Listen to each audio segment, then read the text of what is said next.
Yo, what's up, JPEG? How you doing, man? Alright, there you go. Ready for another one.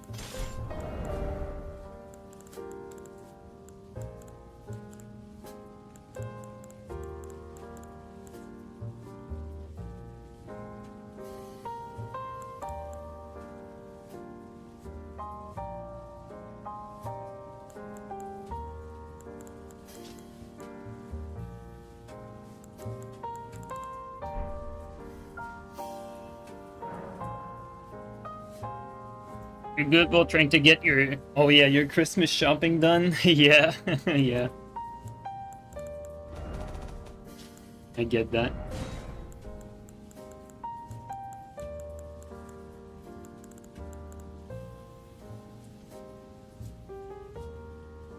Yo, what's up, Golden Mask? How you doing, man?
Alright.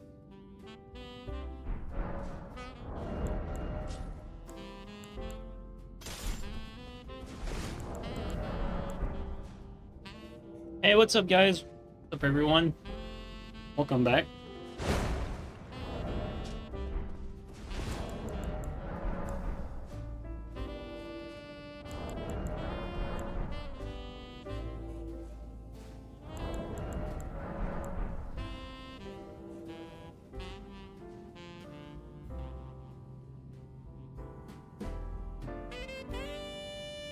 Back into Colossal Zone? I don't know what I'm gonna use, honestly.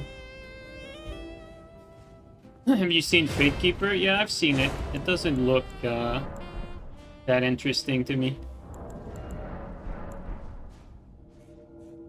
Looks like the visuals are great, but that's about it.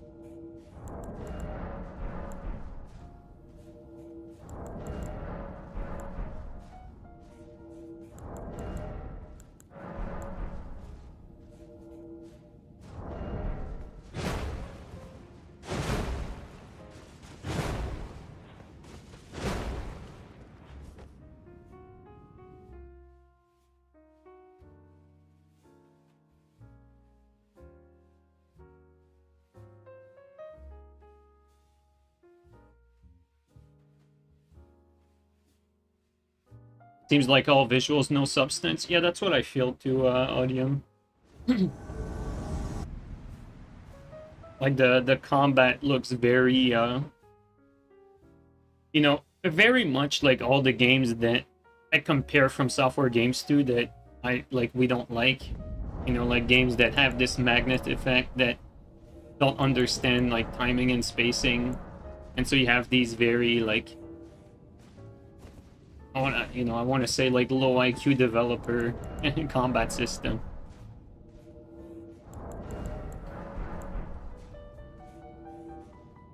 It's like a little while ago I was watching a devlog of an indie developer who was making his own mech game, you know, like mecha game. And obviously, you know, they were taking inspiration from Armored Core because Armored Core is the best mech genre out there, so it makes sense to take inspiration from it. But because the guy was kind of clueless, because, you know, most developers are, you know, same thing with indie dev. It's not because a dev is indie that they're necessarily more knowledgeable than a AAA dev. And, I mean, the guy just basically copied all the hard lock mechanics that AC6 had. And, I mean, this game is going to have terrible combat without any of the positives that AC6 had, basically. So, they're, like, creating a disaster, basically. And he doesn't even know it. It's just unfortunate. Developers don't understand what they're making most of the time. And that Fate Keeper is another good example of that. When I watch a combat like that, I just see like lack of understanding of these sorts of combat systems with how the enemies just instantly track targets and lunge like insane distances. It basically encompasses what people that don't like.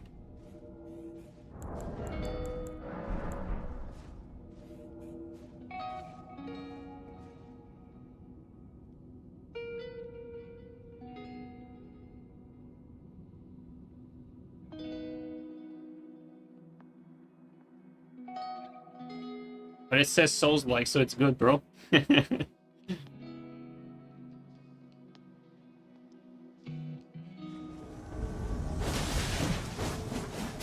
Appropriate time for Christmas music? I don't know about that. I feel like Christmas music is more of a...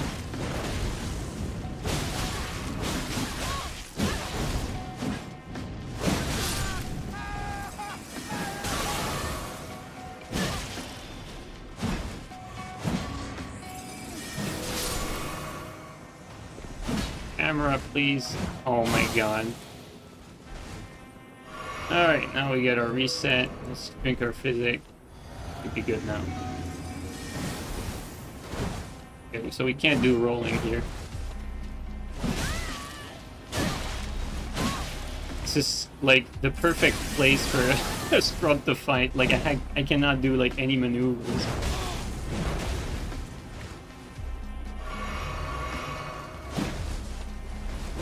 Dude, like actually all my attacks can't do anything. It's gonna be like straight gameplay.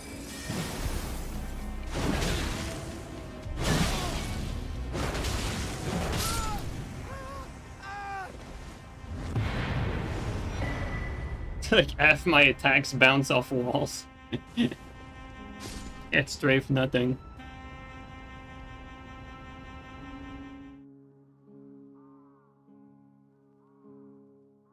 GPT says micro spacing is frustrating. That's funny. Austin, their superior map knowledge? So true, dude.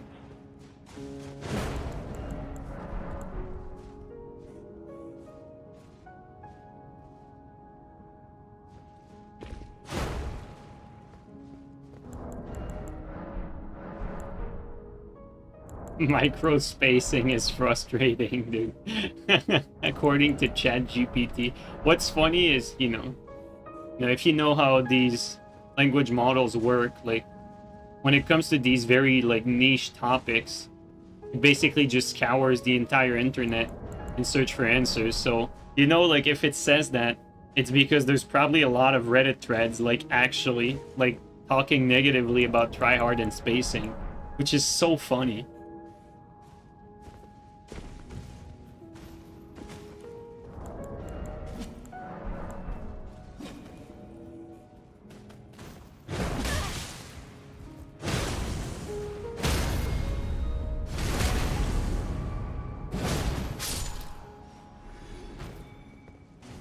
You played Cyberpunk for the first time today and you flushed it after 2 hours and a half? Yeah, that was almost me when I played, honestly. I thought it was so bad when I started playing. I had to, like, almost, like, force myself to come back to it until I got the hang of it. And once the story started kicking in, like, I was hooked on the story, and he gave me a reason to keep playing, even though the gameplay was mid.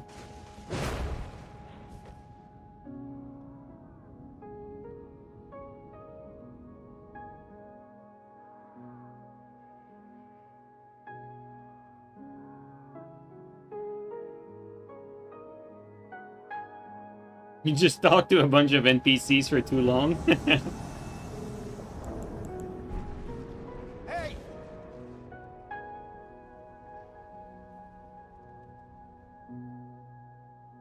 You're getting more and more away from social media in order to not see comments like try hard bad. I think that's not a bad idea. Like, you know, personally, you know, to each his own, but I don't use like any social media. I have this channel, obviously, you know, like on the YouTube, but that's it. That's my only social media. And also I have Discord, but I don't really use Discord. Like, I just use it for private messages with people I know, so I don't really consider that like, you know, like a Twitter or a Facebook where you get bombarded with stuff and you're constantly on it. I think it's more healthy to keep that stuff to a minimum. I've never liked this whole social media thing. I think it's a very dangerous time sink. Very easy to waste your time on TikTok, Facebook, Twitter, Instagram, like you name it. Whatever your social media of choice is, very easy to waste your time there.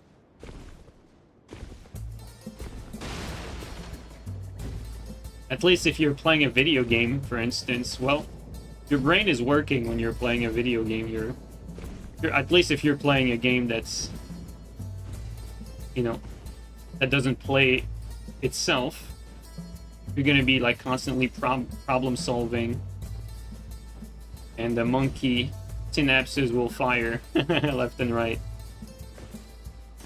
But, you know, if you played GTA Online, not so sure your brain's gonna be working that hard.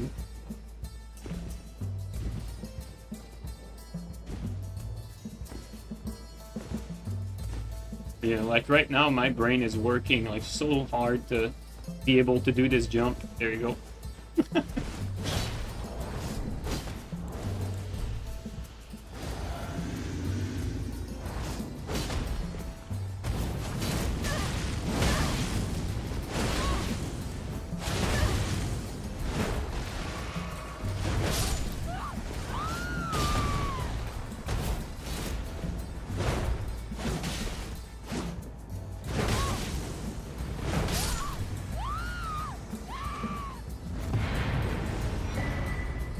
Gacha game makes you problem solve how to get a hold of your parents' credit card. See? Problem solving.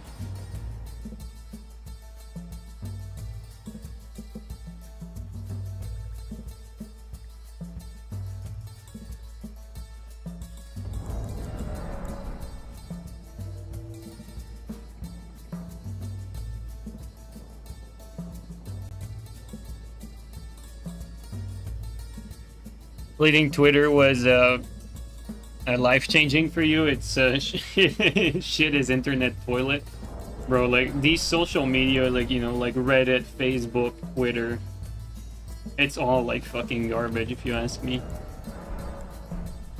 Like it's really all the same.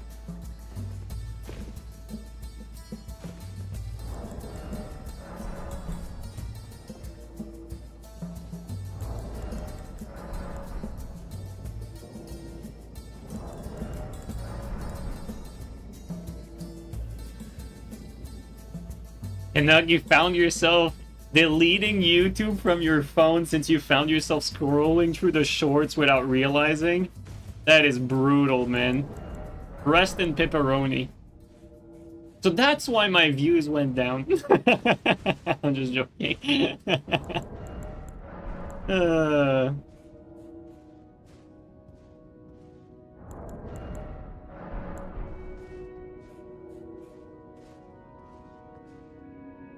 There's some decent subreddits with sane people that are actually informative. Yeah, absolutely. Like sometimes, like if you're looking for some extremely niche information that doesn't necessarily have like a lot of like information, like sometimes like DIY stuff and like very you know, very niche topics. Sometimes you can find your answers on forums.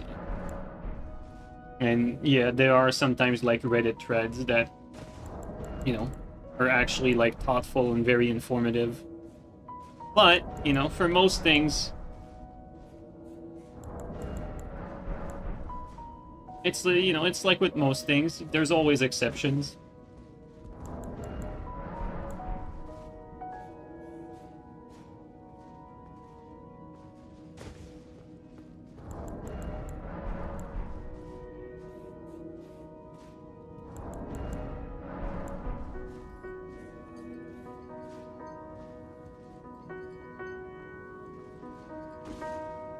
What's funny though, JPEG, is like, I feel like it's almost the nature of things, right? Like when you're talking about something very niche, usually, you know, like information, like the bulk of the conversations, everything is usually more civil, and then it starts to lose control like the bigger it gets.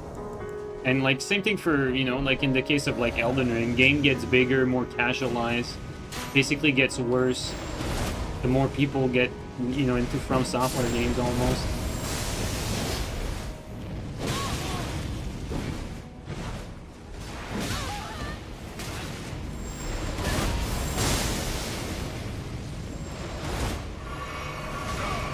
Oh, that's some big damage from the... Yo, we comboed him.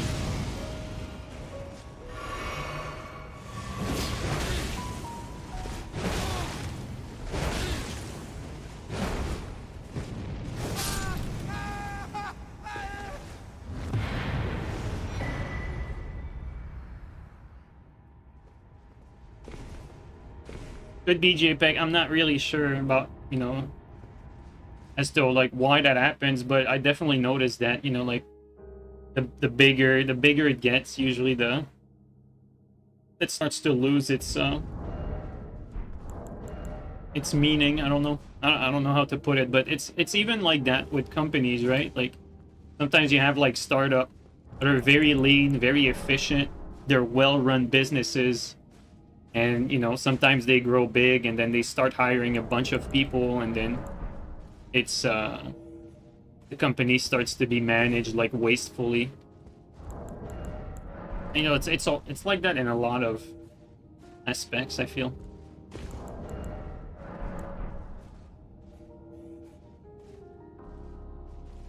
You can even, like, talk about, like, a small classroom of students versus a large classroom of students. Usually the smaller classroom is going to be like more knit together. The larger it gets, you know, more chaotic, more impersonal.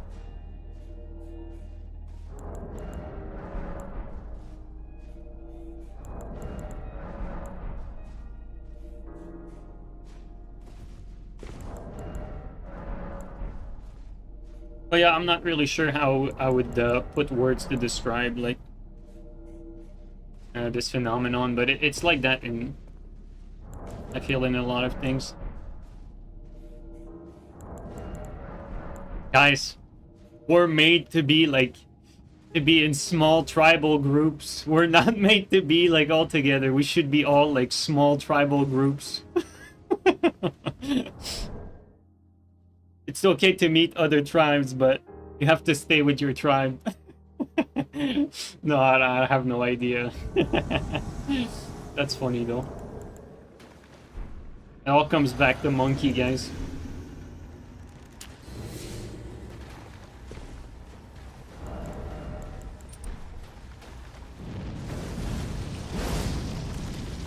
Oh, reached me. Little skips.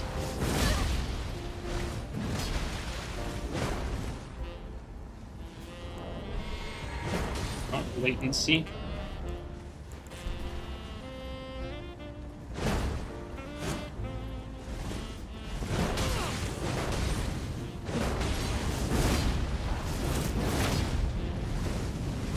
Latency again.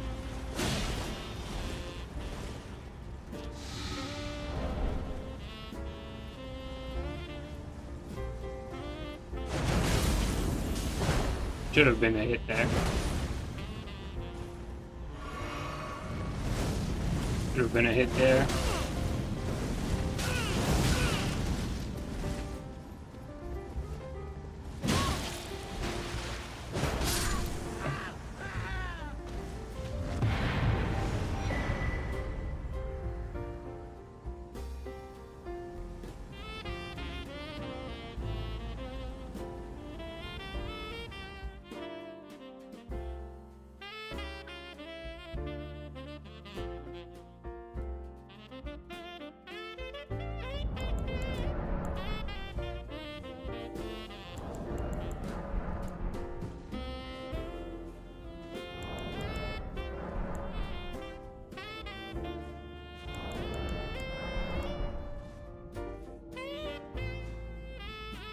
Alright guys, now the $1,000,000 question. Which is the next great game that's coming out, guys? Which... Which game are we looking forward to next? It's the question we should be asking ourselves every stream. Expedition 34. Kingsfield reboot today. Silent Hill 1 remake. Hopefully another Armored Core. Really? Another Armored Core is what you want the most? I mean, I wouldn't mind, you know, getting another Armored Core from FromSoft, but I think it would... I think if AC6 didn't disappoint me as much as it did, PvP-wise, you know, if it didn't come out the way it did, I think I would be, like, so excited for another AC game, but because it turned out the way it did, I feel like I kind of lost faith for Armored Core games now.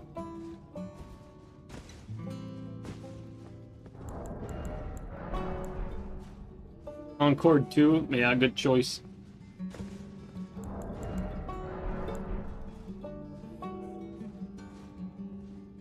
Unless they can make a good Souls PvP, but you're not very optimistic about that at this point in time. What, you're not a believer in Duskblood? Guys, have you seen that fucking Digital Foundry vid where they fucking test the latency for Skyrim on fucking Switch 2 and PlayStation? And the fucking input lag for Switch 2 is like a completely atrocious, like unplayable atrocious. Like already, to be fair, like if you play Skyrim on PC, like I don't know like the actual numbers, but I would be surprised if you get more than like 30 milliseconds of input delay, like on a good PC. Like I'd be surprised if you get more than that. You're probably sitting at like 20-ish. And so like PlayStation being at 60 ms for Skyrim, that's already like, you know, it's all right, but it's not great. And then you have the Switch one at like 160 or some shit like that. It's like, what? Like 160 for the Switch one? That is fucking terrible. And then when you thought it couldn't get worse, the fucking... the Switch 2 comes out at 240 milliseconds. Like, bro is fucking having like a quarter second of delay for every move he does. That's just insane. Like, that is completely insane. I thought that was crazy. Like, one thing when you talk about topics like that, like most people don't understand this language. You know what I mean? Like, It's like if you tell an American like a length in like centimeter or millimeter, or then you tell like an European like, you know, length in like kilometers and inches. You know what I mean? Like they don't like they can't comprehend like the, you know, either the metric system or the imperial system. And it's the same thing with like when we're talking about milliseconds. Like the average gamer does not like comprehend what 60 milliseconds mean, like what 240 milliseconds mean. They don't have that sort of like they don't necessarily make the link in their head. Like they've never been exposed to this sort of information, or very rarely. And so when you tell them like 240 milliseconds, it doesn't like sound crazy to them. But let me tell you guys, you know, for those of you who are not necessarily like into that sort of stuff, 240 milliseconds is completely unplayable. It is like insane level of input delay. Like completely unplayable. Like, let me give you an example. If you play Souls game and you play Souls PvP, if you are, let's say in NA, or even Europe for that matter, I'm pretty sure Europe also has terrible latency to Australia and China. It would be basically the equivalent of like fighting someone from Australia and China, and by the time you hit registers on them, you basically have that delay, but like to see your character move on screen. Which is completely insane. That's what like 240 milliseconds is. Like that is just completely insane. And the fact that the game is even released in that state is crazy. And then I've seen people saying that, you know, this is nitpicking to you know, to talk about like that terrible Skyrim port. And it's true, it is nitpicking, because I've never seen something as bad as that for a game. Like 240 is completely unplayable and it's completely laughable. Problem with that is, you know, most games on Switch 2 are going to be like closer to the numbers Skyrim got on Switch 1. Like that 160 is not much better, guys. That is still extremely terrible. And keep in mind, like there's been like many tests for Switch 2, like input latency tests, refresh rate tests, and it's, I think it is the worst platform for input delay, like modern platform that's out there. It's actually really bad.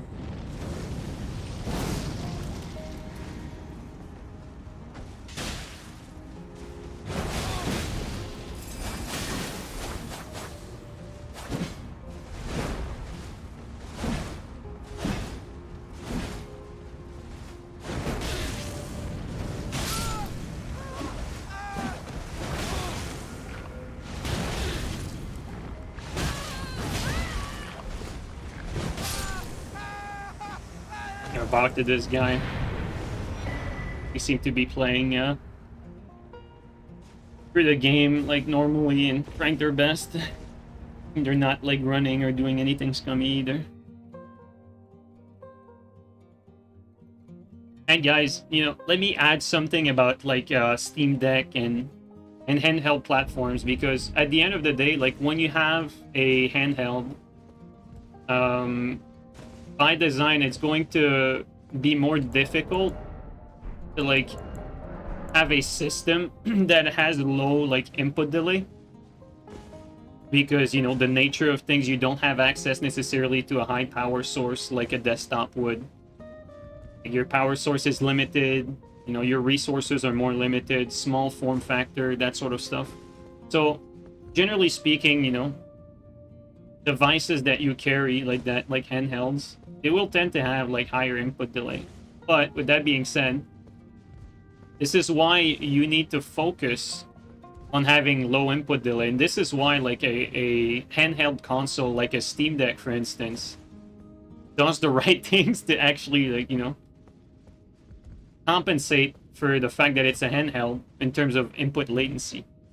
You know, it has an OLED, which technically speaking, all the handheld consoles should have an OLED. You know, like the Switch 2 like coming out with an LCD is one of the big reasons why the delay is so bad.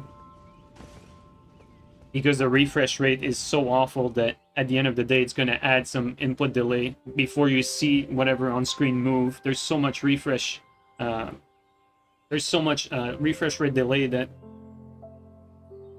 you're going to feel it with your inputs. So the operating system as well, like, you know, if you're talking about the PlayStation OS is not the best when it comes to like delay. And Nintendo, same thing. Like, they do not have the best OS. However, when it comes to Steam and Linux, you're talking about a system that has very low input delay to start with, because it doesn't have a lot of bloat. There's not a lot of telemetry going in the background. That's what's great about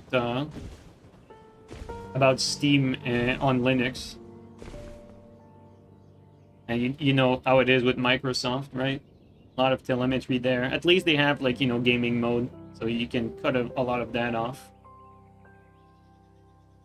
And so, to go back to the initial point, have something like the Steam Deck, which has the right OS, the right screen type, and because of that, it manages to get some really nice low input delay for a handheld console or platform. And then on the other hand, you have the Switch 2, which does all the bad decisions, and so you have high input delay there. And you might be saying, like, you know, input delay is something you care about for competitive games, not casual games. And you'd be right. Like, casual games, you don't need to have, like, you know, like crazy speeds or anything like that. You don't. However, there's still a limit to that. Like, you still need to have something that's playable and feels good. And so it's not just about like a game being like hyper competitive or anything like this. And we're gonna go even further than that. If you're talking about frame gen, which nowadays is a big thing, right? Like a lot of games, you'd be incentivized to put frame gen on them because the games might not necessarily be like super competitive, so you might not mind like a little extra input delay. Thing is, like, when you're talking handheld consoles, these are technically the perfect platforms to have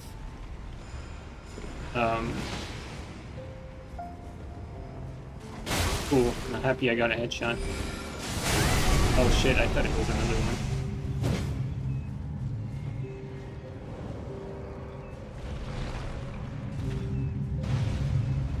Like, handheld consoles or platforms are technically the best places.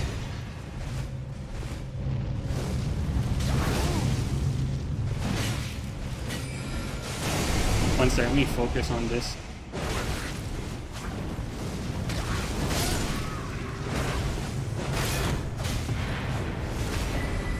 Are they never gonna get fucking, I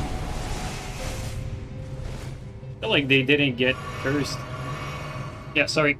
Going back to the topic, the handheld platforms are like the place where it makes the most sense to have some frame gen because they're limited for the base performance.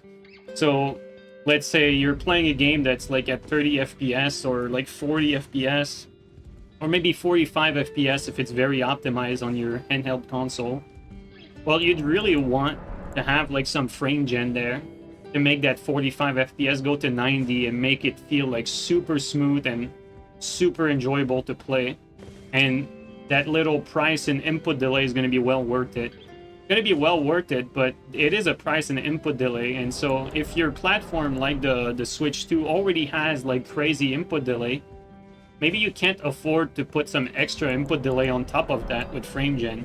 So that's why like focusing on input delay for handheld consoles is important, because for the most part, when you're going to be playing your casual game, you're going to want to use frame gen. It is basically like the scenario to use frame gen. You're limited in your performance because it's a handheld, and you want the best experience possible. That's why it's important, if you guys are ever like wanting to buy like a handheld console or platform, you should really try to dig up like which ones have the lower input delay, and if you can't find that information, always gravitate toward the OLED one, because it's going to give you a buffer for the game to not feel too sluggish when you're going to put that frame gen on, because you're probably going to need frame gen for most of these handheld consoles.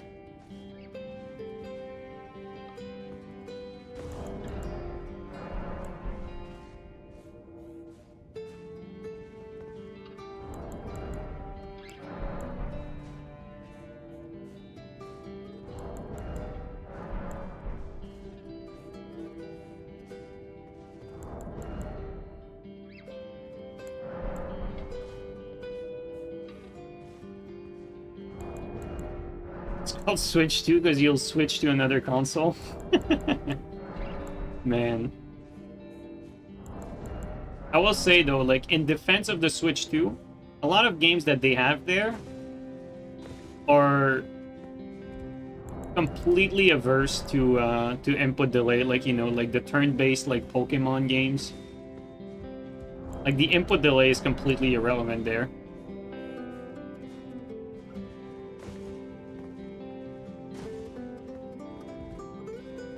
Because I know a lot of people might not necessarily like Nintendo or like the Switch 2, but maybe they like an IP or franchise in particular.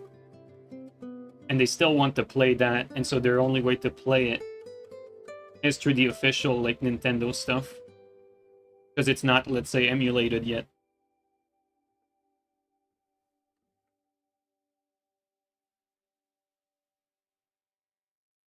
Rug Ally is 10 to 20 milliseconds? No, it's not. It's...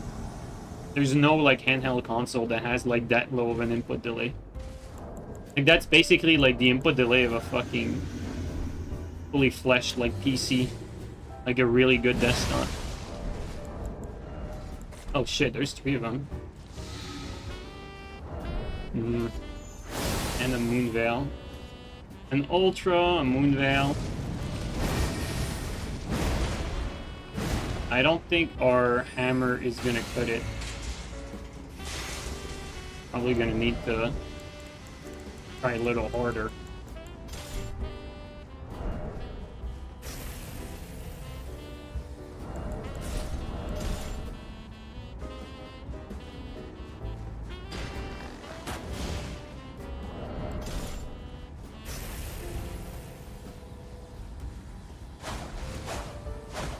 Oh my god, the laugh of this guy. Yeah, actually unplayable. That's so unfortunate.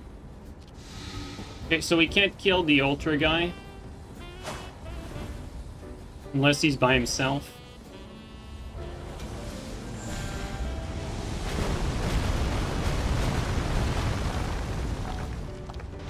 Thinking it might be better off just to attempt to kill the host.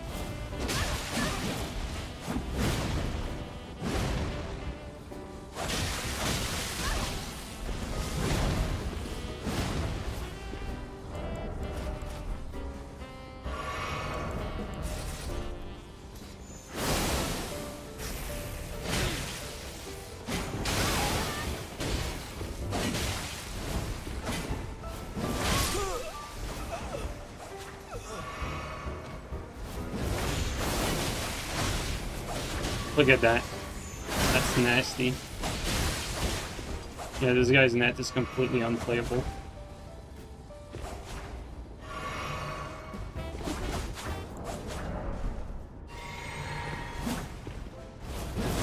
Look at that shit. That's insane.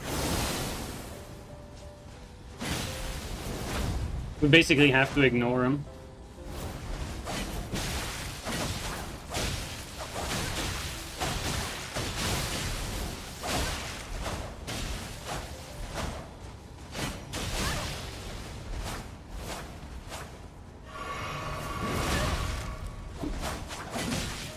He's dead.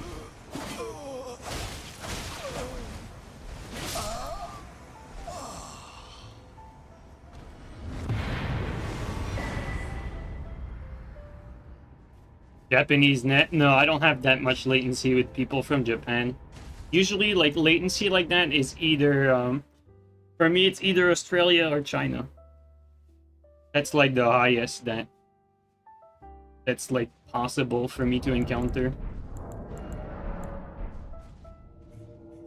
But this guy was, like, had even more lat than what I'm used to seeing from Australia and China, so it was probably, like, someone on a VPN. Or Korea. I don't have any issues with Korea.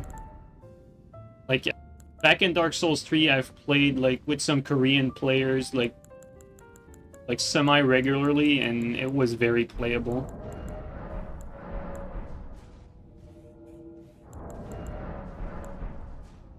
For some reason, like, I have more latency to people in South America than I do with people from like Japan or Korea, even though like it's very close to me.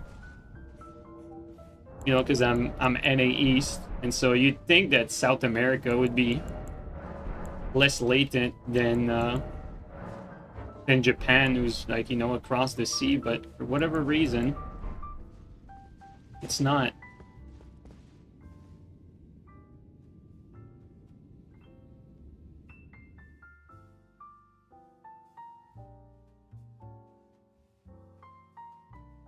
But the best connections to you guys, it will vary based on where you are. Obviously, it's not a set thing.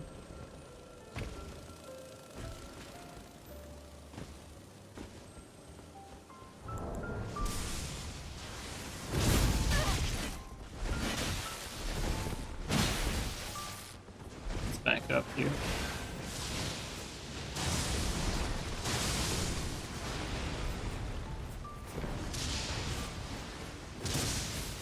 Oh, it went down.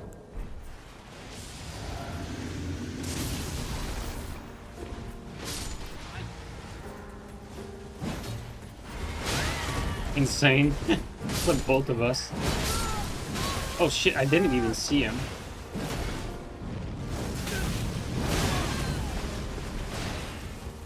Bro, I'm gonna get killed by the by these guys.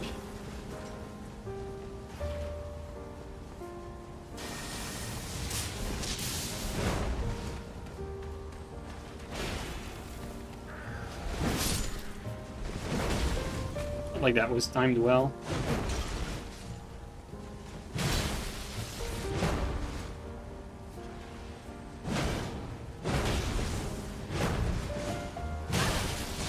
I thought he would get stunned by PvE in it.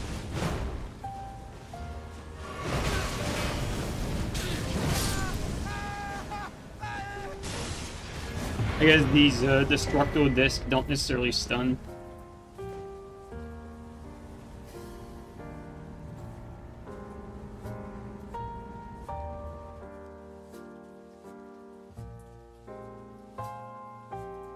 I'm next to the Middle East and have lower lat to EU and NA East. Middle East is pretty bad. Very low or very high depending on where the ME. Not sure what that means.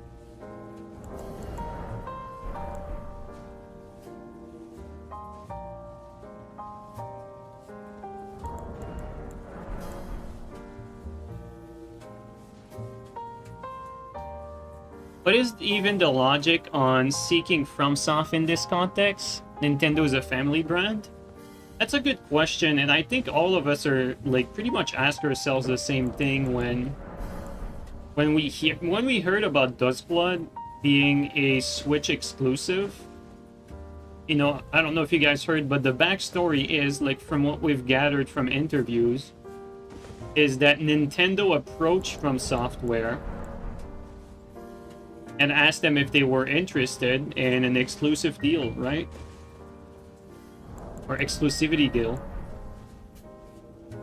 And in defense of FromSoft, Nintendo probably offered them, you know, a good amount of money, I assume. And so for FromSoft, the incentive is there, right? Like, what I'm thinking is probably in From Software's perspective, they're like, well, our game is already paid for by Nintendo. We can go out and try new things. Let's try out a multiplayer focused game. Problem is, like you said, like from the point of view of Nintendo, like, does this actually make sense though?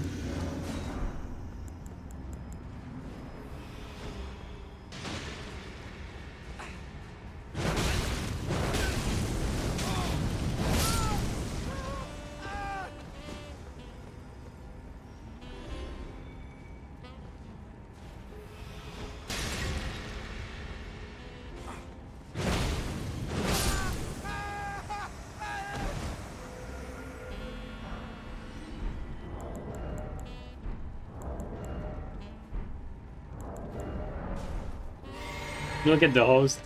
He's back there. You can see it through the fog. From has a very loyal fan base. Yeah, I think that's probably like the most logical thing. Like maybe Nintendo is like, you know, like FromSoft is a very well-regarded studio. I know like Japanese companies very often like to support each other. You know, they're very patriotic. There's that, you know, like Japanese company partnership with another Japanese company. It's a common thing. And then other than that, like, you know, FromSoft already has its fan base, so maybe Nintendo can grab like some Switch 2 purchase just with that, because it's technically like an audience that they might not necessarily have on Switch 2. So I guess that's the logical thing. It's just that the only thing that doesn't fit in all of that is the fact that it's going to be a multiplayer focused game, though. That's the only issue there. Like, the multiplayer focused game is not what the From Software fans would be looking for, though. Like, for the most part, they'd be looking for a single player game. Not, like, you know, like a Bloodborne. Like, Bloodborne was a perfect example. Like, Bloodborne was the type of game to get people to get a PlayStation, basically. Because Bloodborne is a prototypical From Software game.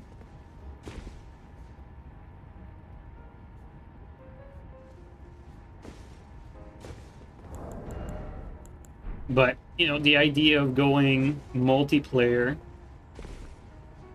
for the Nintendo platform, that doesn't make a whole lot of sense to me. Because, you know that platform is not great for multiplayer. This guy is just sitting there. He's not engaging the boss. That's so funny.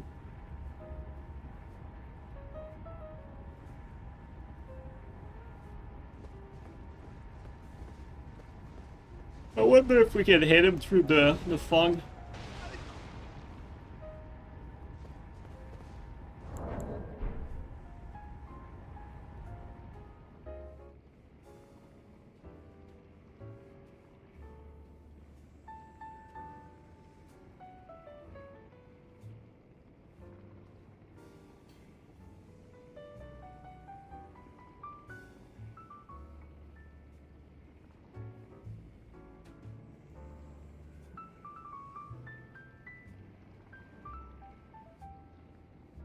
We might be here for a while. Let's back out.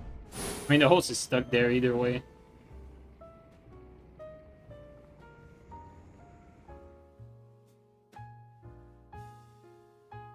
Even by a miracle, if the online works, a bunch of people are gonna play on Wi-Fi on portable mode. Yeah, exactly. Like, absolutely. Like, that's the issue too. Like, like, let's say, okay, let's give like Duskblood the best case scenario, right? Let's give it the best possible case.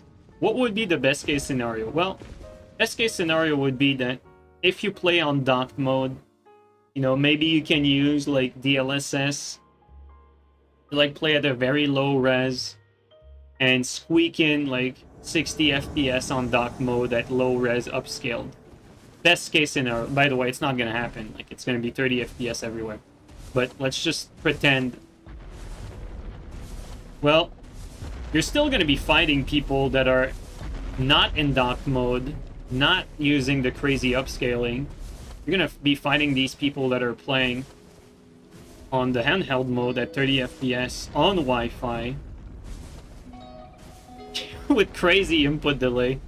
And so even though for you, you're going to have the quote-unquote the advantage because you're going to be at 60, the people that are going to be in front of you are going to be so fucking laggy. Because they're going to be playing at 30 on Wi-Fi. And so you're going to see it on your screen, like how laggy they are. And so even in the best possible case, it's not gonna be amazing. And let's be real, that is an hypothetical scenario that is not gonna happen. Duskblood will be 30 FPS.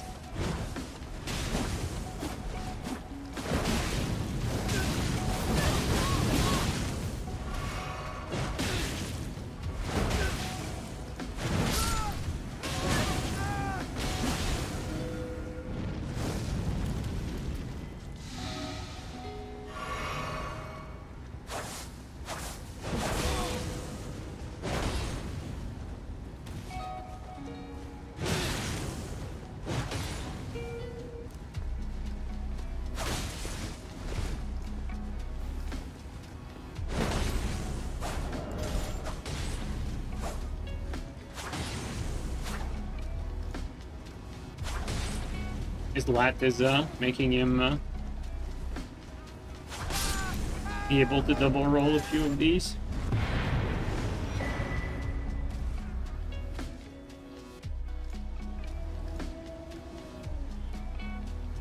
But my Steam Deck and Wi-Fi are fine. Elden Ring Reddit probably. Yeah, exactly. To be fair, like, you know, in co-op, like a little lag itch, like here and there. If it's not like, because, you know, like the thing with Wi-Fi is that it's consistently inconsistent, and like how much your Wi-Fi is gonna lag compared to the other guy's Wi-Fi compared to the other guy. It's gonna be all really dependent on the amount of interference that is happening all around. Because the thing with Wi-Fi is that the reason why you're dropping packets is that there are like other devices, you know, other waves out there that are basically creating interference, and so sometimes like data doesn't make it to the router, so that's what creates this drop of packet or drop of data, and that's what makes the lag. And so maybe if you are on the countryside and you're on the Wi-Fi and you're alone, like in your lake house or something, and there's nothing around, like absolutely nothing, maybe in that case your Wi-Fi is going to be perfect. Maybe it's possible. But let's say if you're in an apartment in Montreal, and you know you have a ton of neighbors and it's a crowded neighborhood and everyone has their devices, their phone and everything, well, maybe you're going to be more prone to interference, and so your Wi-Fi is going to be more laggy, even though you might have a top-of-the-line router, a top-of-the-line like material, everything, you know? It's just how it works. And so for co-op, you know, if you're not too crowded with devices, if there's not like too much interference, I think your Wi-Fi is probably going to do decent for co-op. Like a lag here and there is not going to really change much when it comes to co-op, because at the end of the day you're fighting the PvE, and so as long as you're not like constantly lagging and skipping, it should be playable. Whereas in PvP, unfortunately, the bar is higher than that. It needs to be consistent for PvP for both parties to have a good experience. What's the hardest weapon class to invade with, in your opinion? In general, like, it's not necessarily about weapon class more than it is about setups, because really for invasions, what you're looking for and what makes the difference is even very good weapons. You know, like we're talking about very good weapons. Like, let's say a Shamshir is a very good weapon. It's not great for invading, because you want that big damage. When you're invading, you want your weapon or setup to do big damage. If you can't do big damage, you're going to have a hard time finishing off people. And so let's say, for instance, that you're invading with a dagger. Well, the best way you're going to be playing with that dagger if you're invading is like you're going to be using the Misericord, and you're going to be fishing for crits, either parries or backstabs, because once you get one parry or one backstab, it might like if you have the proper build, that's a kill. And so you only need to land one. Whereas if you try to outplay the people you're fighting, even though the dagger is a very good weapon to outplay people, well, it's going to be very short to hit multiple people, and when you're going to hit them, you're going to be doing like 200 damage. And so you might need to hit them like 10 to 20 times to kill people, depending on their armor and how good their build is. And so it's going to be a lot more difficult to hit them 10 to 20 times as opposed to getting like a single parry off, let's say. Even though in duels, it would be the other way around. Well, actually, in duels, when it comes to parry, like, it's actually pretty easy to get lucky in this game, so I'm not even sure about that. But let's say that in duels, the weapon that does less damage is not necessarily worse than the weapon that does big damage. Whereas in Invasion, the dynamic is a lot more skewed toward big damage setups.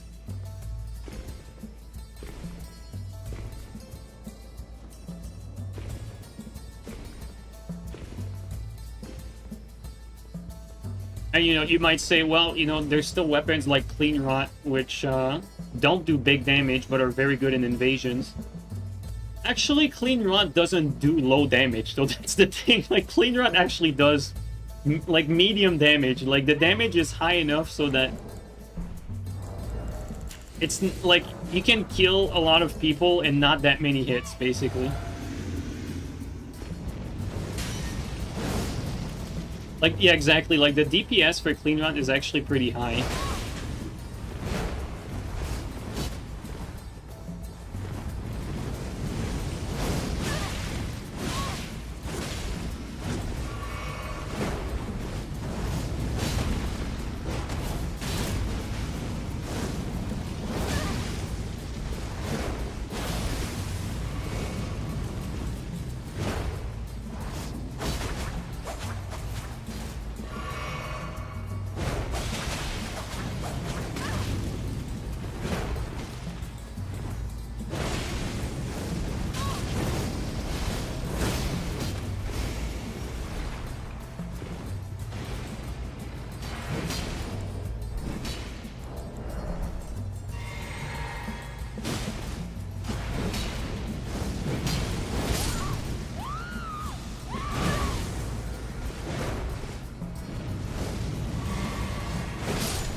And to be fair, like, you know, we talked about the Clean Rot, like, not actually being low damage.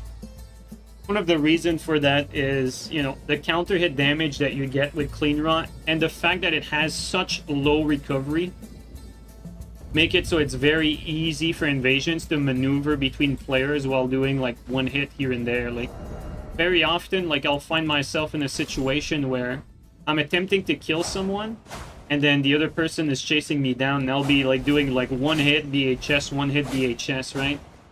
And the other person that's chasing after me, they can't actually catch up to me because of the BHS and the low recovery of the Clean Rot, while the other guy's getting pressured, and sometimes, like, they die because of that. Whereas, you know, you could be attempting the same thing with, like, a Colossal weapon, which does, like, big damage, but you're not going to have that low recovery to prevent, like, or to save yourself from getting hit from the back or getting backstabbed. And so Clean Rot is very specific there because its low recovery feature can be very useful in a lot of gank situation or outnumbered situation. And you could say the same about, like, playing with a dagger because it has low recovery. Problem is that the dagger doesn't stun on the first hit, and it doesn't have the same damage that the Clean Rot does, and neither does it have the same range that the Clean Rot does.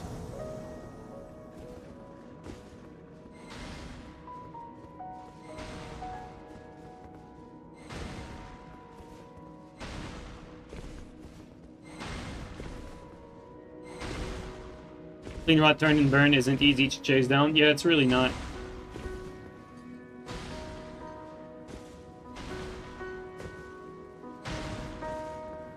Okay, well. Go here then.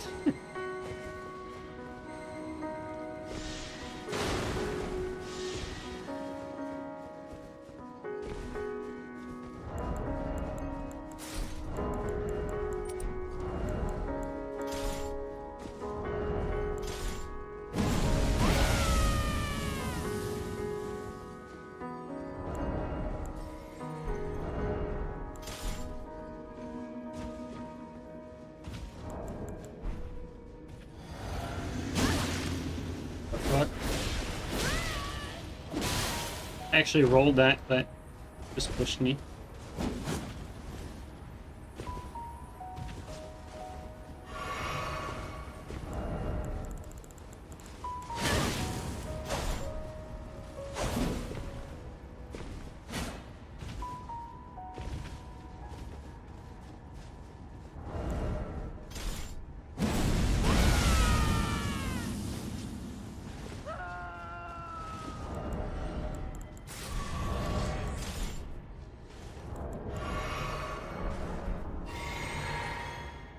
He's running the other way, but I don't think he can go back.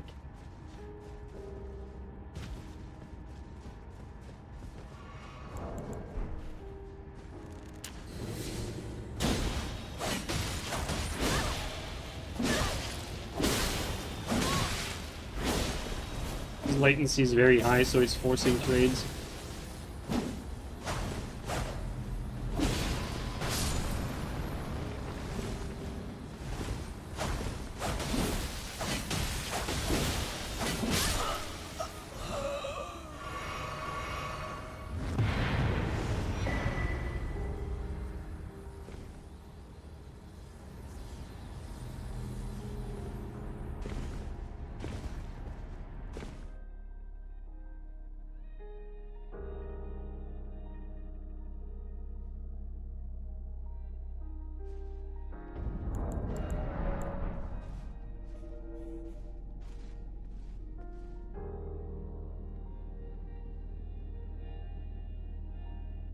Yeah, Firekeeper, definitely that makes sense.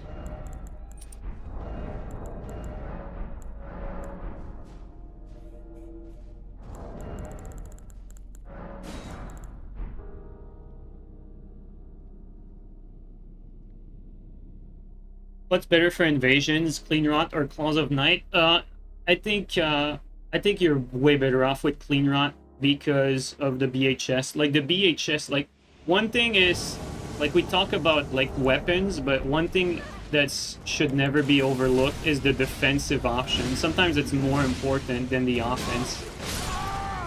Like when you're talking about a setup, no matter the setup, if you have BHS on it, maybe the setup is not necessarily offensively better.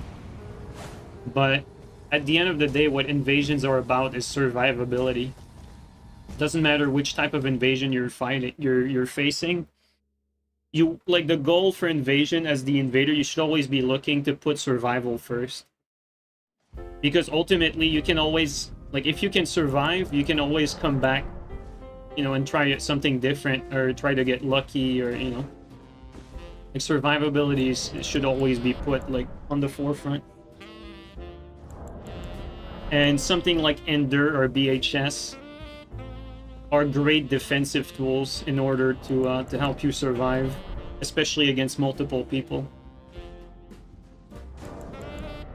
Endure arguably being more useful in like crowded spaces or tight spaces, whereas BHS is more useful when you need to create distance quickly. So in open space, you're facing range attack, you're getting chased down. Well, BHS is the play there, but if you're stuck in a cave with 3 people, you're gonna want Endure, because BHS is not gonna help you much. So like, it doesn't matter which Ash of War you'd replace for either of these, like these two are, at the end of the day, like yes, you might be winning an invasion with a Flame Strike in a cave or winning with a Flame Strike in the open. Maybe that Flame Strike was the optimal play for that very situation. But if you had to paint like a broad stroke and like encompass all the invasions, you're gonna find more success if you prioritize like a defensive Ash over an offensive one. Obviously though, if you can swap in between and pick the right one for the right situation, well, that's even better. But at the end of the day, like, defensive Ash are usually usually yield better result when you're fighting multiple people.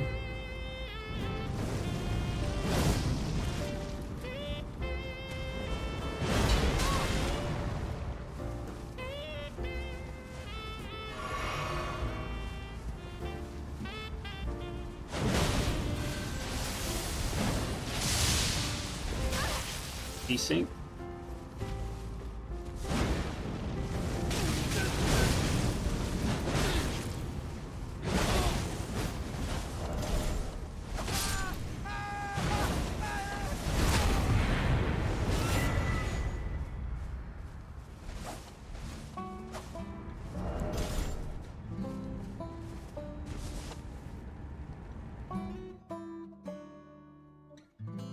Yo, what's up, Alluvial? How you doing, bro?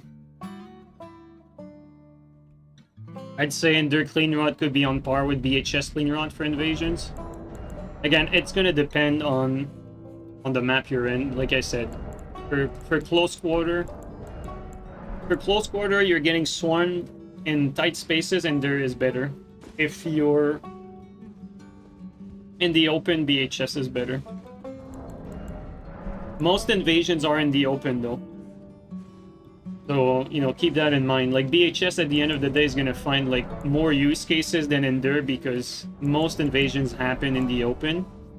And very often, like, the scenario you're gonna find yourself into is, like, you're basically gonna be fighting in the open world. You're gonna have, like, 1 or 2 people shooting projectiles at you while you try to fight someone. And so you're gonna want to have, like, lower recovery. One thing where Endure, like, can be better in every situation over BHS is when you get big damage on someone and you need to get that last hit. Let's say you get a backstab. Like, after you get a backstab on someone, like, just doing Endure to, like, just buy yourself 3 seconds to get the last hit is gonna be better than just rocking BHS and try to avoid like whoever's attacking you while you try to finish the guy off. That's why very often, if I get a crit in an invasion, if I can, I'll swap the Pada for the finisher. Not because I like Pada for a finisher, which I do, but because I'm looking for that Endure, and Pada is the weapon that has Endure on my setup.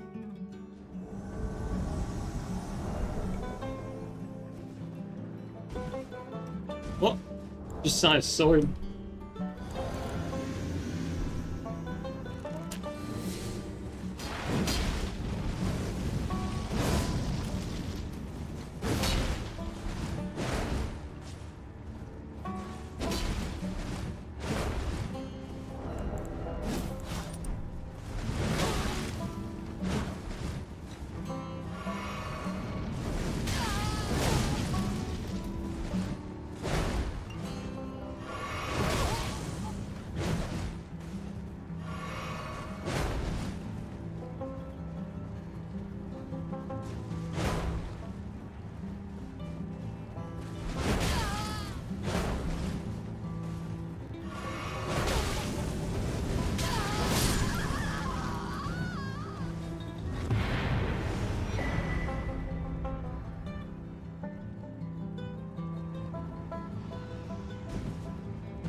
By the way, guys, we're gonna do some 2v2s today because I actually I was actually on like my backlog of 2v2 footage, but that backlog was actually so old. Like, we haven't done 2v2s in such a long time that, you know, I have like a rotation of like to make space for my hard drive. Like, I rotate what I have, like I'll delete the old stuff.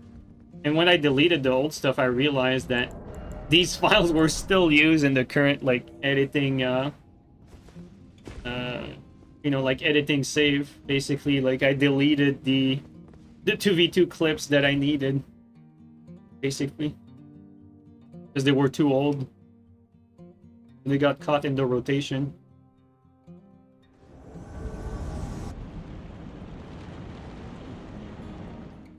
I need some 2v2 footage back, which we're gonna do later on today.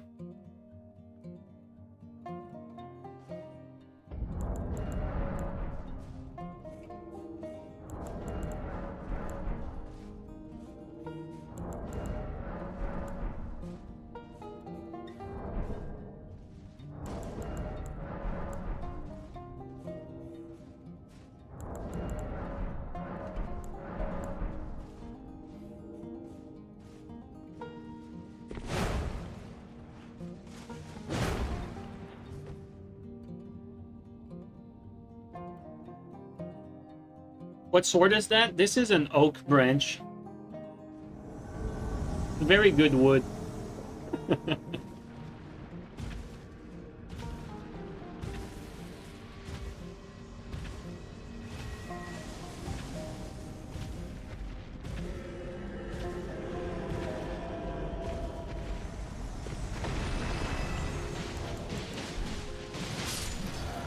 That's true. If there was ever a Christmas weapon, this probably is it, right?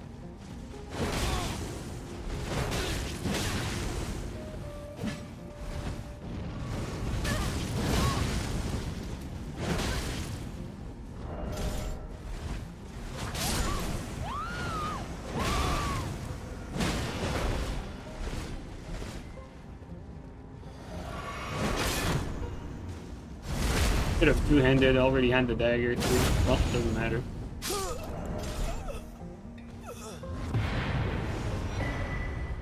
Will you make your new builds on stream when we get tarnished? I don't know.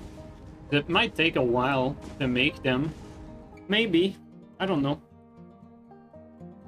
Maybe I will, just for the simple fact that I'm gonna be looking to do like the Nintendoodoo runs, right? Like for the DLC, like fighting the bosses with chat on Nintendoodoo, that's gonna be a lot of fun. And every time I make a new character, we're basically gonna be resetting the whole world to be able to refight these bosses. So I'm not sure. Maybe yes, maybe it's going to be too long and boring, so maybe not. We'll see. Maybe I'll do it for like 1 or 2 builds and I'll do the others like off stream.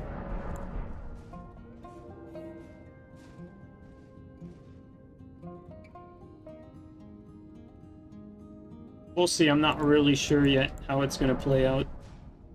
I don't know what the activity is going to be either, right? Like, I believe there's going to be a resurgence in activity, but we don't know that for sure. No Skadoodoo NG plus 7. I want to do that. We've already done no Skadoodoo, like, normal game, and it was super hard. Like, I want no Skadoodoo NG plus 7. That should be so much fun and so challenging. I definitely want to try that. And you need to do that with, like, a full party. Because the boss gets, like, they get, like, ridiculously tanky when you have, like, a world full. Like, the bosses are just, like, so tanky that it's completely useless to hit them with physical damage. It's like you need to hit them with, like, frost, bleed, poison, or rot. Like, it's completely pointless to do physical at that point.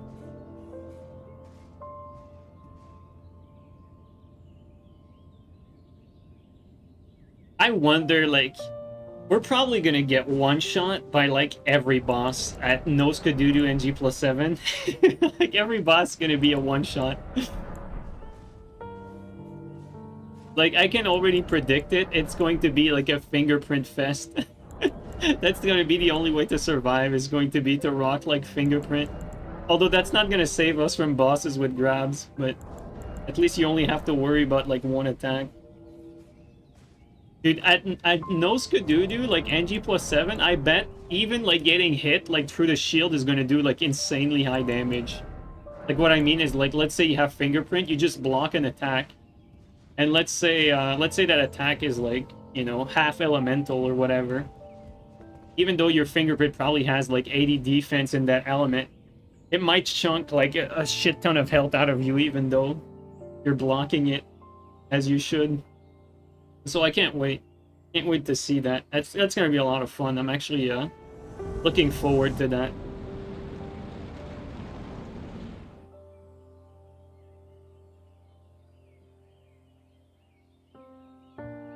We've already done no Skadoodoo, but it was not like NG plus 7. It was just normal game. And it was already very hard. Like, the bosses were already, like, super tanky.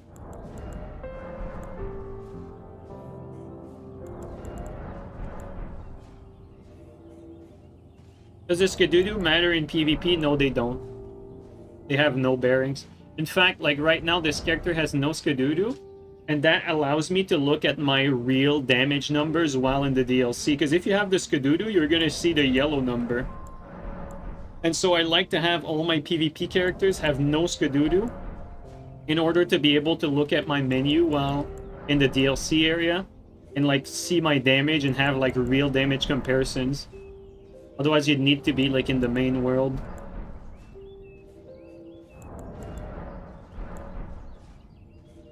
Because that's annoying, you know, like, you're invading here and you're, like, looking at the damage or one weapon, and then you want to see, like, okay, how much damage does this actually do? And you're like, okay, so I know this hammer has, like, 700 split AR. What about this one? Oh, the AR is at 1,800. God damn it, all the Skadoodoo numbers, like, skew these numbers like crazy. So it's more convenient to not have Skadoodoo, just to look at your numbers. Have any idea for your main build post Tarnished? Yes and no. I say yes and no because I know I want to play with Fate, I know I want to play with Dex, and I know I want to play with Magic. And so, I know, like, I don't know if I'm gonna still prefer Strength. I don't know if I'm gonna fall in love with the Magic one, you know, the Dex one, the Fate one. Like, I don't know which one I'm going to be maining after that. But, I know that we're gonna be trying them all, though. And that's going to be a nice change of pace because, as you guys know, like, let's say I want to play with Power Stance Straight Sword. Like, I'm stuck using, like, power stance straight sword on strength build, which is not... That's not good for power stance straight sword. Like, you'd want your power stance straight sword to be, like, you know, on Dex, on Fate. Or some sort of, like, hybrid build that's specifically tailored for these... whatever straight sword you pick, you know?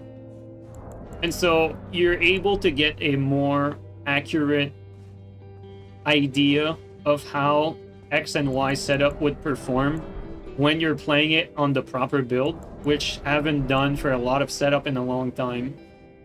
And so, like, I took, like, straight swords as an example, because straight swords are not strength setups. Or it's not a setup for strength builds, I mean. Like, yeah, exactly, like, power stance broadsword are just too short. And so, you know, whereas you could have, like, let's say, like, super buffed, like, power stance, what are they called? You know, the Fate swords. The one that do, like, new. I'm sure you guys know which one I mean.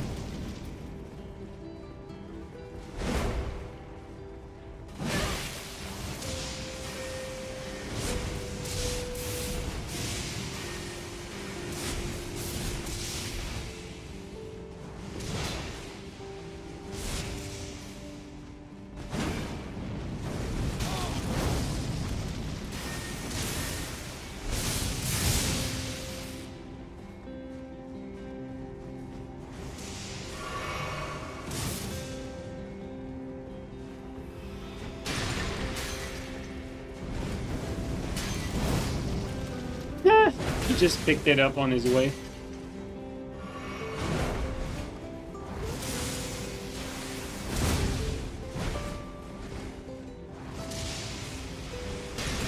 Oh, he hit me below.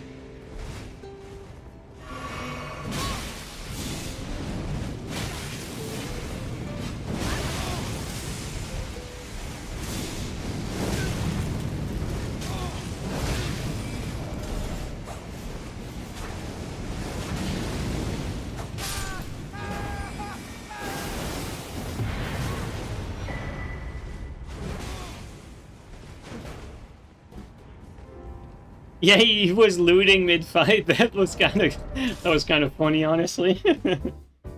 Yeah, coded. Thank you. Yeah, like, you know, like a for invasion, like a fade buffed coded sword. Because there's so, like, the thing with fade builds is that fade builds have so many strong buffs. Like, you can, like, over buff your fade build to do, like, massive damage. And so that makes a big difference, like, for any setup. One sec, guys, I'll be right back.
Alright, I'm back.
Dex has the best tools in your opinion, but not no Radon. Yeah, again, like I said, I'm not sure which one I'm gonna prefer. Because Magic has some very fun Ashes of War, actually. It definitely has a lot of fun stuff.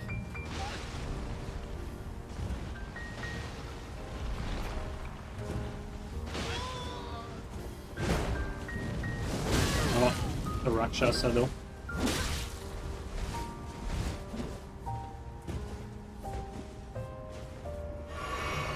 Against Rakshasa and Gugs. I think we're going to do that.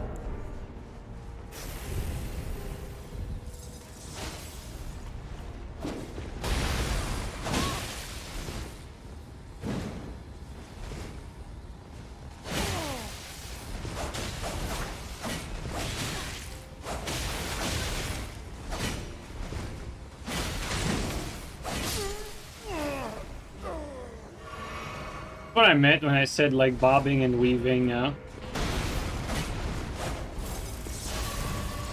like through someone attacking you.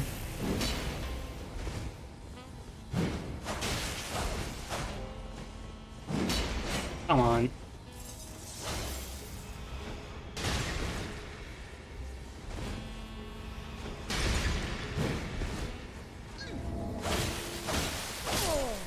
When they have high poise like that, they get 3 guaranteed hits.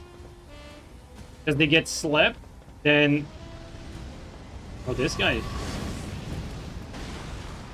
This guy is stuck in there. That's so funny.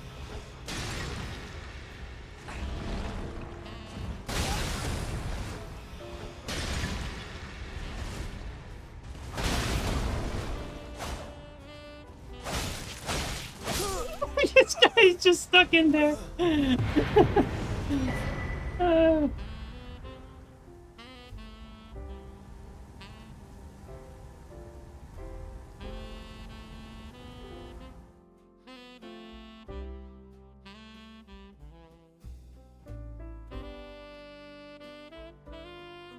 You guys are right. I missed an opportunity to bully him. I should have taunted him,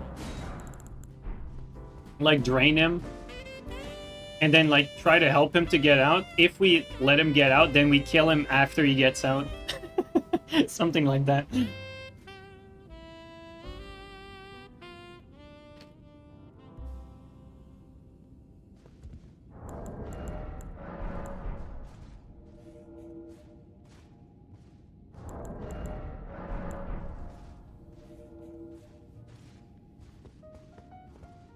Problem is you can't have fun like that because he's gonna call in the blues.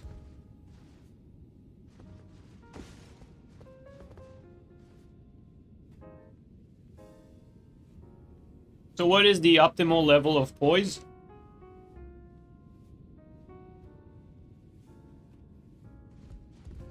It depends on what you're using and what you're fighting.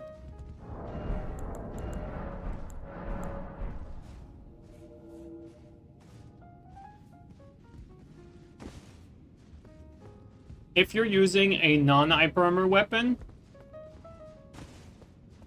and you're fighting against another weapon that is not like very specific. Like for instance, if you are using a clean rot fighting another clean rot, you don't even need the usual breakpoint. Like it's lower than that. I forgot what it is, but it's lower than 88. Let's say you're a clean rot fighting a Shemshir, you'll want to have 88, which is the standard breakpoint. But if you're using, let's say, an hyper armor weapon and you're fighting against another hyper armor weapon, well, you will want more than 88. I think it's like 109 for your hyper armor to be able to hyper armor through their weapons. And let's say you are a clean rot fighting a milady. I think you'll want, I think it's 97 to be able to tank the second hit of milady. Otherwise, milady is very dangerous. Every time you fight a milady, you want to have like 97 or above. And so it always depends on what you're fighting against, what you're using.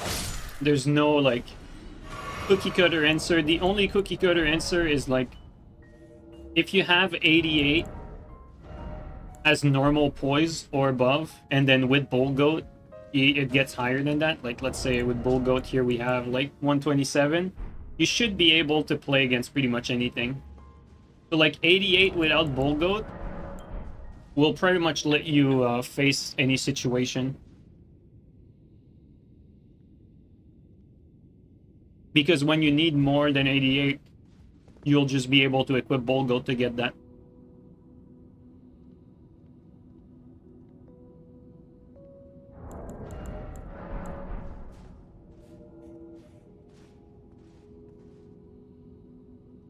$133 lets you poise half hits of milady neutral R2s. That's crazy though. Yeah, I think you're right. I remember that. I never actually tried it.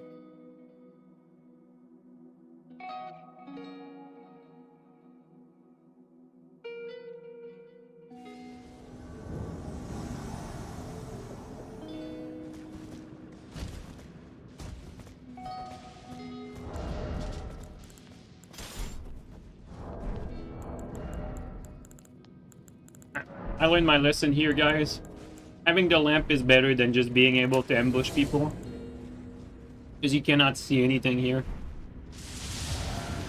Too easy to get trapped.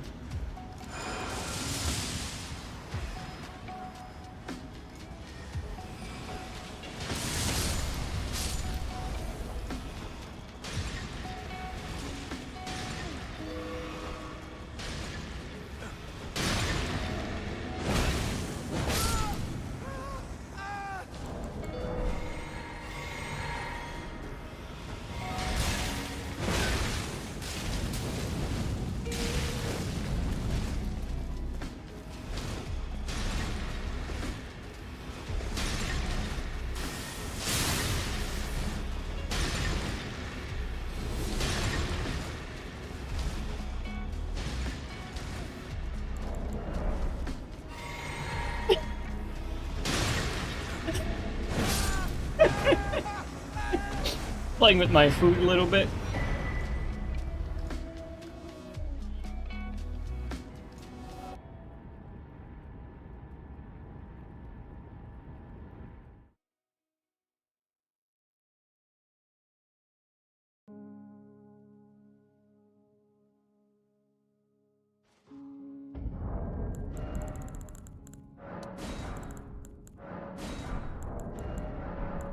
That was fucked.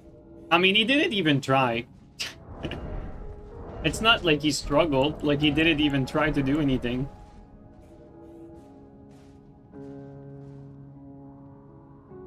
Actually, that's not true. He did attack once. You're right. Johnny, thanks for the Prime sub. Welcome in, dude. Really appreciate that. Hope you enjoyed the the evil gameplay.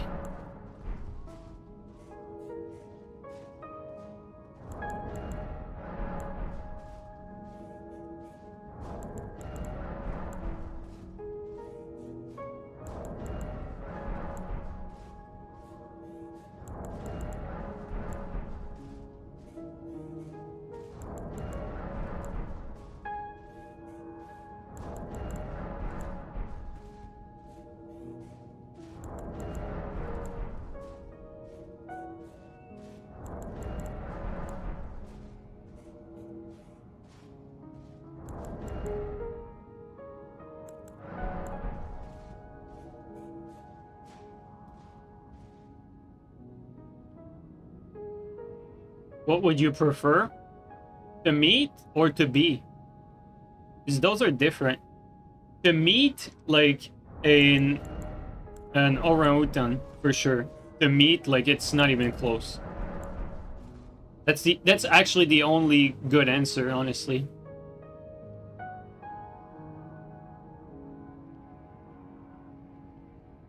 It's like, if you want to meet a chimp, chimps are fucking dangerous. They're very aggressive. Gorillas, unironically, probably the second the second best answer, because even though a gorilla could fuck you up, they're more pacific than the chimps and the bonobo. Unless I'm confusing bonobo with another one. Forgot if the bonobos are the small ones.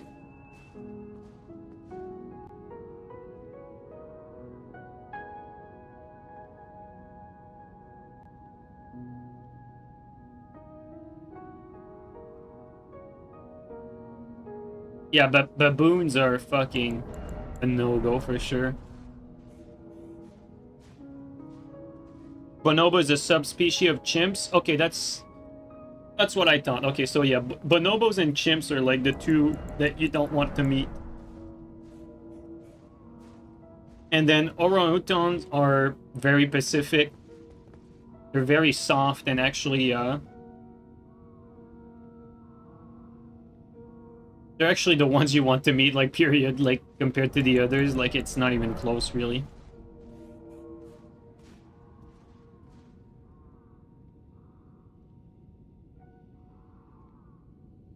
Bonobos are peaceful. I mean, you have chimps that are peaceful. It's just... it's a risk. Gorillas do fake charge attacks? Yeah. I mean, I wouldn't want to meet, like, a gorilla, but... if you have to pick between those four... I'm not sure which one... like, I'm sure that the orangutan is the best one to meet, because these ones are Pacific. I'm not sure what the second best is, or the least worst out of the three remaining. I'm not sure if it's bonobo or gorilla, because they're both dangerous, but they're not, like, as crazy as the chimps. Like, the chimps are just way too aggressive, too dangerous. They're the most dangerous one for sure. So it's the second best is between those two, but I'm not sure. I don't know the bonobos enough.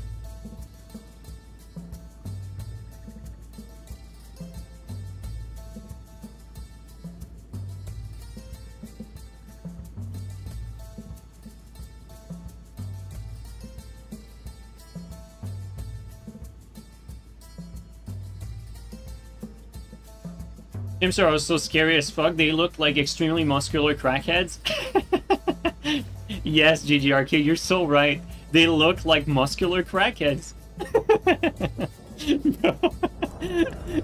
Oh my god, dude. Let me tell you something. I think it's the crackheads that look like chimps, not the chimps that look like crackheads. Oh, man.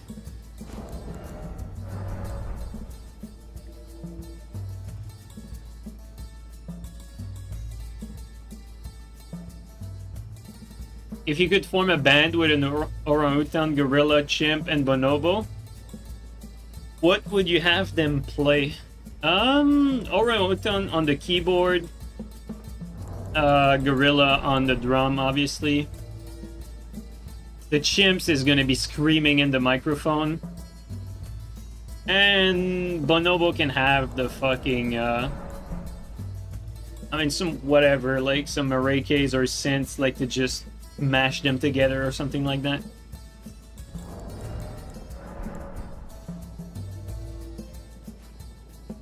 The bass, no, none of them can handle like any sort of instrument that's too complex. It's you're looking for like a band of complete chaos, well, where every monkey is mashing something together. With the chimp screaming in the mic. I gave the orangutan the keyboard because, you know, they don't have the temper to just smash things. And so he's just gonna be pressing, like, the buttons or the keys, like, softly. It's gonna make music like that. You're gonna have the gorilla, like, completely destroying the drum. Like, he's gonna be, like, smashing the drum. Because you need to give the gorilla something big, otherwise, like, nothing's gonna happen. And then, you know, you have the bonobo. You give the bonobo, like, whatever's left. Like, something that's easy. Like, you strap some marekes to his hand, like, that he can't take off, and so he tries to shake them or something. Or you strap, like, some scent to his hands. Something like that. I think you'd have to, like, actually attach all 4 of them to their seat, too. Like, it's gonna be hard for the gorilla. You're probably gonna need some chains. Like, you're gonna need to chain the gorilla to the drum seat. Like, it's not gonna be, like, very, it's not gonna be a very, like... How should I put it? You know, like, environmentalists are not gonna be happy. It's not gonna be, like, as pretty and positive as you'd want it to be, but they would have to all be attached. It's not going to be humane. There you go. It's the word. That's the word I was looking for. That's not going to be very humane, but if you want to have a band of monkeys, that's what you'll have to do.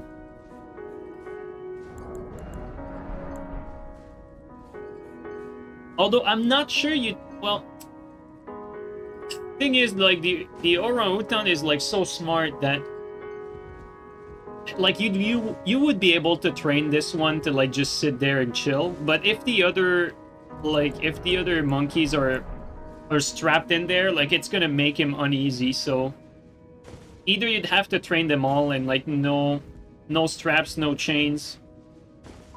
But I mean, you'd have to give them, like, they'd have to be trained on, like, banana juice and like, they'd have to be, like, fairly trained, though. If you don't, like, attach them, they'd have to be fairly trained, and it could actually give a bit... I think it could give a better result if they're well-trained and get rewarded, as opposed to all of them chained to their instrument.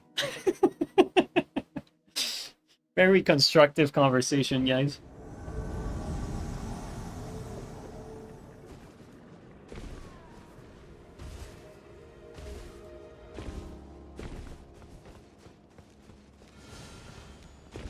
I have to use my voice.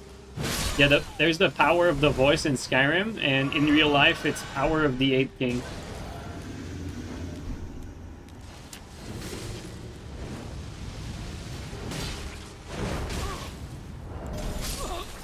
Oh, my kill.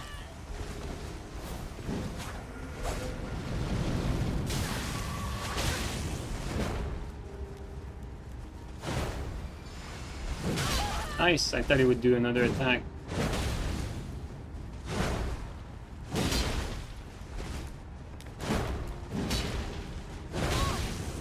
Is that Storm Stomp?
I'm gonna scare you guys, like...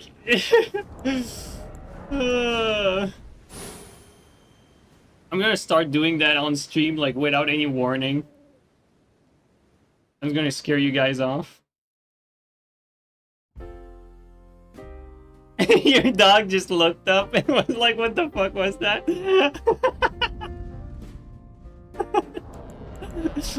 Ah, that's so funny. Oh,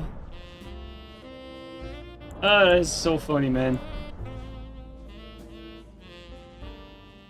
Don't you used to have a monkey soundboard? I didn't have a soundboard, but I had like a, you know, like you're listening to music right now, right? Like I used to have like desktop audio samples of like monkey sound that I could play. I should find some of those again. Like, I really need to.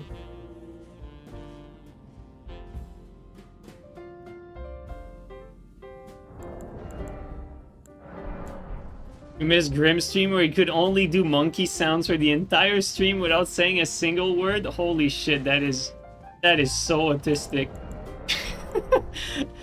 That must have been pretty funny though.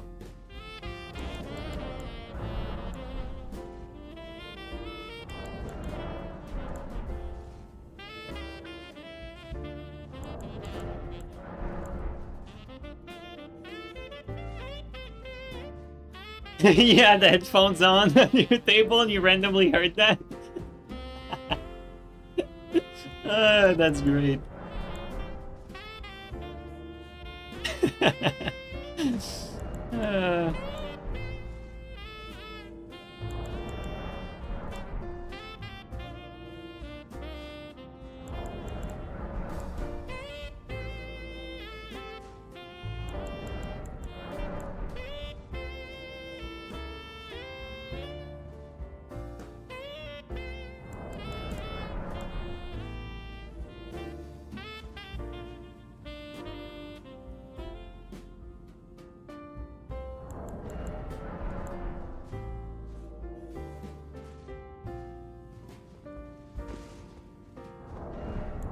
Was cosplaying me? Oh, so that's what motivated him to do that.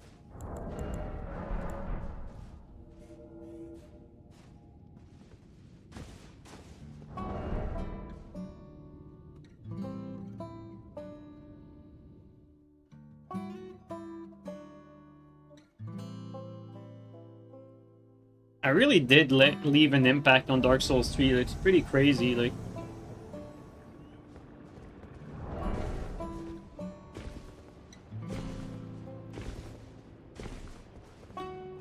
Oh, that could be rough here.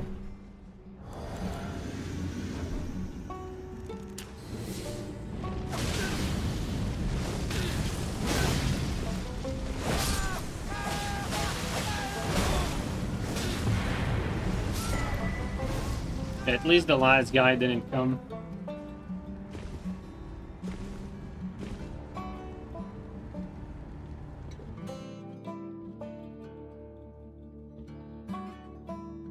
Yeah, guys, I don't know if you remember, but,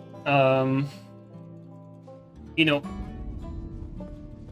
a year or so ago, I made an Elden Ring vid about light roll, and all I did was basically, like, just spam light roll in the arena and, like, throw knives.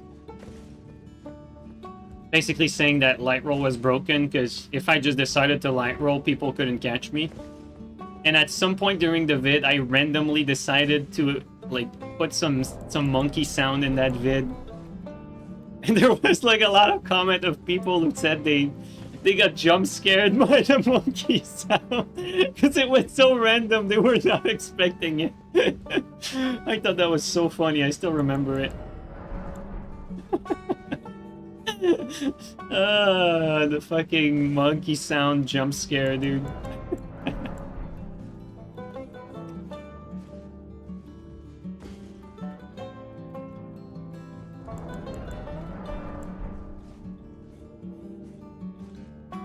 That was some funny stuff.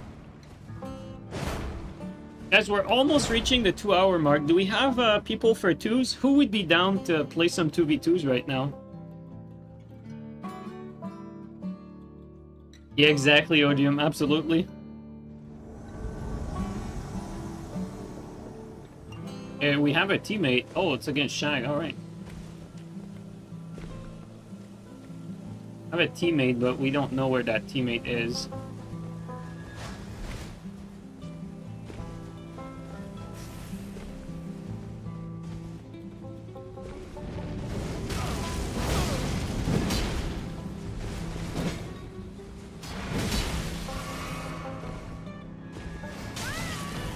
unfortunate.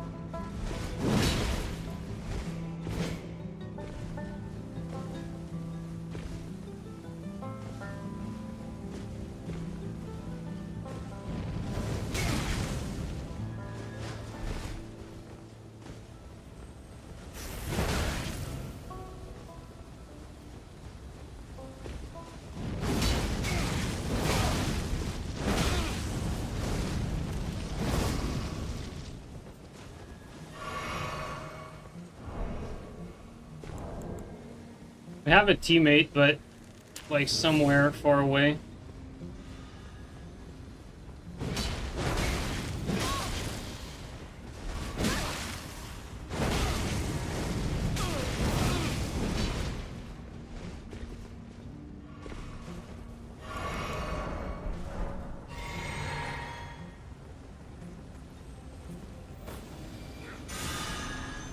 Gonna have to use the PvE.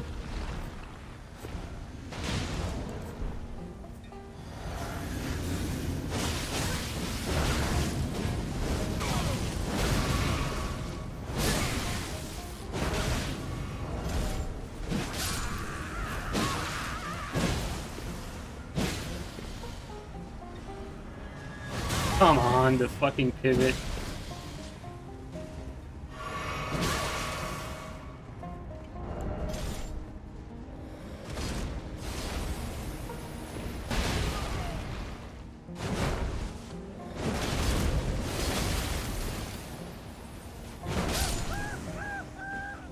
Well, that was pretty flawless. I thought this was going to be a 2v2, but that fucking teammate was completely useless. Or maybe he was dead, actually. You're down for 2v2s? Okay, so we got one. We got one person for 2s. Not gonna be enough, though.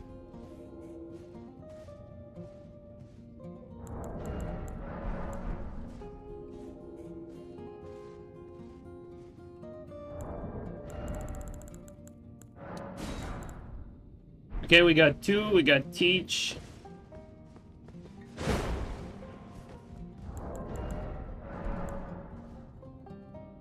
Oh, you down for 2s as well?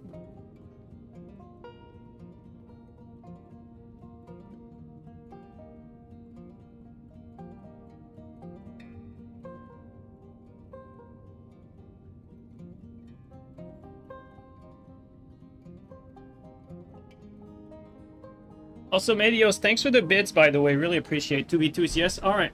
All right, we got 3 people. That should be enough. And again, I'm technically, like, the main reason I'm streaming today is that I deleted my 2v2 footage, so I needed some 2v2 footage. There you go. United combat, 4 combatant, any location, no restriction. You guys know the drill.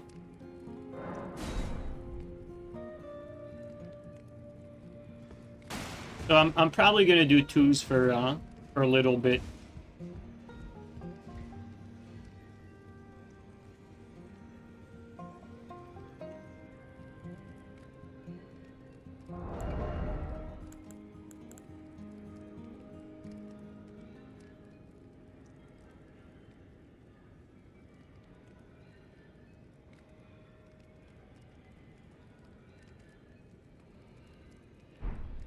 Ooh, ooh, ooh. There you go. Shag is there. Hopefully we get more people as well.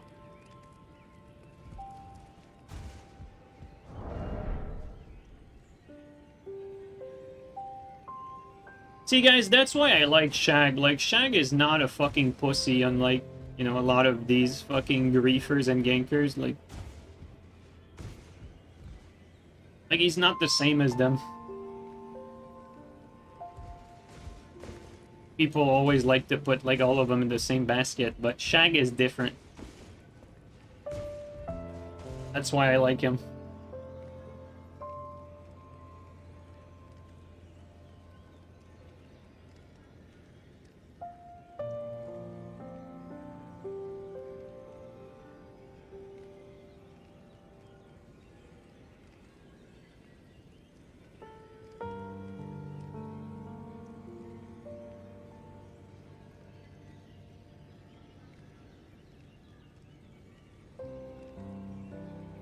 Only one more, fellas. Only one more. There you go.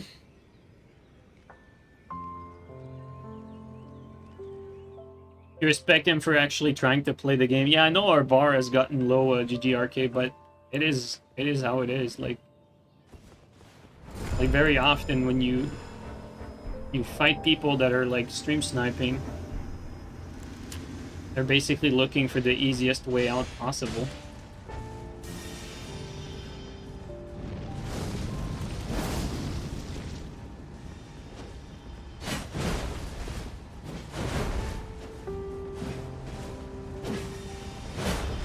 He attacked Canuck there.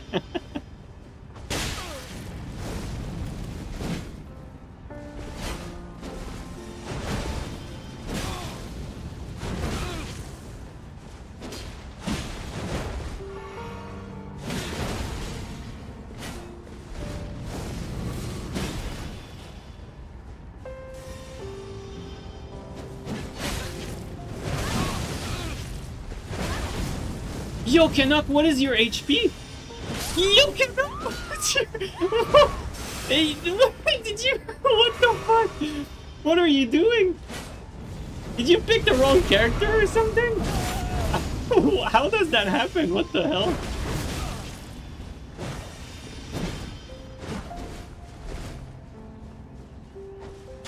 What the fuck? Dude, I'm actually, like, I'm so curious right now. Like, what happened there? Like, how did he take so much damage?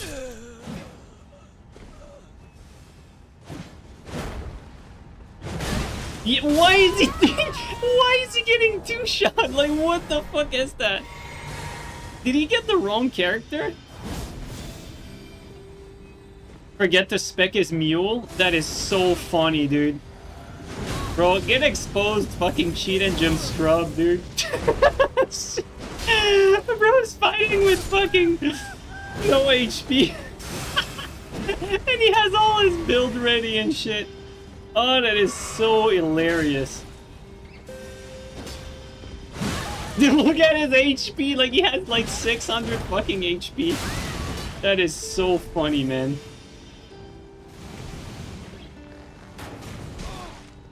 Come on, Ozier. He's one shot.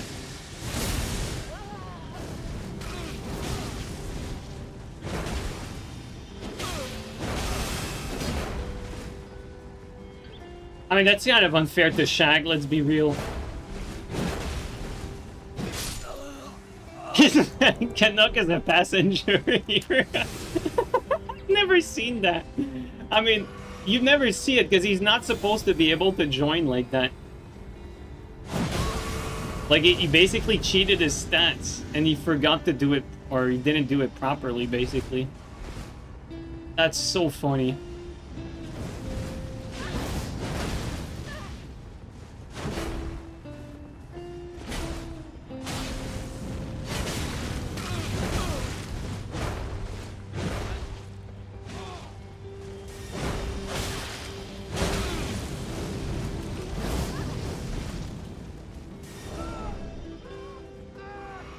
I'm gonna be low here.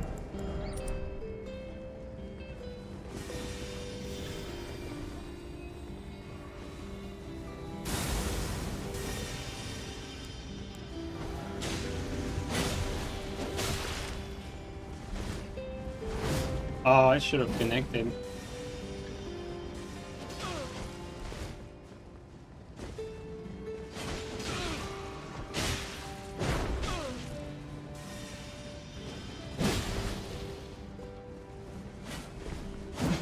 Right now, what's funny is he's at full HP and I'm one shot, but the fight is actually even right now. Because we're both two shot. That's what's so funny.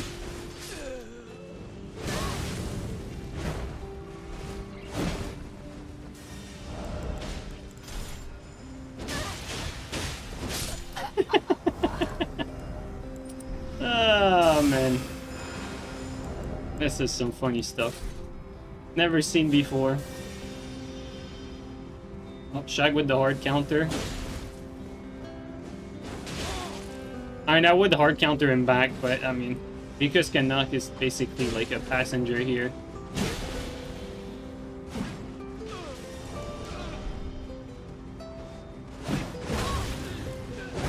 He's just a two-shot, dude. That's fucked up.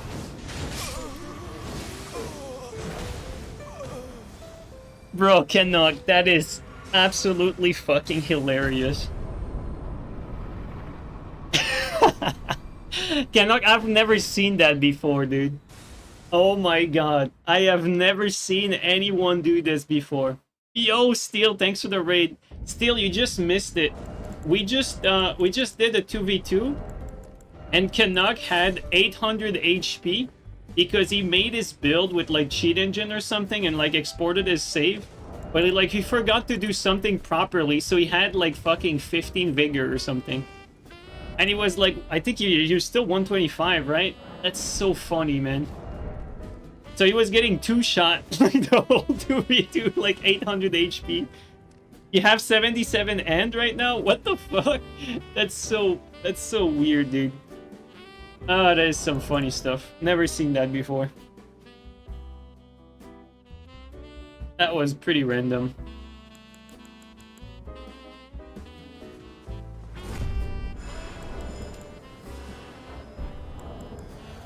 What was funny is on the first attempt, that shit was pretty funny.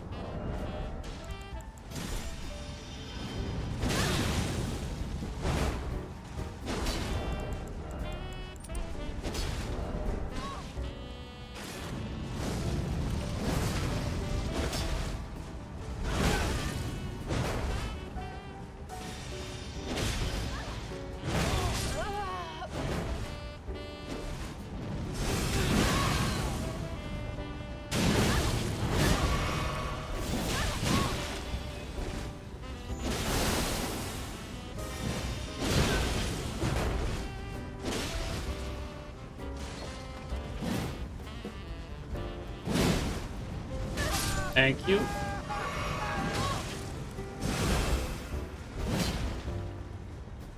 Survived the double team, but we're still low. Oh wow, that reached.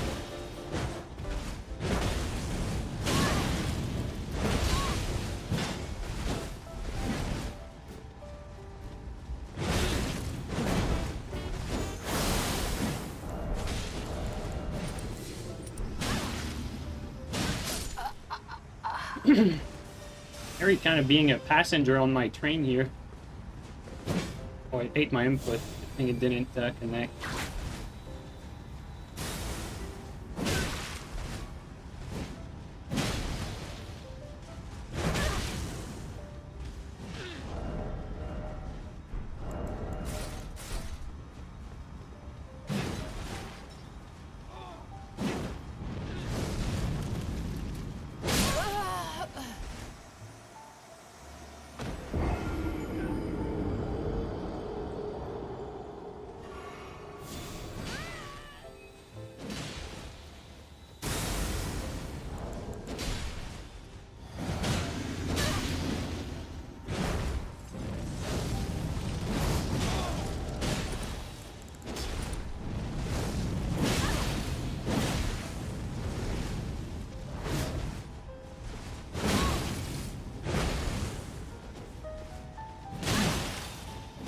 Oh, come on. We got aim punch on that first one.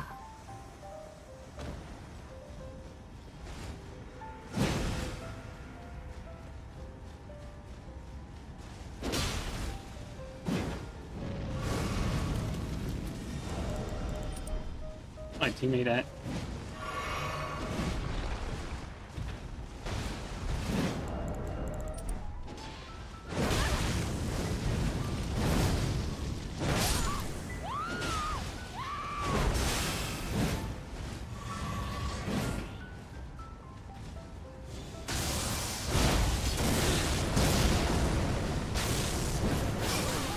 Take that.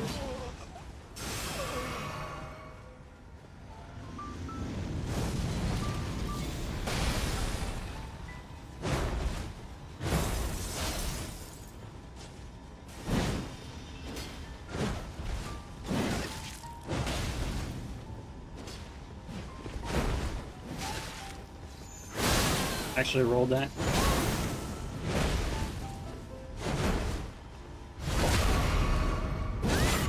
Can't look behind me on my screen. Hit that.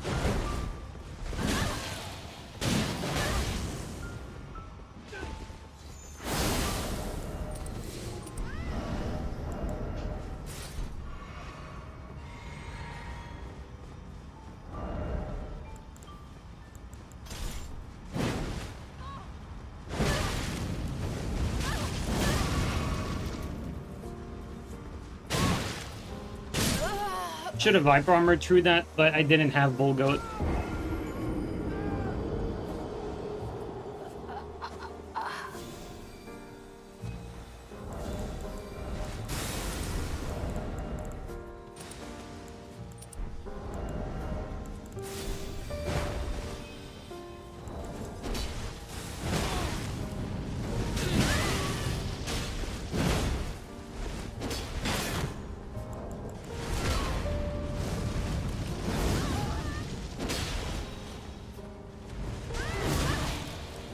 Far enough.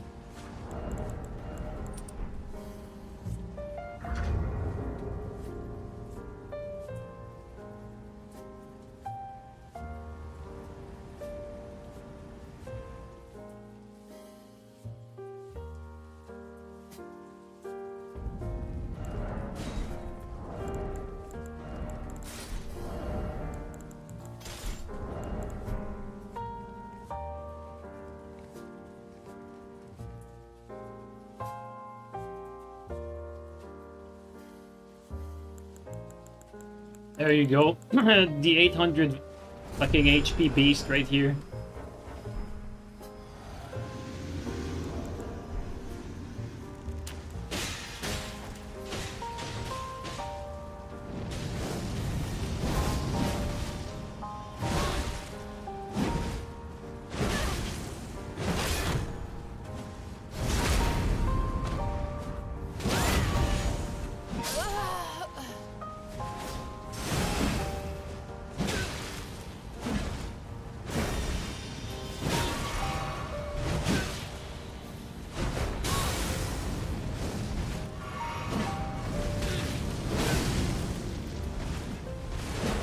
Oh, it didn't hit.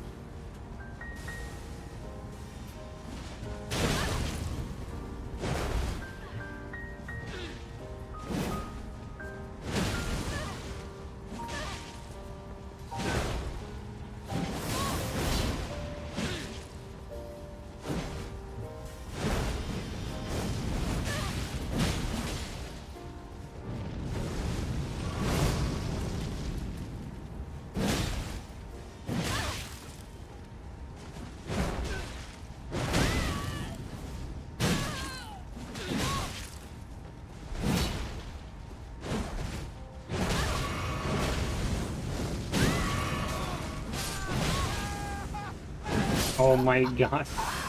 Why couldn't you play like that the game before? Little lag.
Oh, that was Canuck.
We should start a new meta, guys. 77 endurance meta. The lucky meta. You have to get lucky to to win a fight.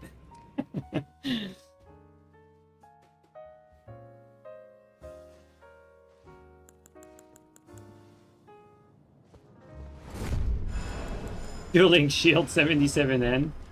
A Dueling Shield is the only thing you could maybe make this work with. Oh shit, it's Shag and Teach. They were made for each other. Oh, come on.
I actually did not see him through the fire.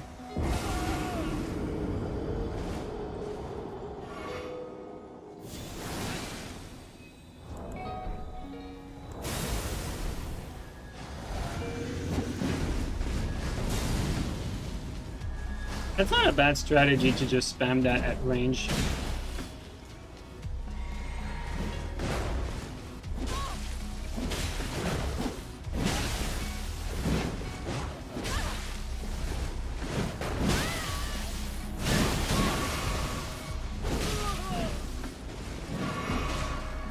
It's playing well.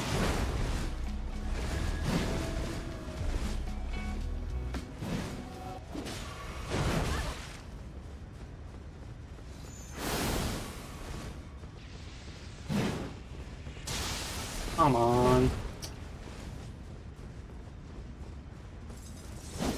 Nice shot. The teammate is playing super well, actually.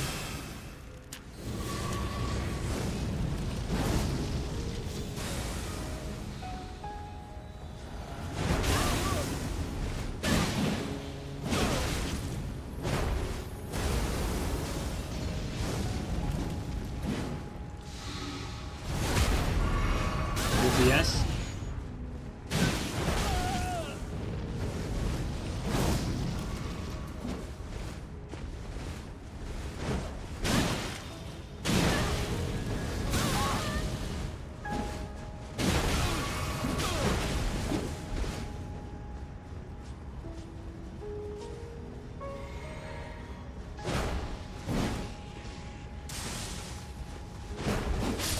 Well fucking played, dude. Teammate is goated. A little lag there.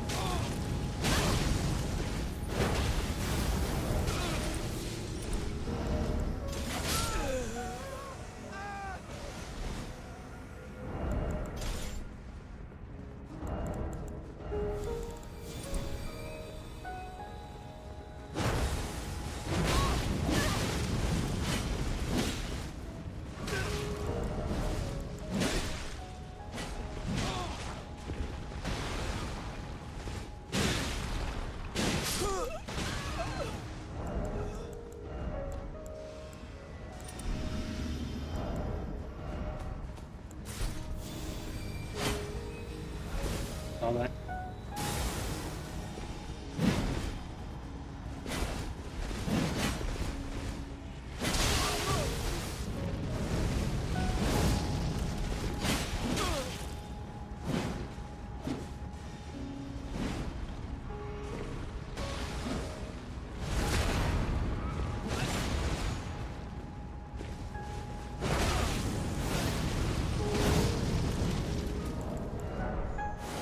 Hate my input.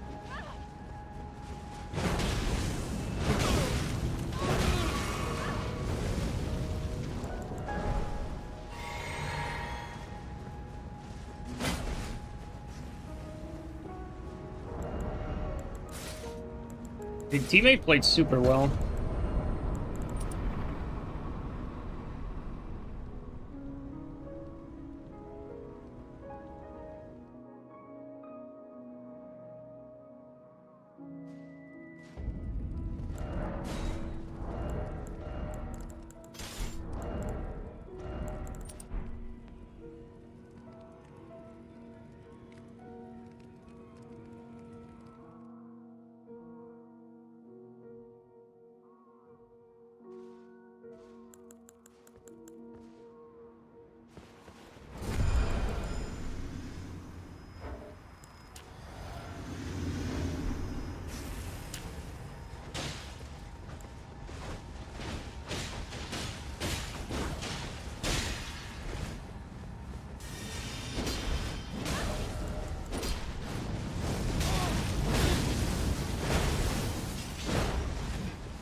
Face that.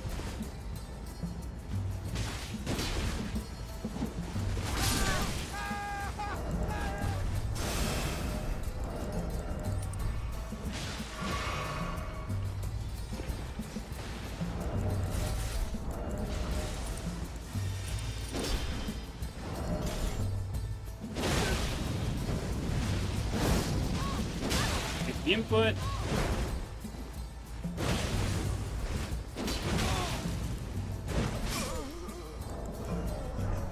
I input again for the drinking because I pivoted. Crazy stuff.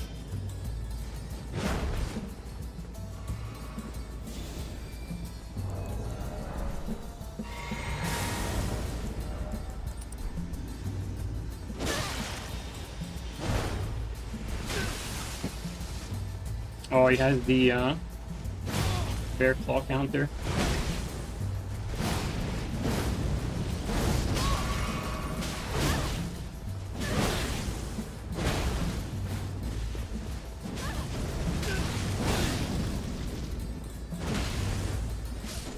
I ate my input again, but I didn't get hit. Lucky me. Well played, teammate.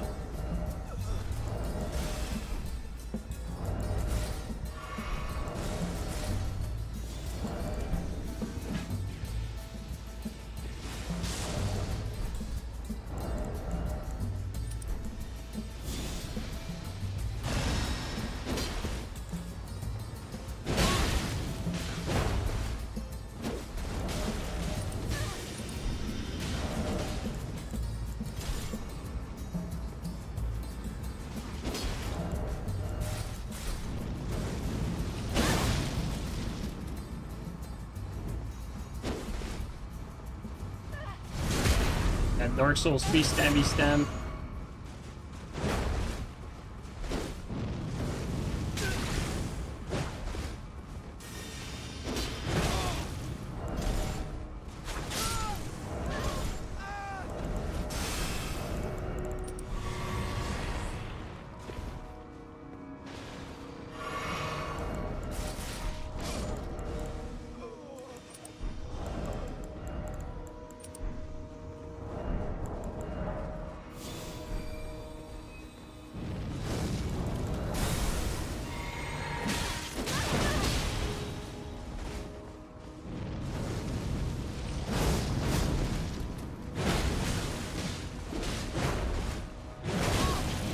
That hurt.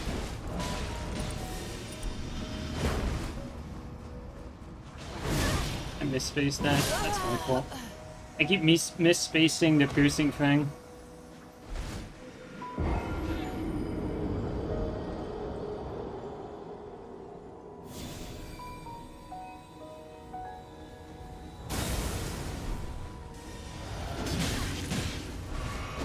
The camera.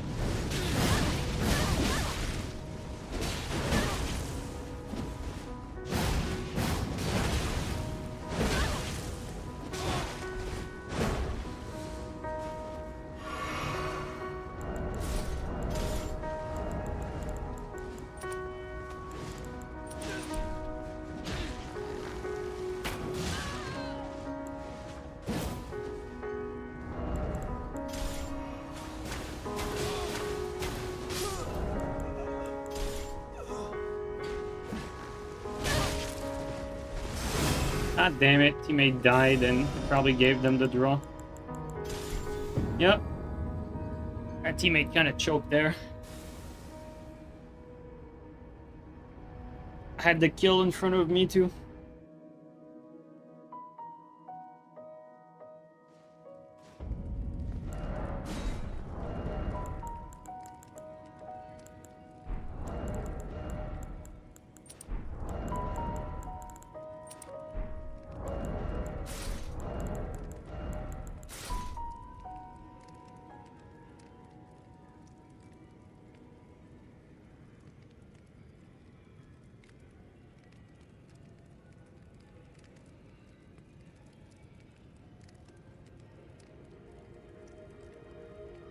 This 7-Eleven big ad is the most annoying ad you've seen in your life. What is it? I'm not sure I want to see it though.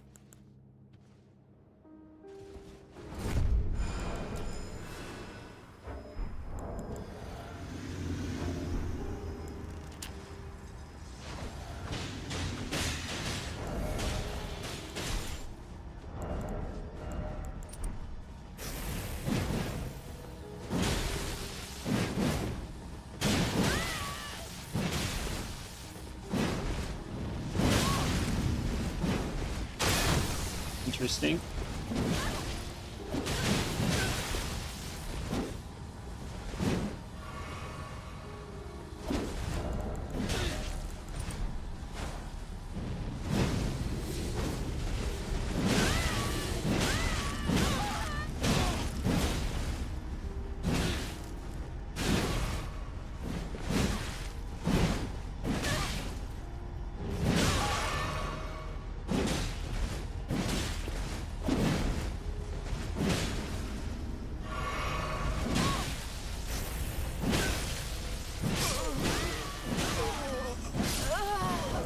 That blender, everyone's getting fucking comboed into each other.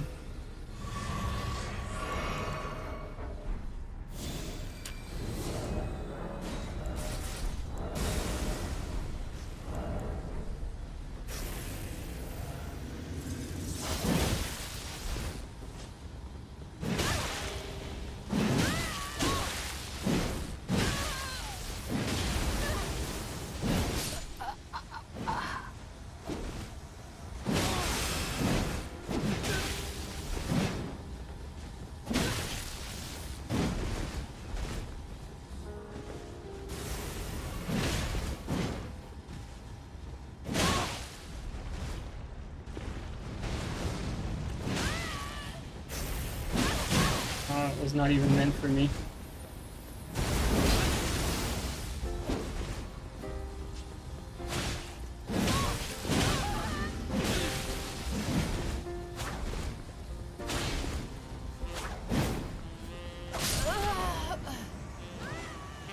The teammate is actually like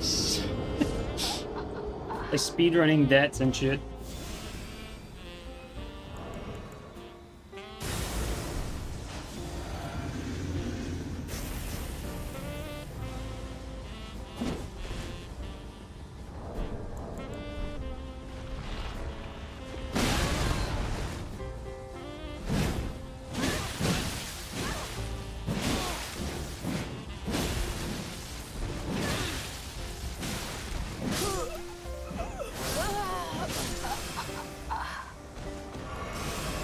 Teammate almost speedrun his death Fast enough so that I can kill the guy before he healed. Almost.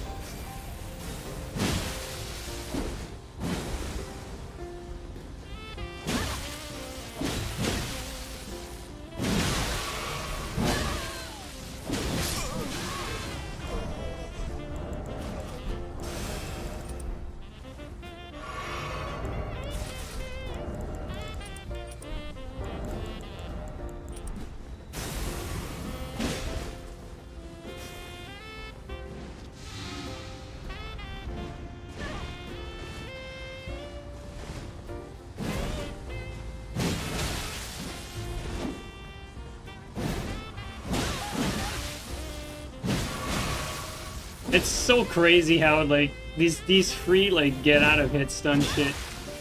It's so skillless. This guy is able to get out of it just like pretty much for free. No downside. No skills, nothing.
Holy shit, I carried so hard. That was one hell of a carry.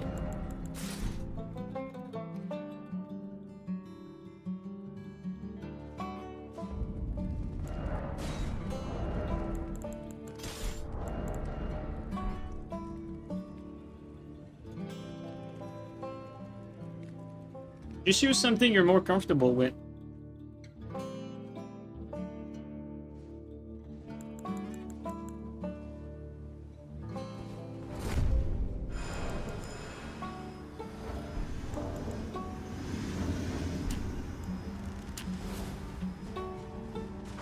Nice.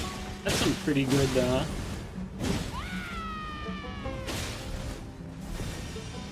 some pretty good teams there.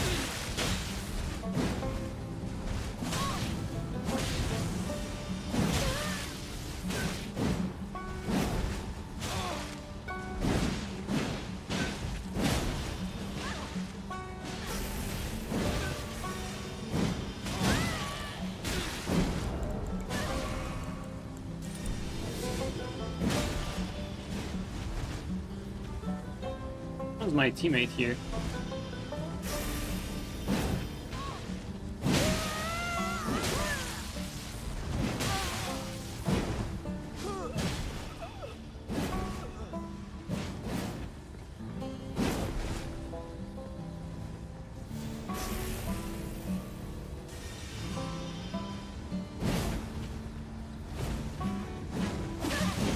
Oh wow, no hit for me.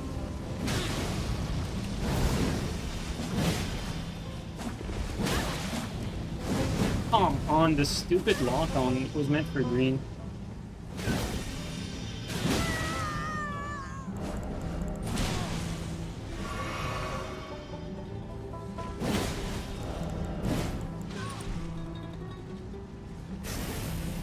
Fucking nut.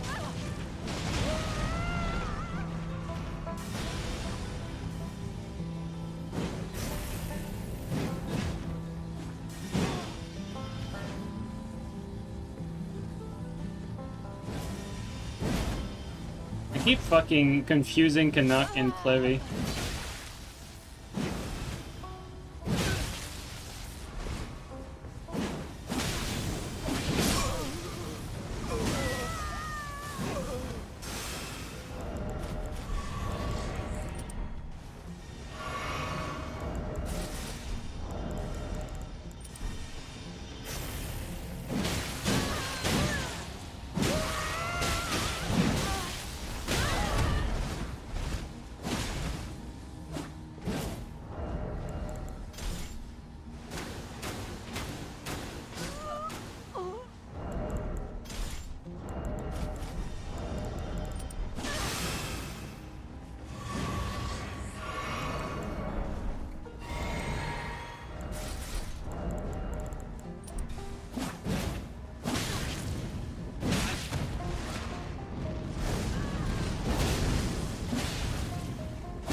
So it means I have someone near me.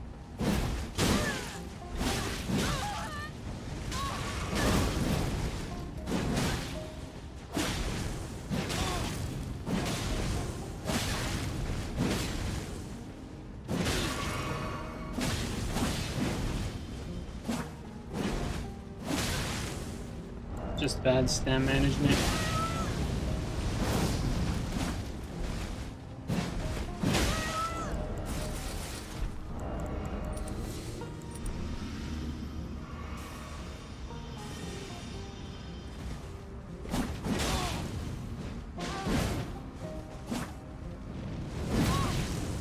Back home mode.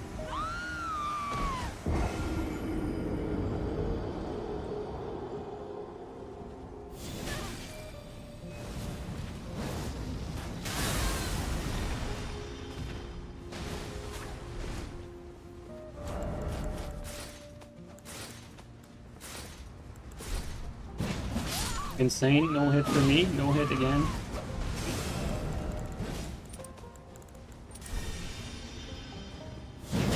Oh, game sometimes. So inconsistent. Made the right play, but oh, just ate my input because of the pivot now.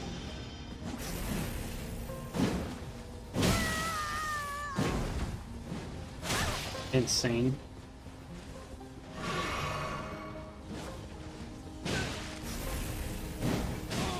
And the tracking was just non-existent for this one.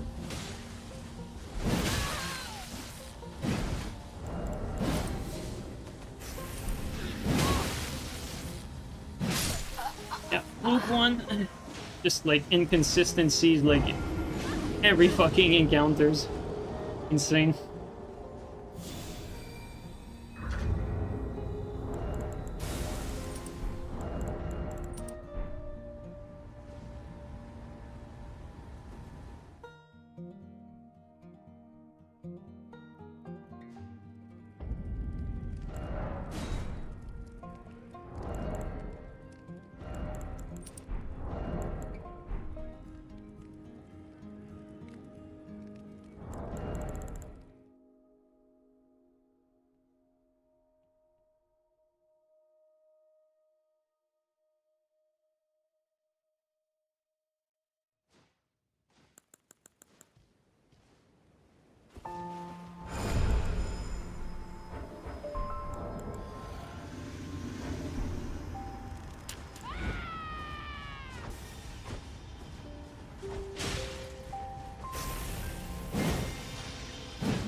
Yeah, just fucking spamming R2 out of stun there.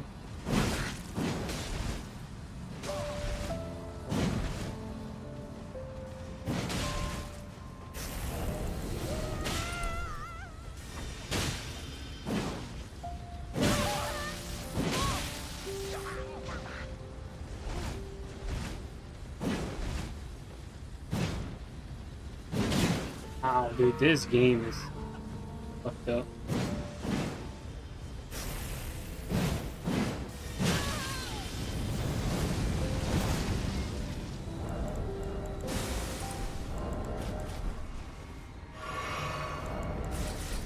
Oh, it's old Fire Crotch, what the hell? Haven't seen him in forever.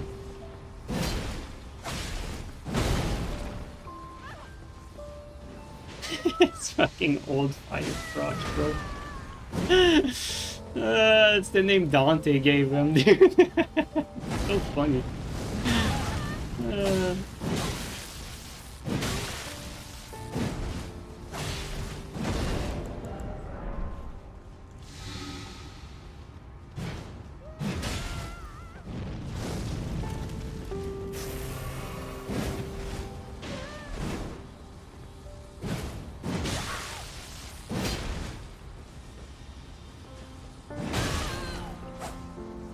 Insane range, dude.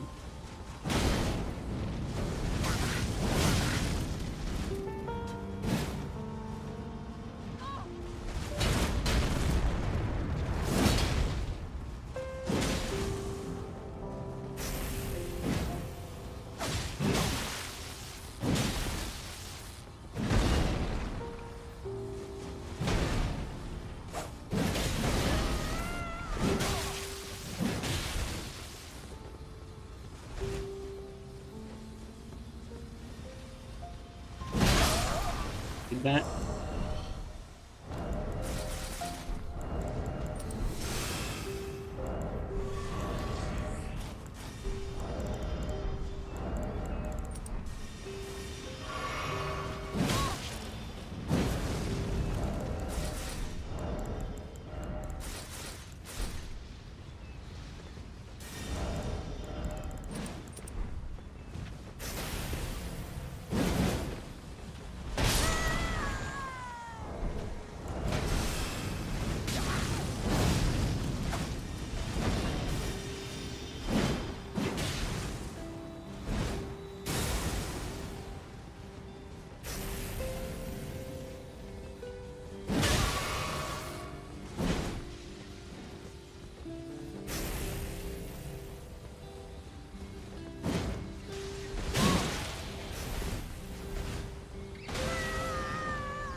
And my health gone. Crazy.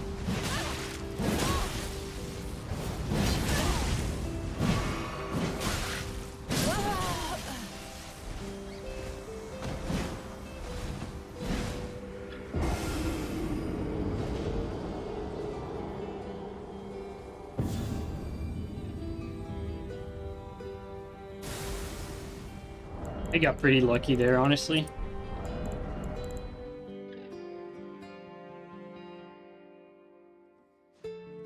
Alright, Hosier, thanks for the fight, man. That was great. Thanks a lot, dude.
There you go.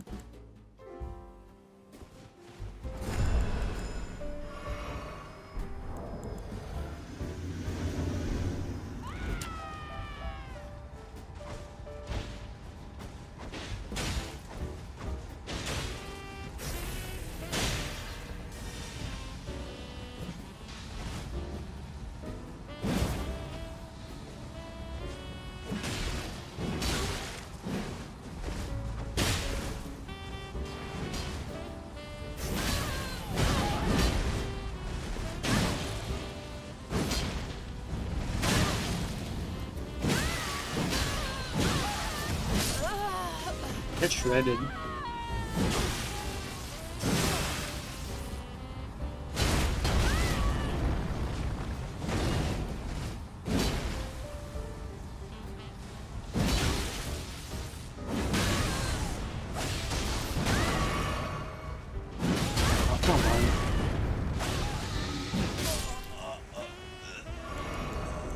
Like, he's playing so bad, but I mean, he has a pretty good build though.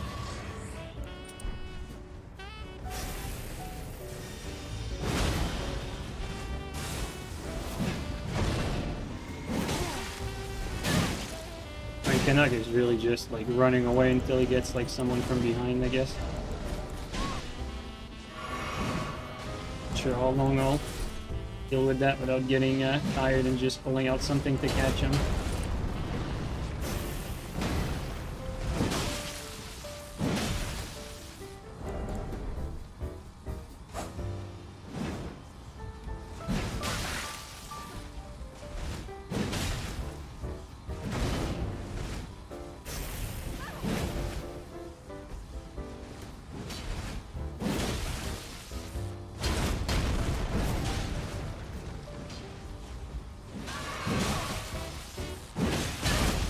So you can tank it.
Thank you.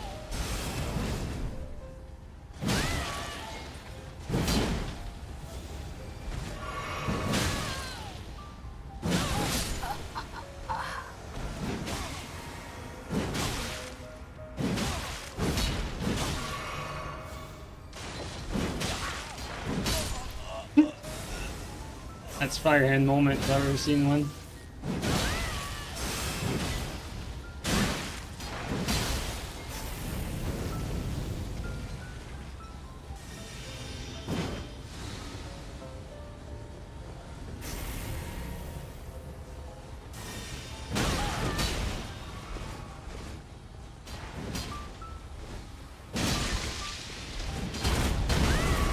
Reach on that. That was pretty good.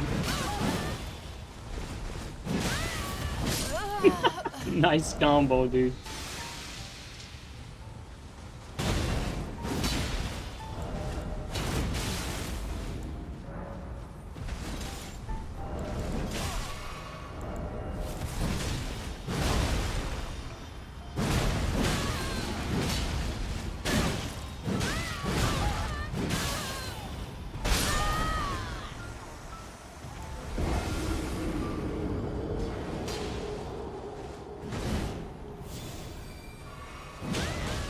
That's why I was fat rolling.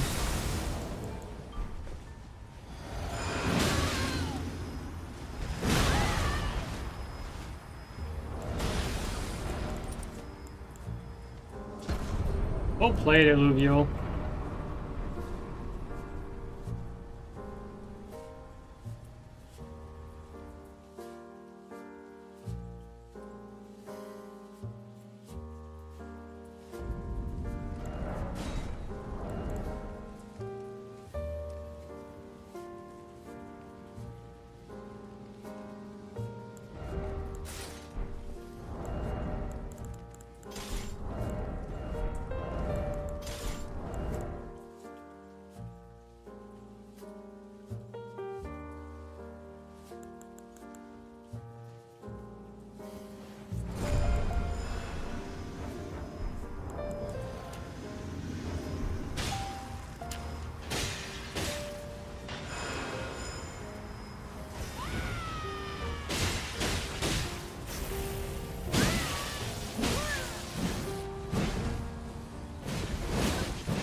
shit, players go down. Holy shit. The TS came out quick.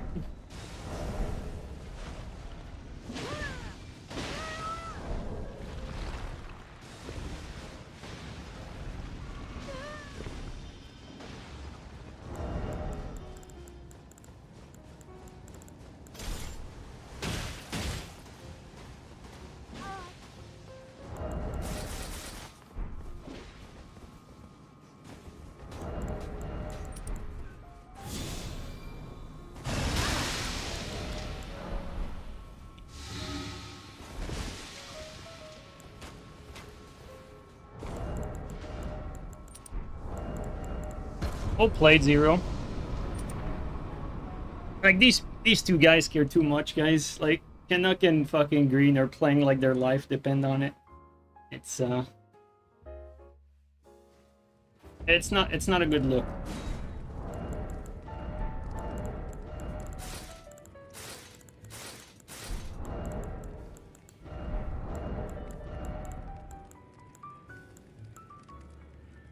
Well played, Zero.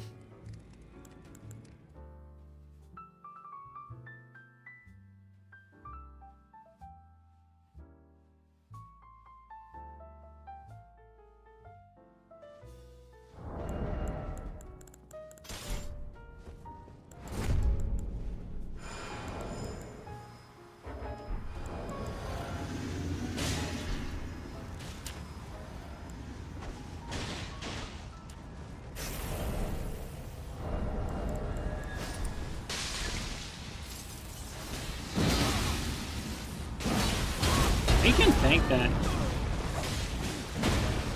Oh.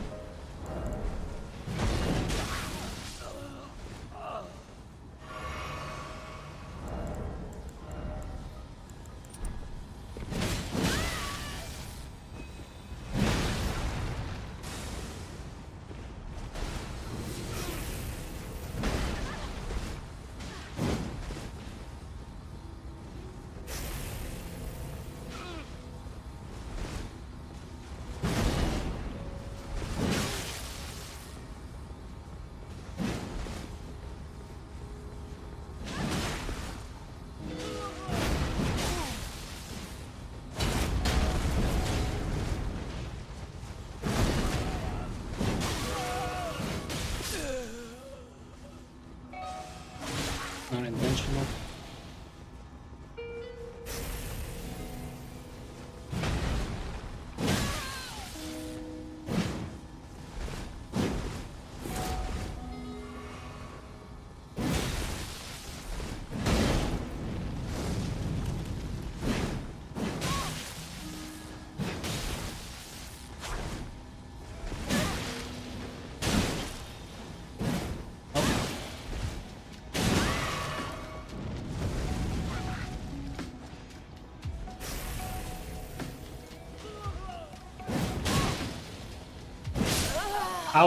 I'll take the trade because that was a bad look for me.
That hurt. His teammate.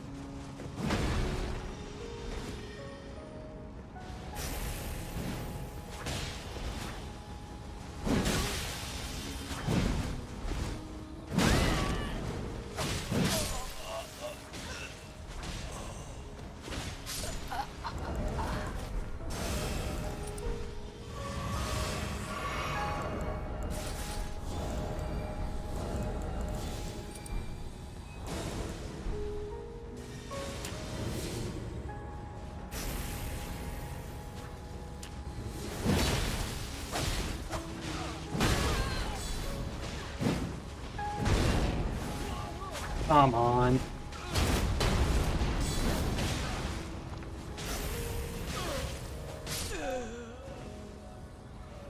Guy is dead.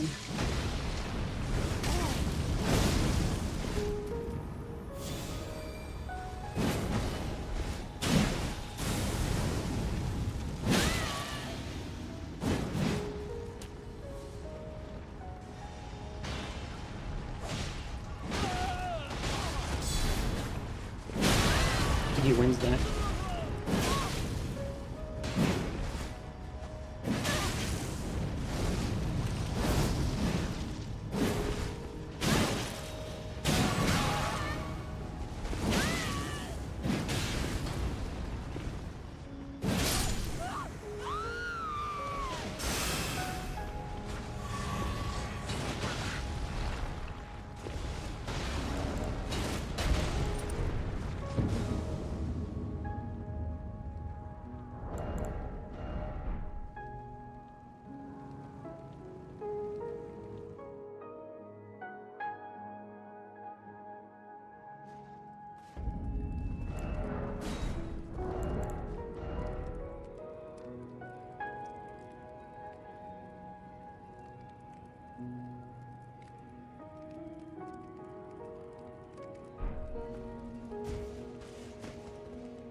Split lobby, or is it?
Yeah, probably alluvial.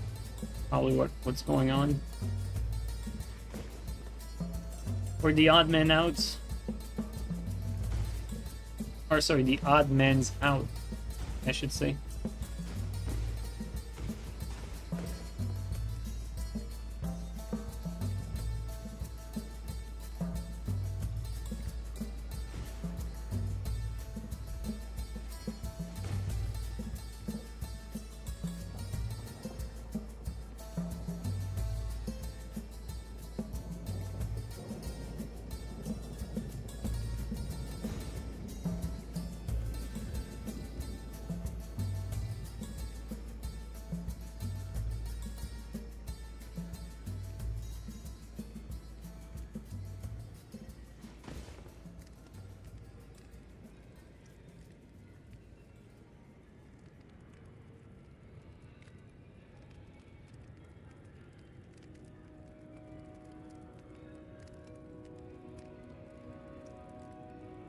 Game couldn't handle the Gen hunt? Yeah, that's probably it.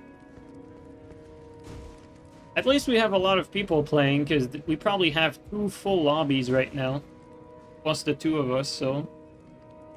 That's a lot of people, I think, right? Because we would have, what? Cleve, Mary, Green, Canuck. Who else? So maybe that's everyone. 0. That's 5. Osier left. Peach. At 6.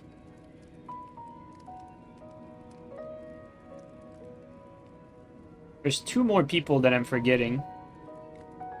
Oh yeah, Shag, that's 7. And there's 1 other person, I guess. Osier left, so that's not him.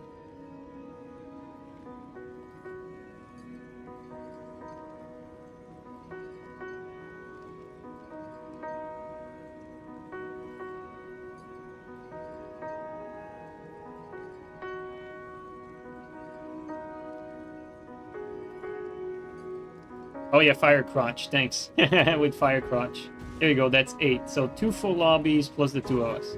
That's everyone. Okay, there you go. Dude, fucking Firecrotch, bro. It's such a bad name. It makes... Dante gave this name to Old Firehand, dude. It stuck through time. It really did. Old Firecrotch, bro. What the fuck?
Got anything out.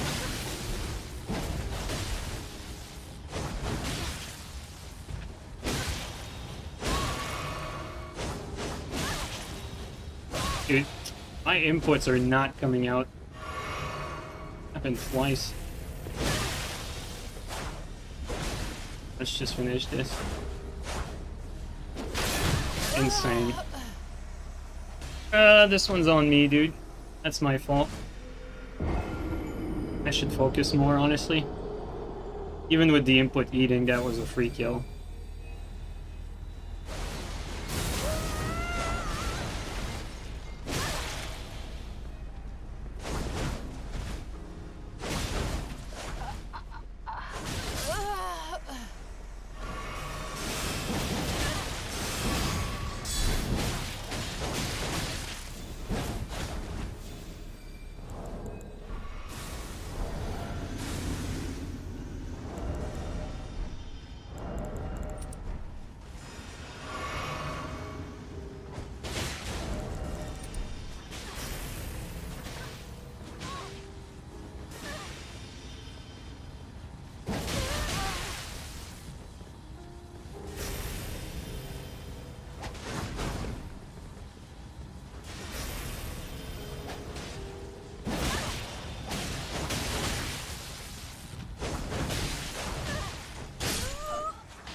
Come on, this dumb fucking game, dude.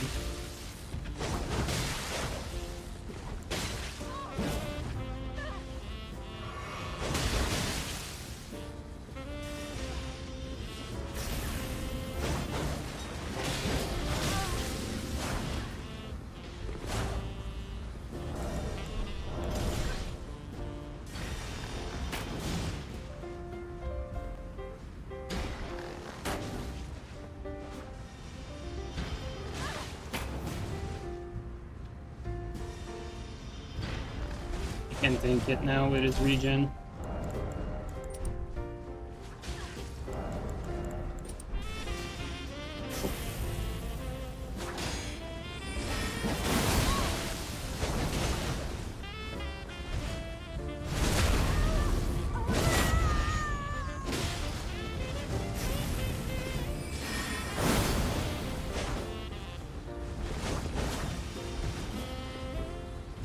Oh, I don't know who's who.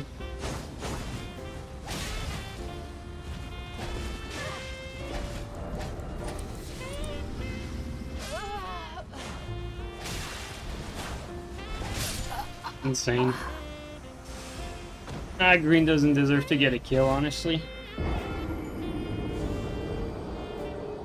It's just like, running away whole fights. I should pull, like, all the stops to finish him, basically.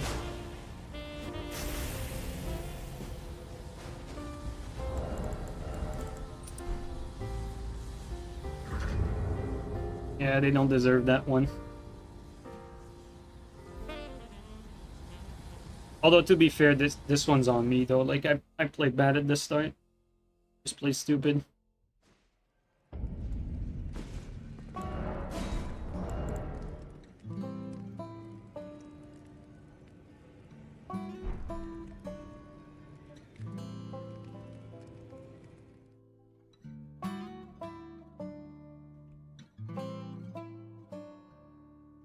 A lot of instances where I trade with the sword dance and the sword dance just misses even though like I'm right in front of them. Point blank. And it just misses point blank. Definitely very annoying. Oh. Elden Ring moment.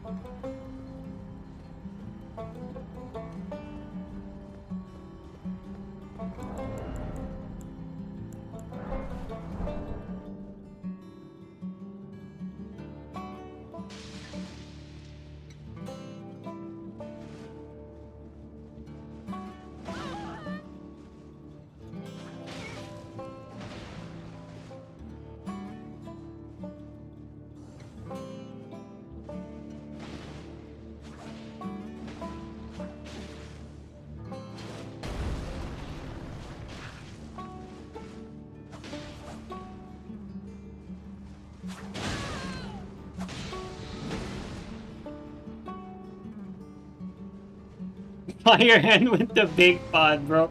That's not gonna work, dude.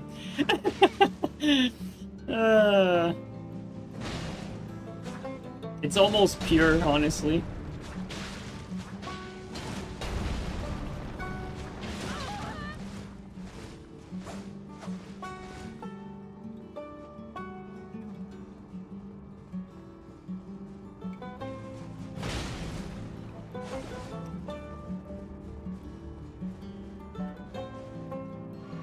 What the fuck? Yeah, well, I guess he doesn't realize what's going on.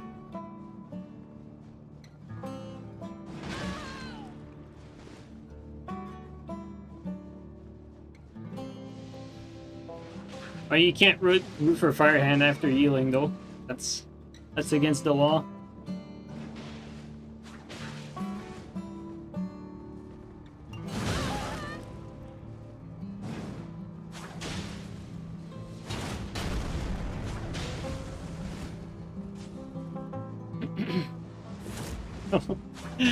Bro, the decisions that Firehand makes is actually so funny to me.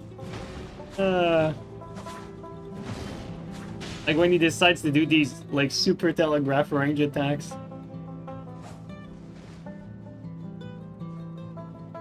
It's like for twos I get it, but In a 1v1 like that, that's like that's never going to land, like these super telegraph range stuff.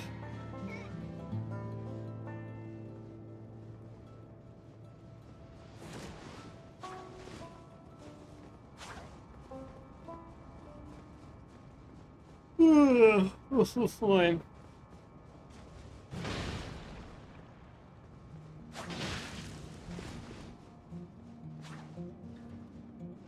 No way.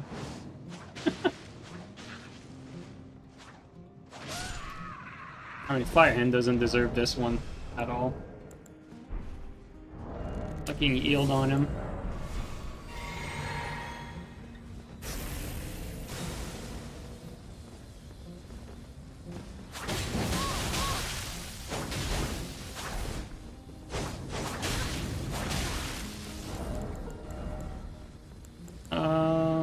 Let's do. Where is it?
Canuck is playing like just so fucking passive. Like I don't even know why I'm bothering to play him like that. I should just switch and finish him. Like all he does is just run away to regen. Like the whole game. Like he gets outplayed and then just runs away the whole game. He should be doing the same thing like fucking tenfold.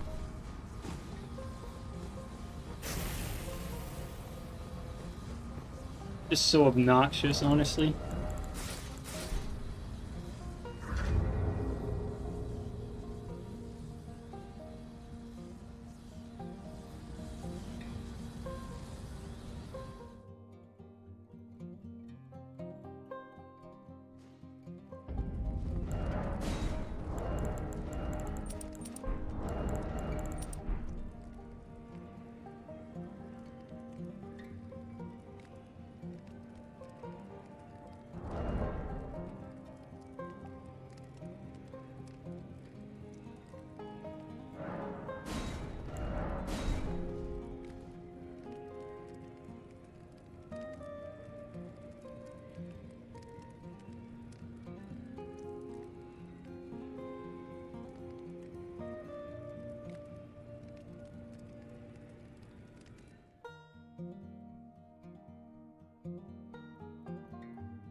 He's thinking it. Guess you can't have fun. Alright.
Could be a BS. Okay.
Oh boy. What do we have here?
The gank stab.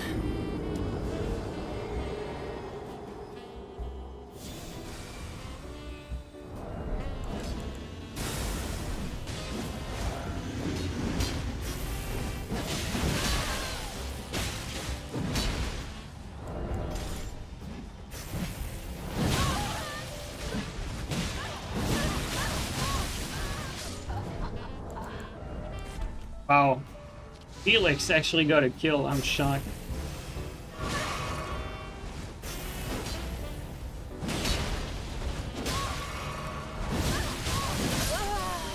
Felix got 2 kills. He's carrying now.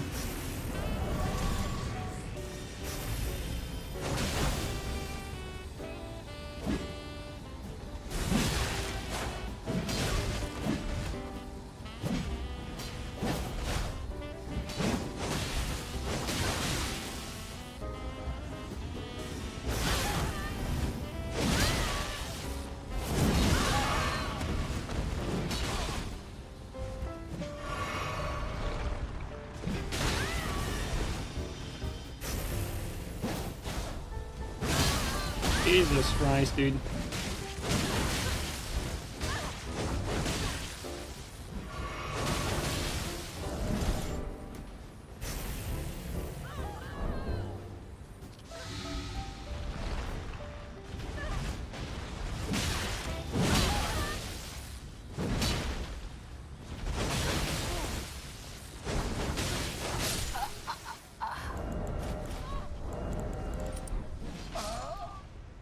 Oh, we'll play Felix. I mean,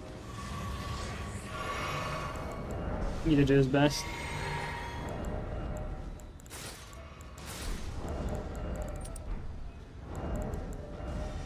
I'm not sure. Oops. Not sure what I'm here. Play this.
Oh my god. Oh, I got saved by the bell, like, so badly. I didn't expect the fucking R2 spam. Saved by the clock.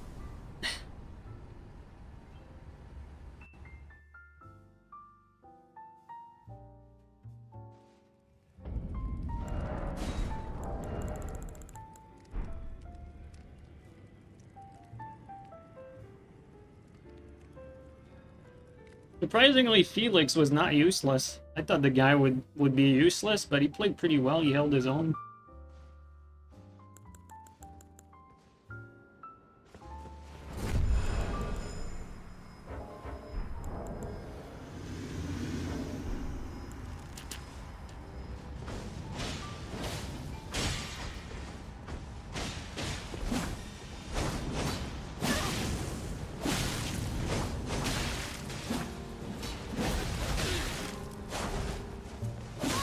Range on that. Like this.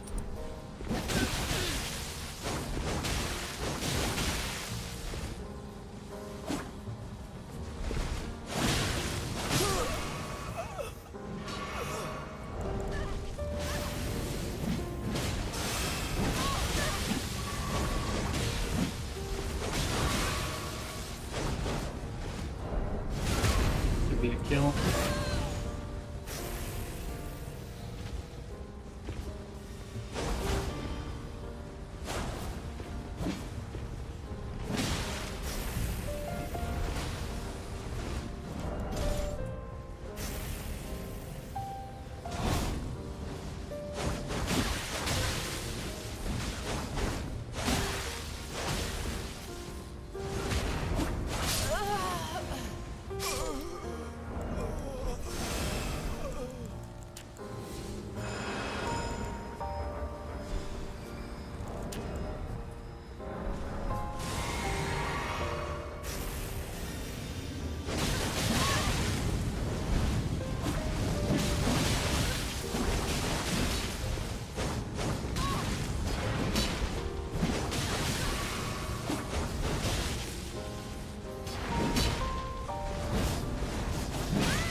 Oh, the gank stab.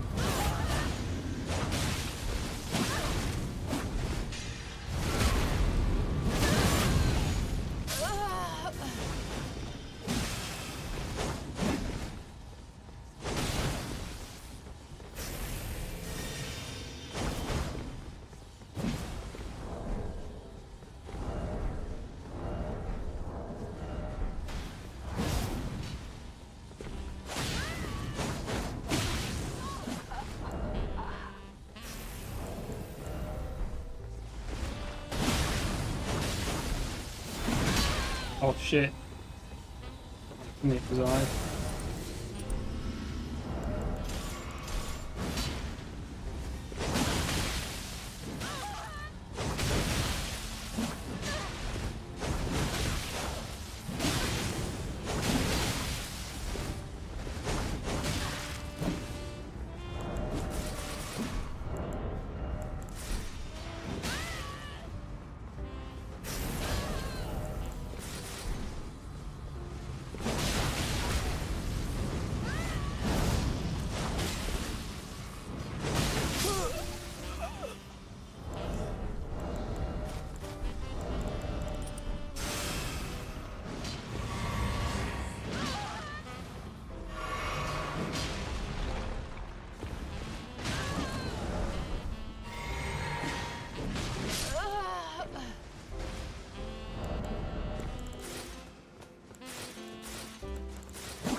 Oh, there you go. We got Shag.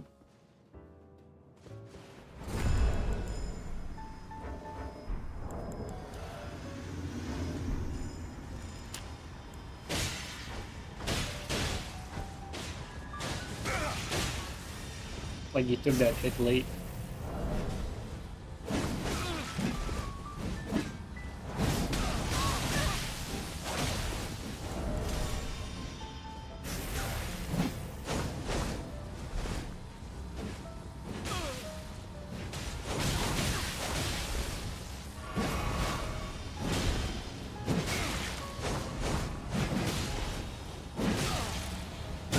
Nice re-aim there, or change of lock on.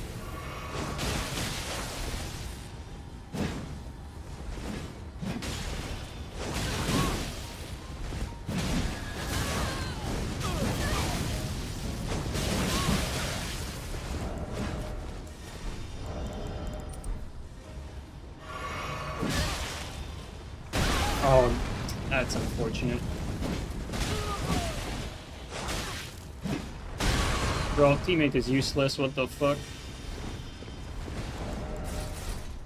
Like, Shag is actually being useless. He's letting me get double teamed like crazy.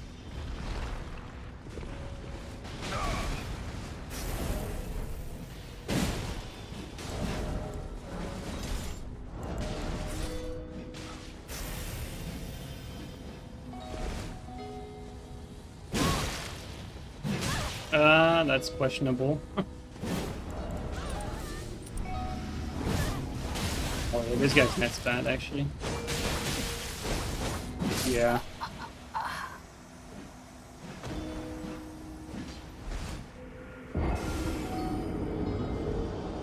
I mean, all the damage I took was pretty much because of Shag. Like, he just left me dry, like getting hot thrown while Kenneth was pressuring.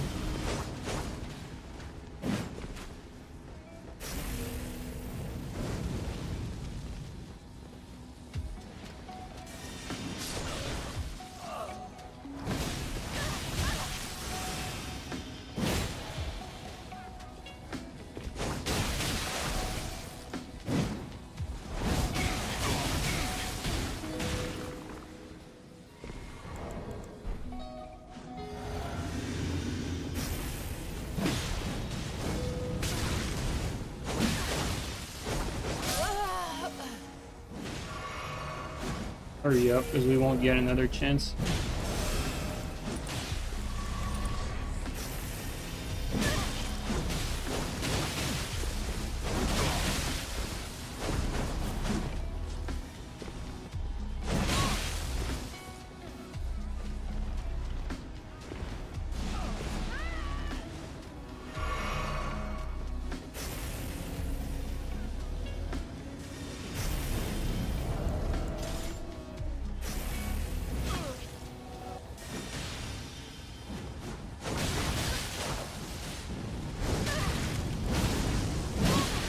God, dude. Maybe just leaving me.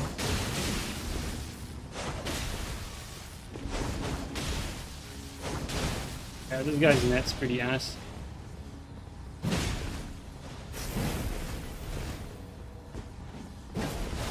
This is just double roll panic rolls.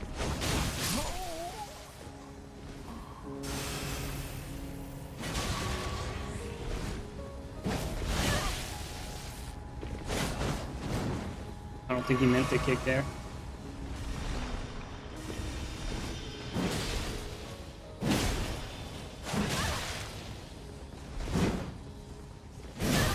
This guy's net's pretty fucking terrible. It's kind of sad even.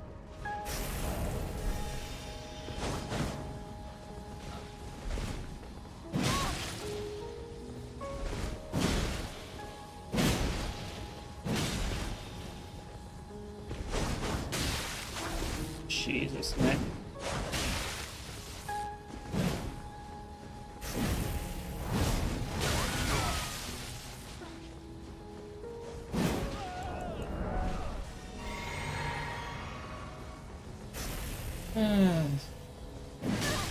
This guy's range is so ass.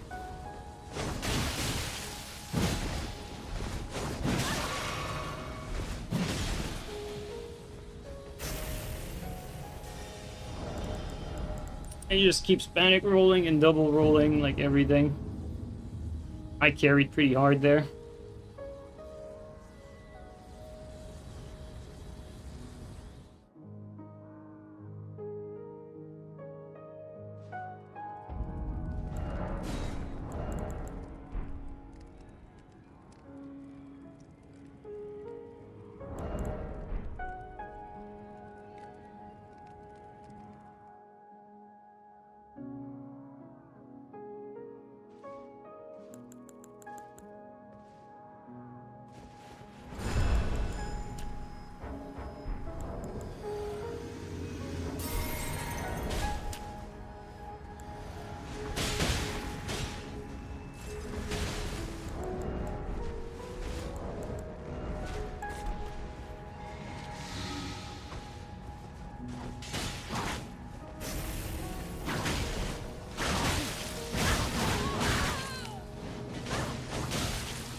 Wrong Ash.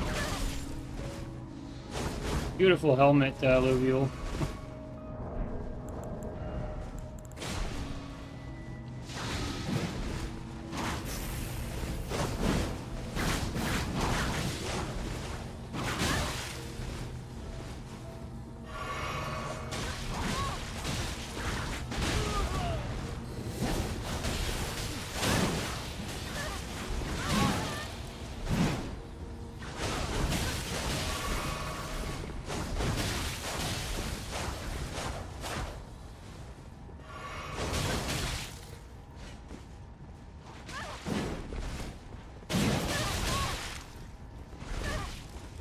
Oh, come on.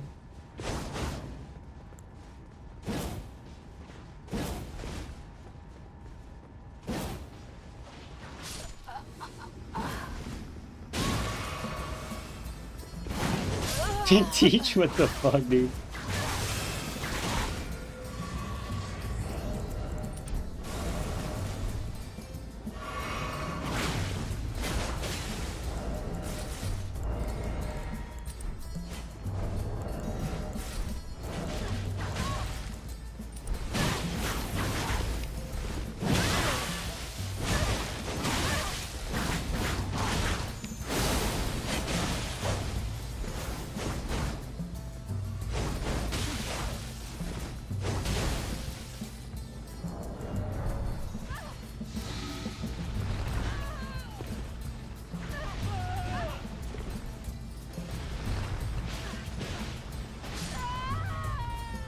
Teach got killed because of the shag there, and he's just leaving his fight like that. Like, you can't do that in twos. Maybe you can do that when you're ganking, but in twos you're basically costing your teammate his death. Or his life, I mean.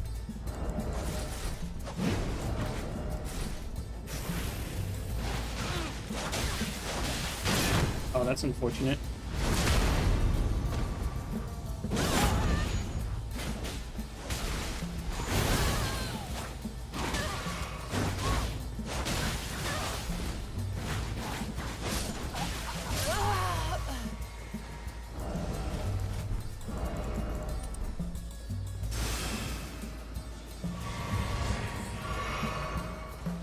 Oh wow, that reached.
This stupid block, like, I rolled there, but sometimes, like, the block input has priority over the fucking roll input. Like, I rolled there, but I was holding block while rolling. So it gave me the fucking block problem instead.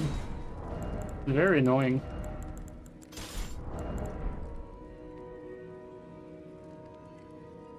LGS is crazy. LGS is kind of skillless, but it's fun to play with.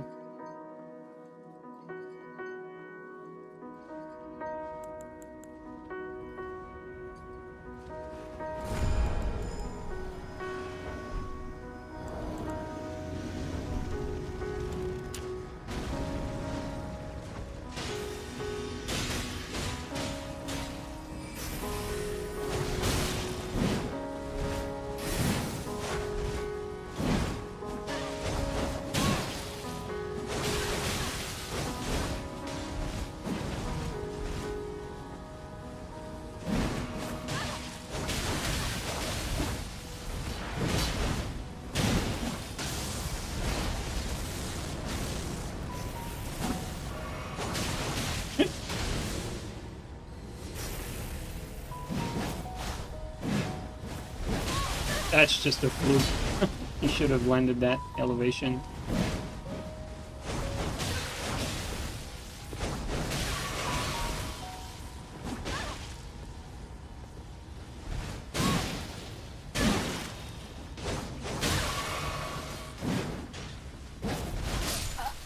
That's unfortunate. I think, though, you're just not used to rolling it, because a lot of these that I'm catching you could technically roll them. You just time it a little better.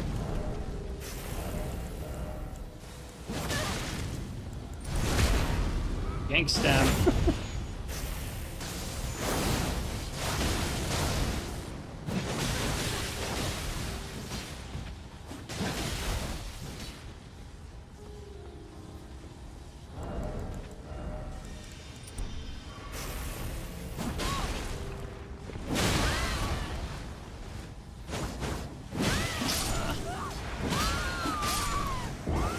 That's my fault.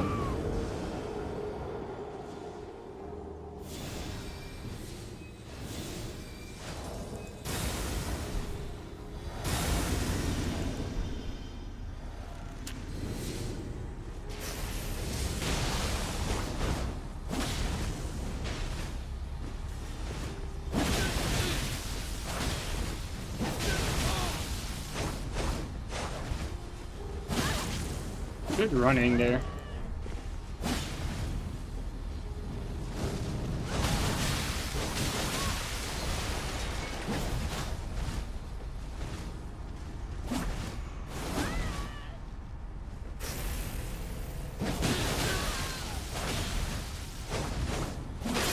I swear to God, like, so many times I just outplay my opponent and this stupid ass fucking block that has priority over rolling.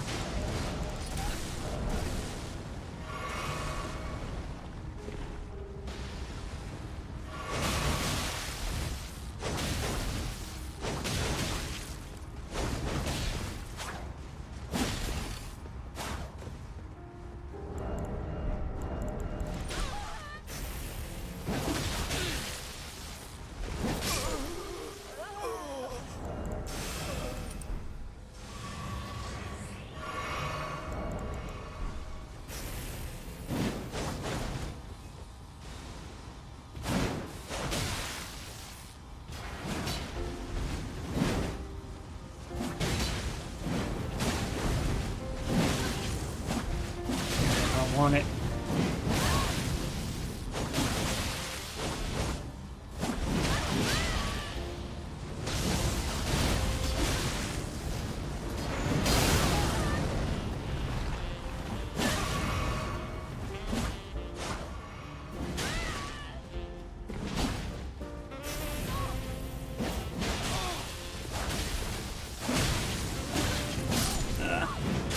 Needed bull goat for that, I think.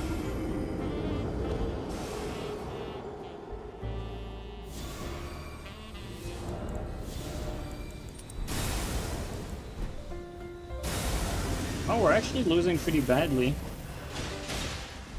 He's not really realizing it. I'm not playing bad.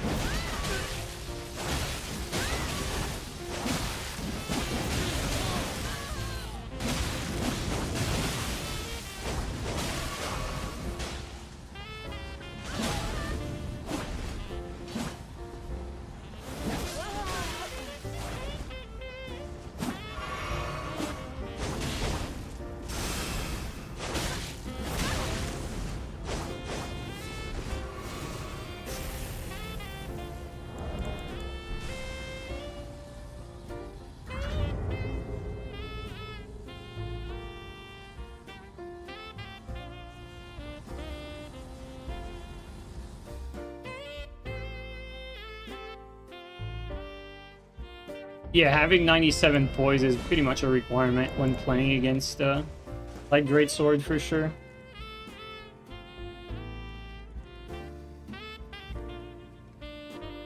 Do you mean when you say the block has priority over the roll? So like when you're, let's say when you're rolling, but you're holding the block button at the same time?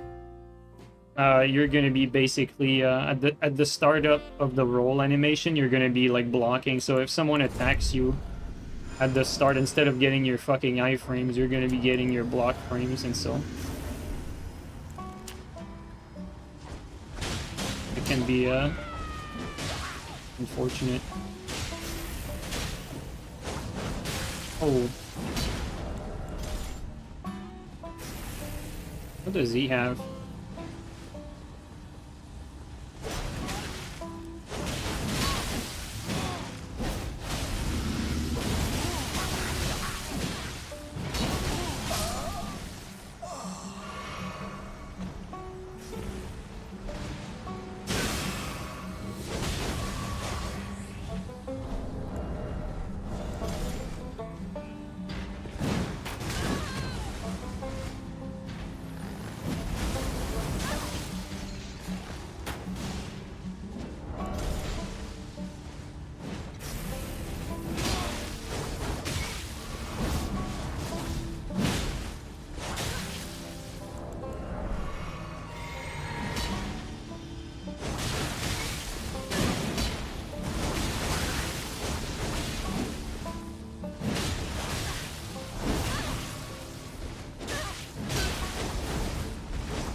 Teamwork.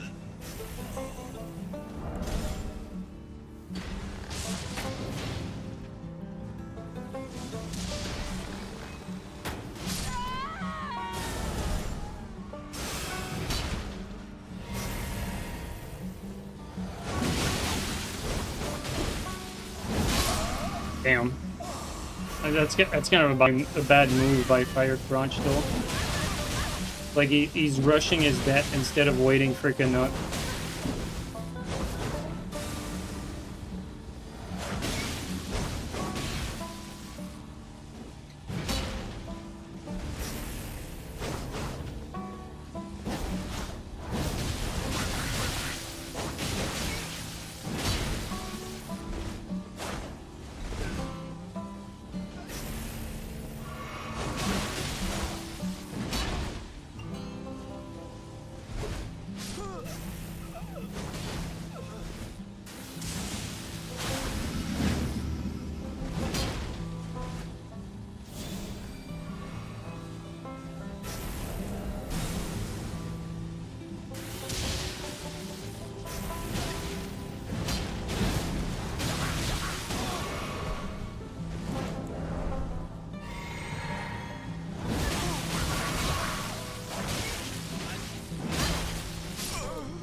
That lock on is wild.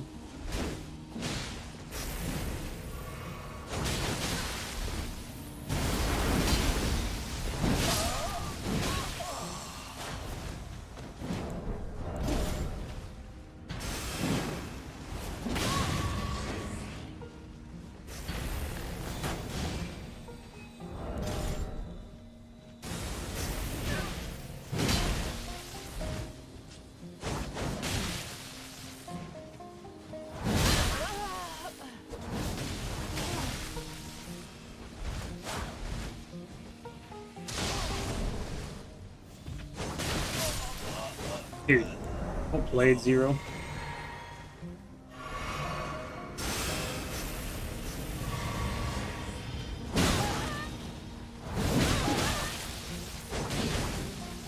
Again. The stupid block priority over the roll. Insane. Oh, that's a nice wake up.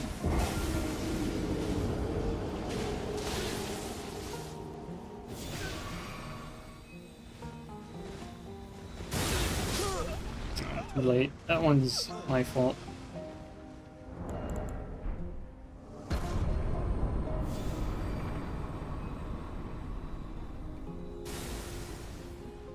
Dude, Zero's playing so good though.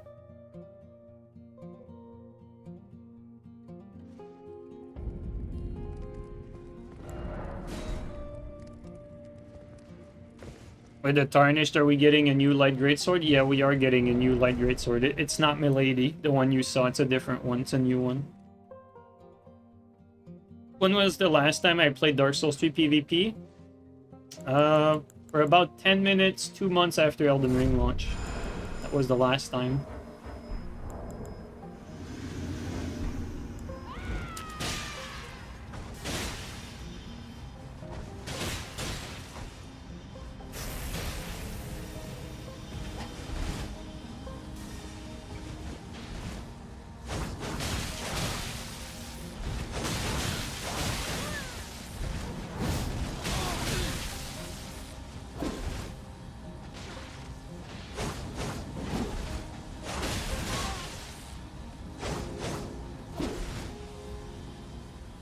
Oh, that's not with me. I don't know why. I thought he was with me.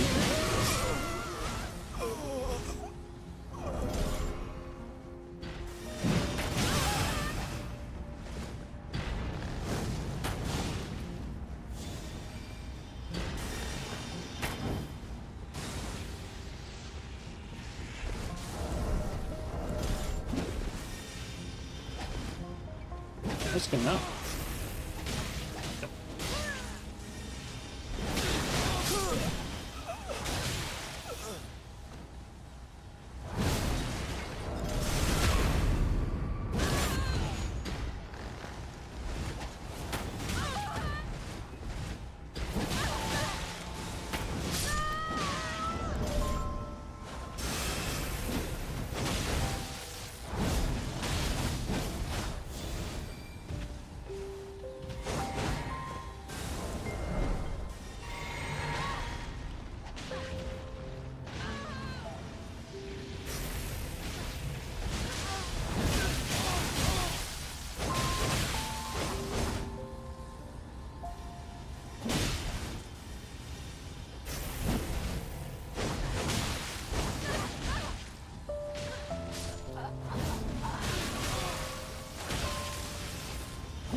Yeah, bro, you just picked up my kill.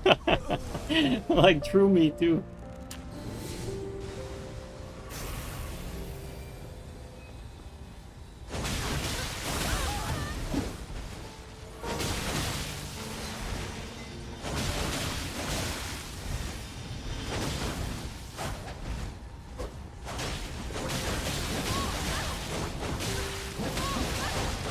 Bro, can he even get out?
Good bang.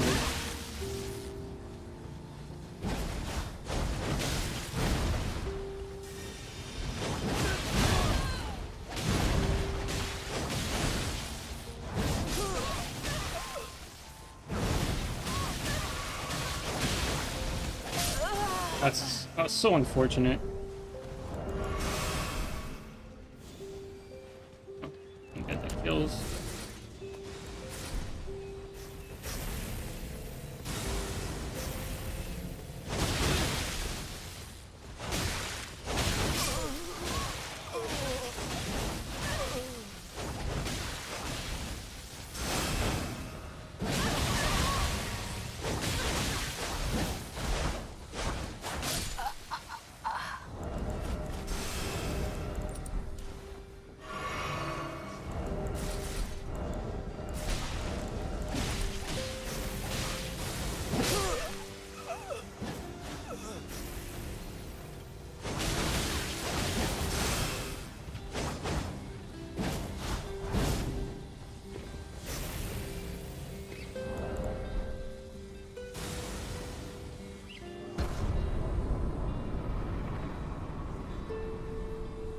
Oh, that was brutal.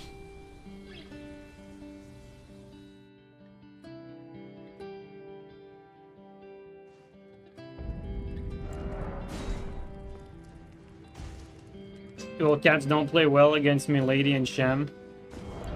I think it's because you don't have the Poise Zero, honestly. Like, if you had the Poise, it would be different. Well, I'm not saying it would be good. You know, that's not what I'm saying. But you'd be a lot better off if you had the Poise to at least tank it.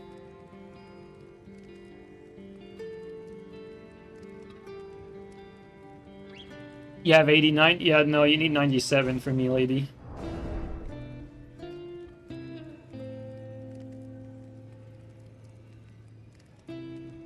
Kind of felt bad though, like I was tired of the running away earlier, so I pulled out Great Bow, but like with Great Bow, it's like it feels unfair in a 2v1.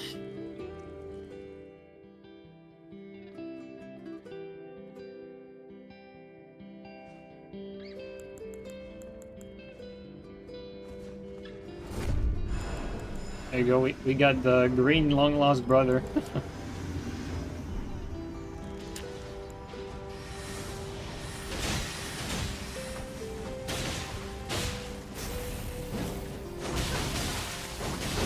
Nice. Nice.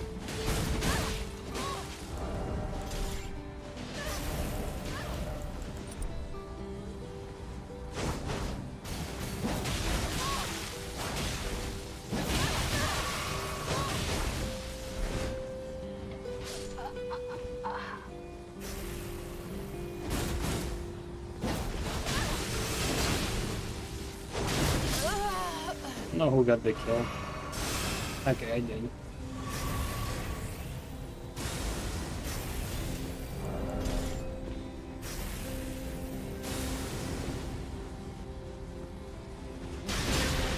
That actually like stopped me right at the wrong spot.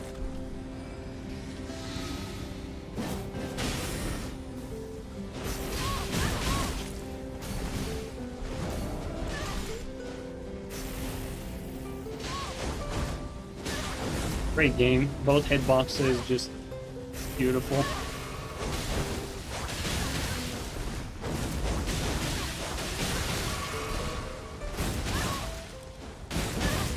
Oh, it stuns me.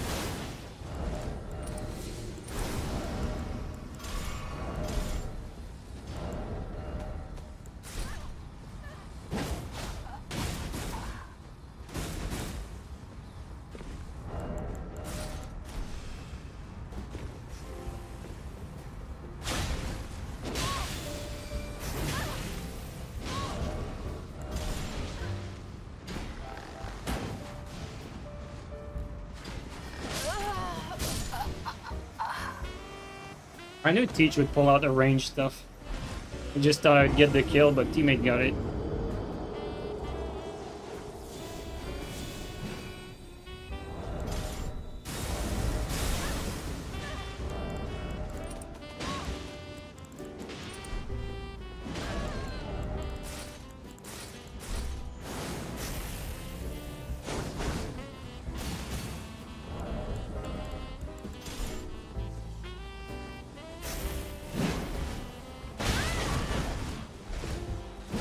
That's not the move I wanted.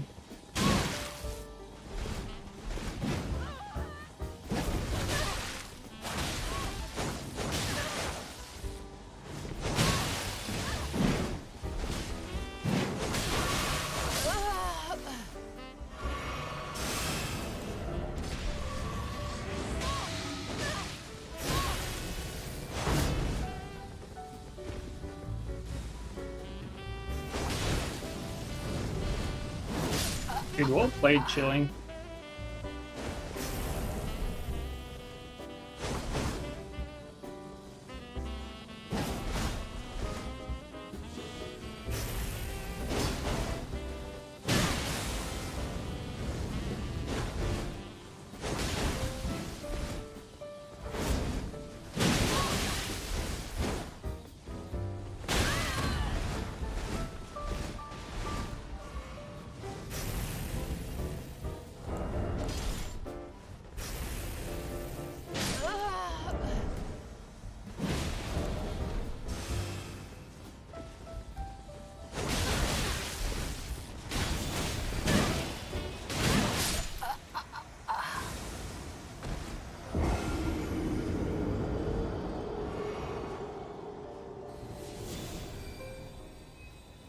Oh, this should be something I swap to, I need to get a kill, actually.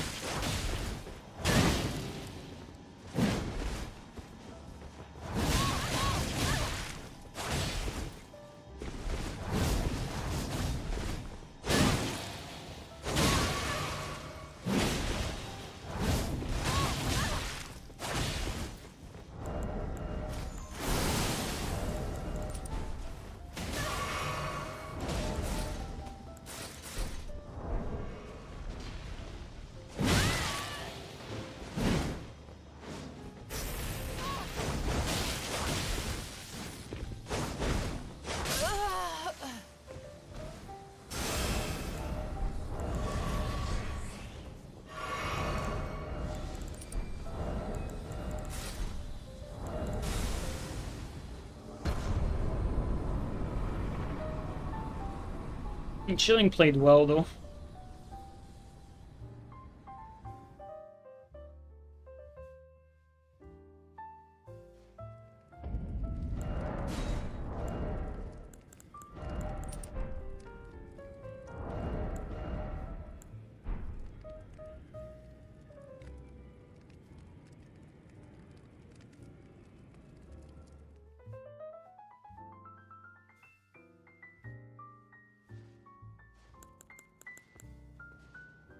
Alright, let's go. Okay, we got this.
Peach with me? No, he's not.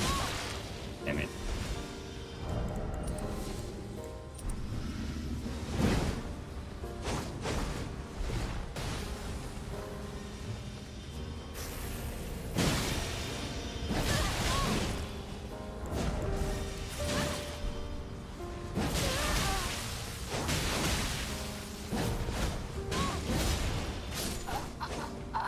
Come on, Kay. Have to kill fucking green twice here.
Nothing hit. Okay.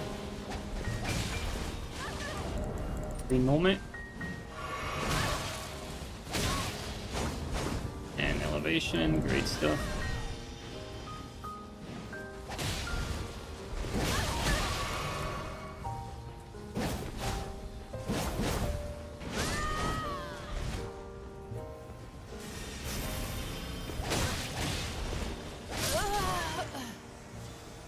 Now green is Skippy.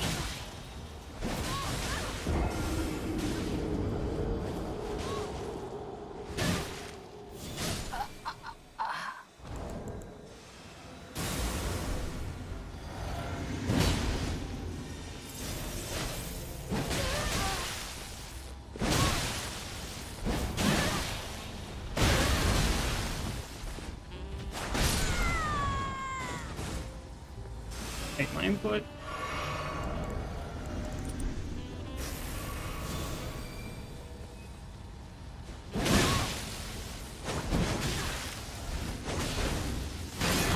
This fucking game.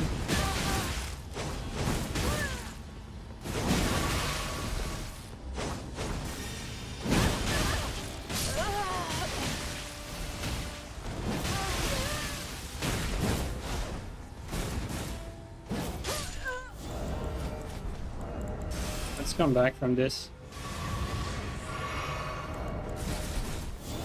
Too late now.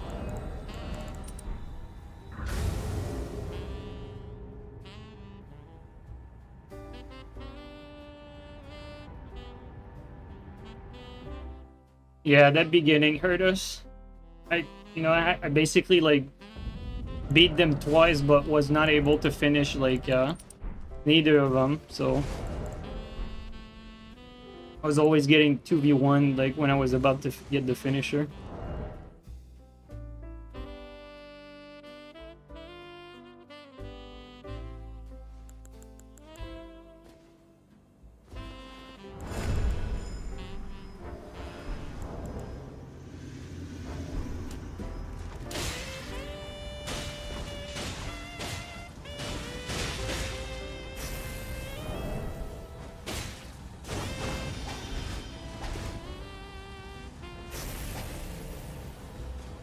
Yo, the camera, that's wild. I don't know if you guys saw that.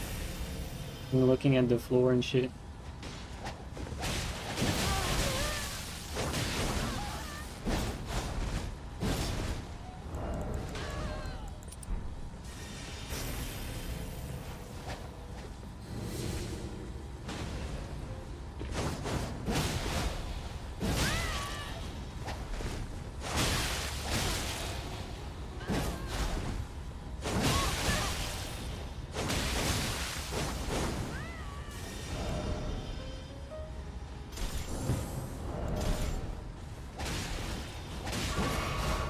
Game. Yeah, green's lagging right now.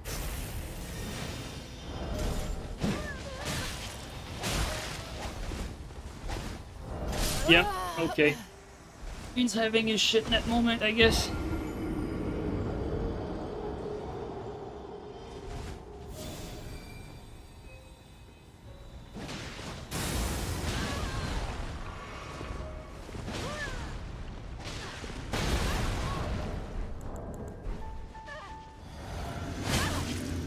This guy brings out the TS, I mean, how much obliged.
Oh shit, I thought this guy was gonna...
Yeah, green, you're actually like Skippy.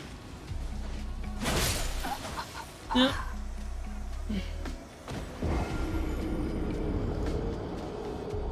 There's like 2 or 3 of those that really hit.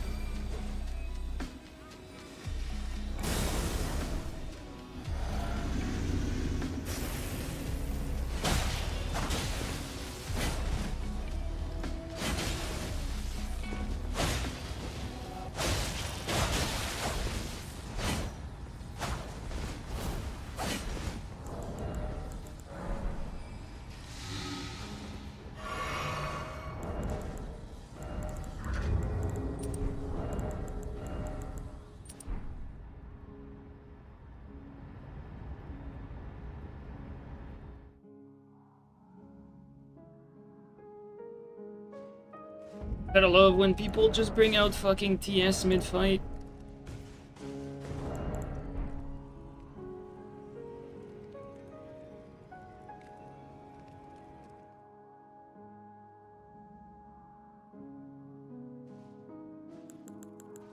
At least I know what to expect for this one.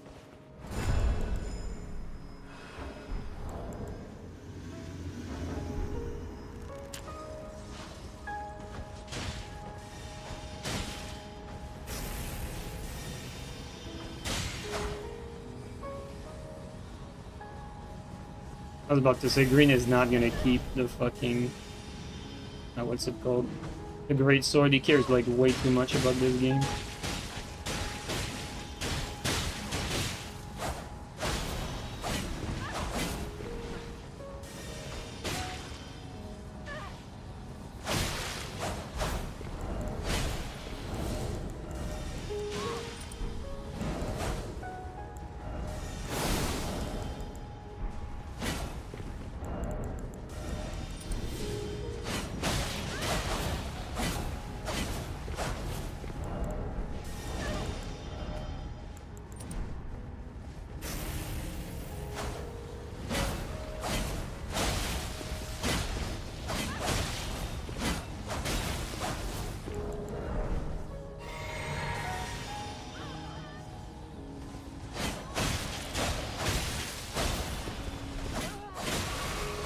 Getting the fucking wrong side.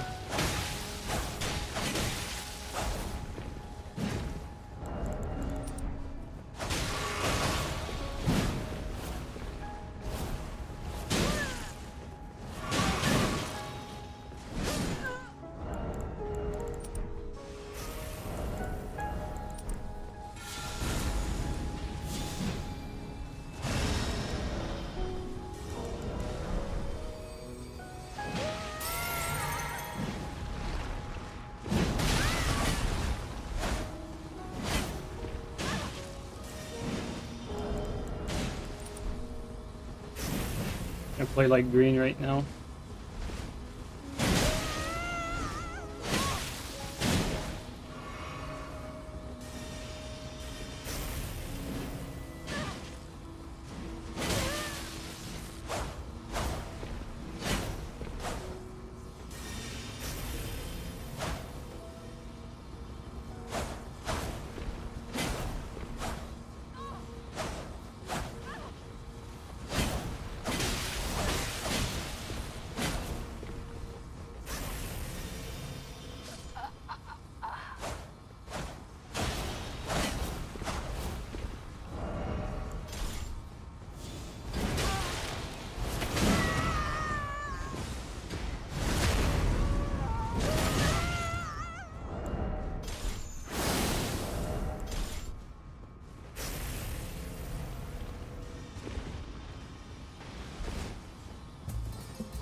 decided to leave him.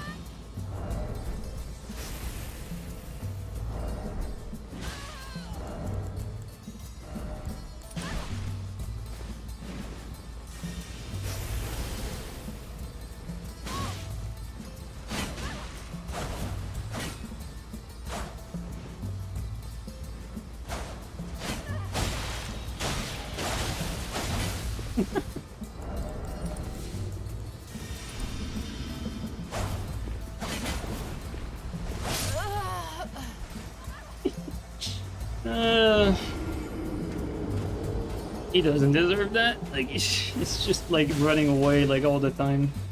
You have to do the same fucking thing.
Nah, Teach, you can say it, you know?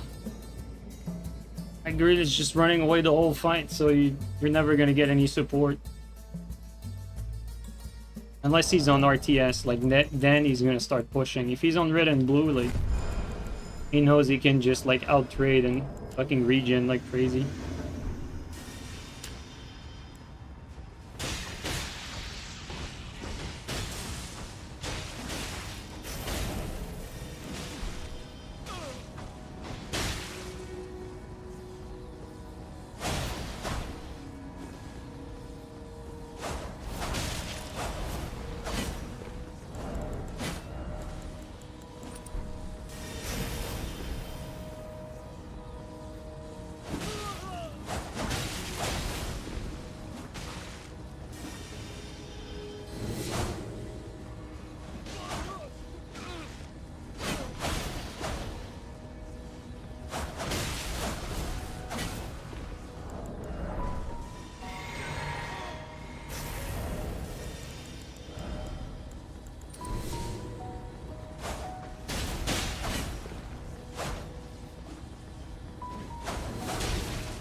Game.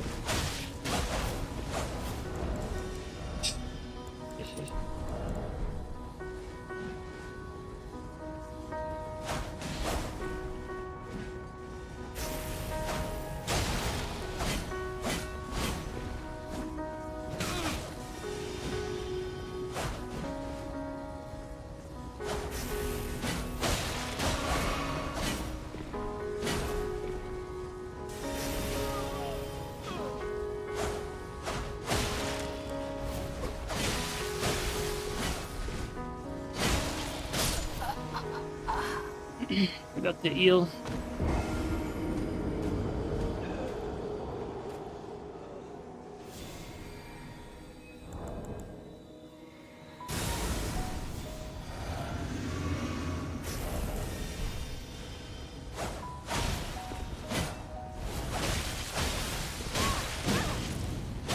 Or his teammate is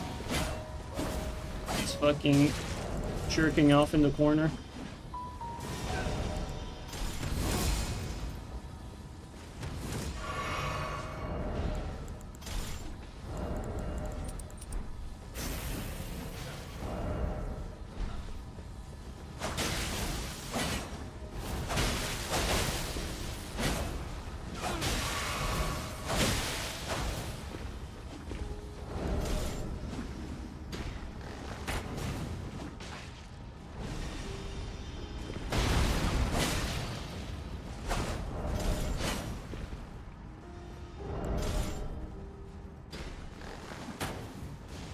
wrong guy.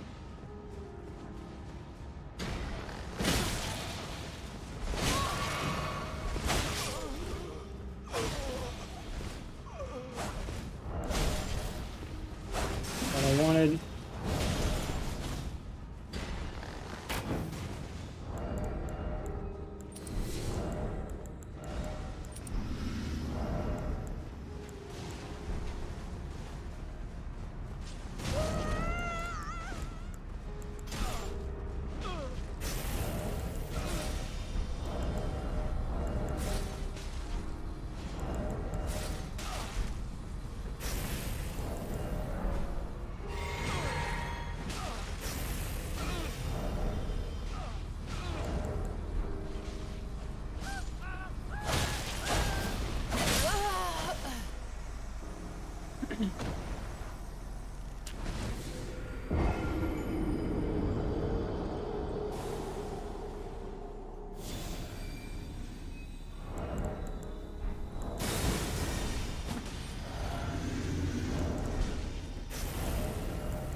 We go again, guys. It's always the same thing. Like, you outplay him, but when he's in cockroach, he knows what to do. He just runs away, regen.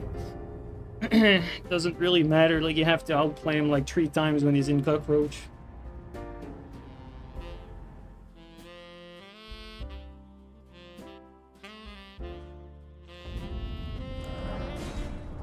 I should be doing the same thing, honestly.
This guy on our team is so laggy and latent. Both of them. I feel bad for Canuck.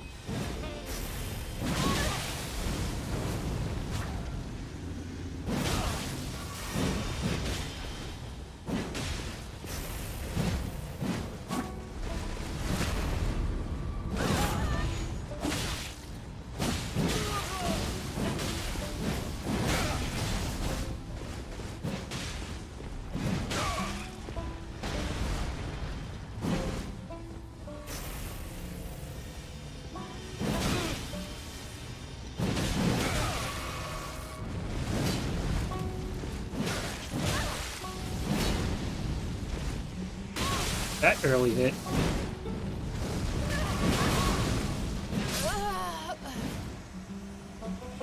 Also, Shag is honestly a terrible teammate. Like, the amount of time the last few games that he just let me dry. Like I just saw it, like he left Handheld dry pretty much in this sequence.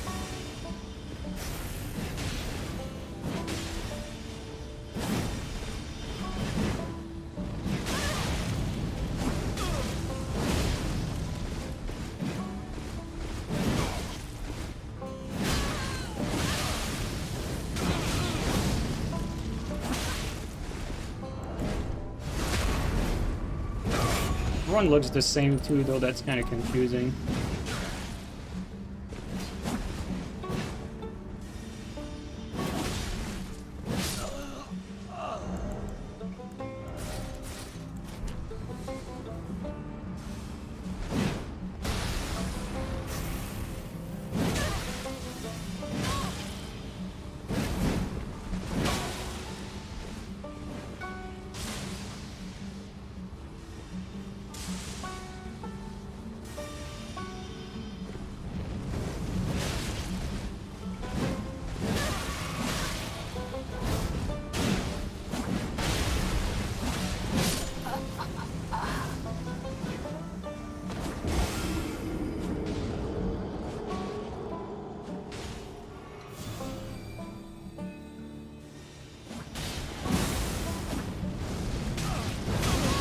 No hit.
Good stuff.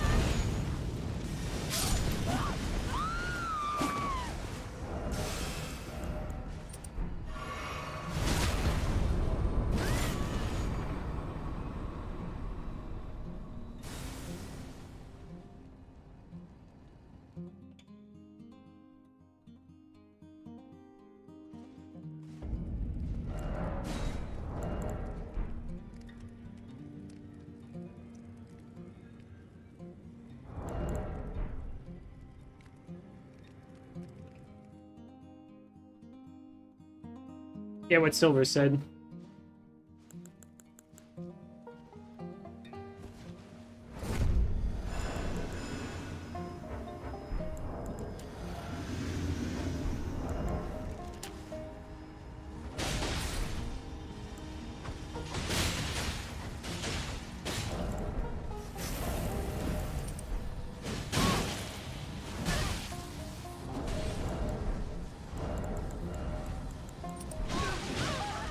My fault.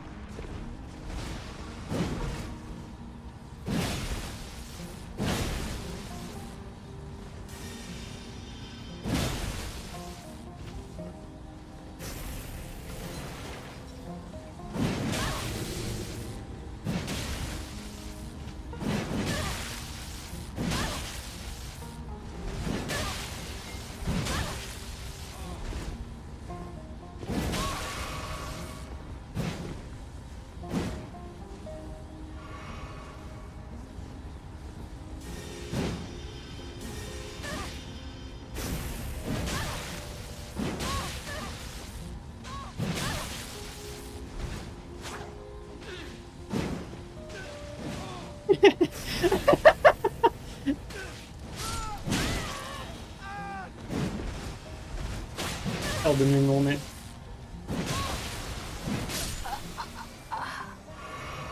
I cannot just lost it. This fucking game, dude. You will fucking do that.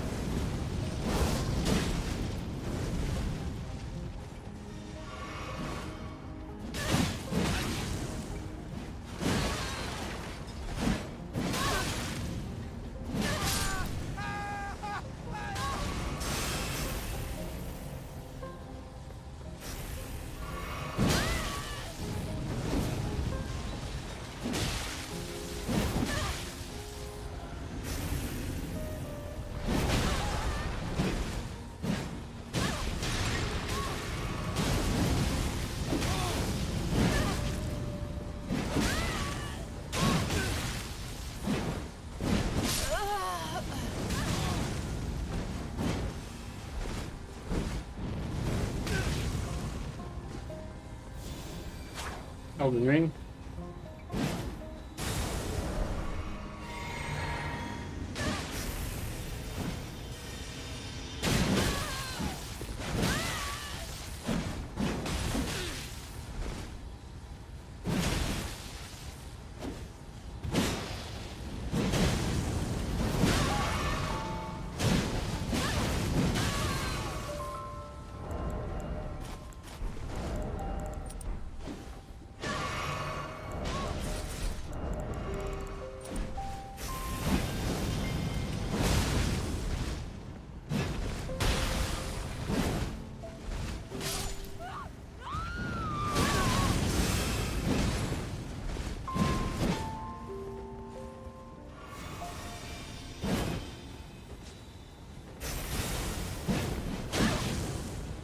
Ah, played bad.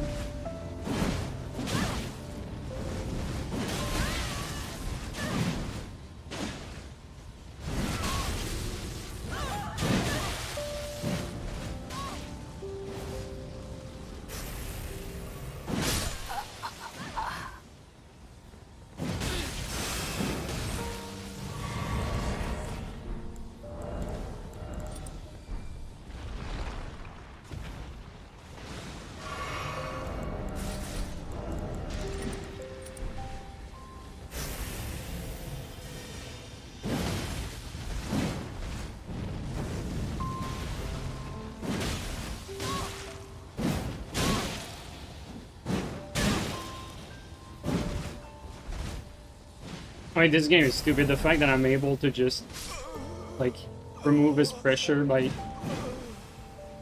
Oh. Cannot catch a break, like...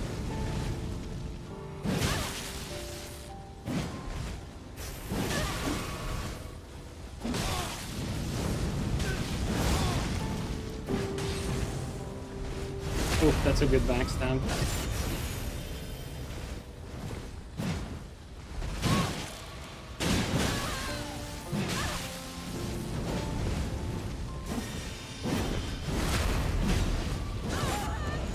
I should have been dead there at the end. Like, he outplayed me enough times to warrant a fucking kill, but fucking Elden Ring.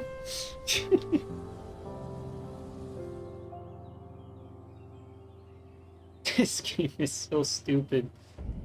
I have fights like that, and it's so fucking frustrating where you do everything right, like you outplay your opponent, but somehow, for whatever fucking means, the game manages to get you killed instead of the guy you outplayed.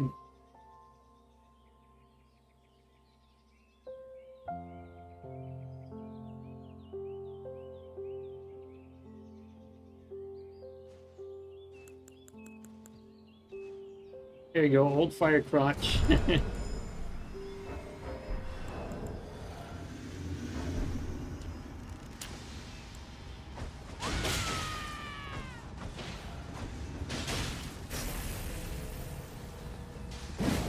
Oh.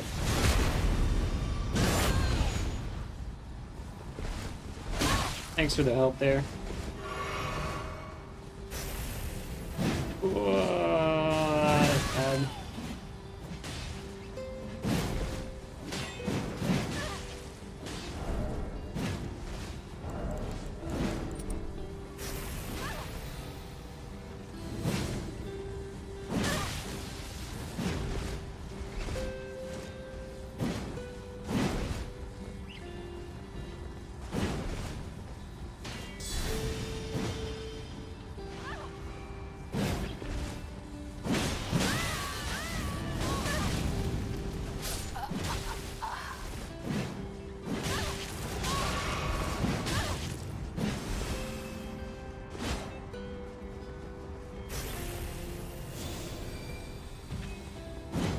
Nice jump.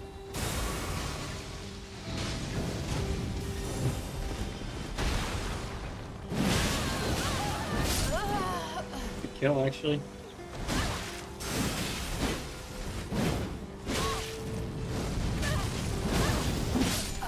Dude, I hear crotch. Well played.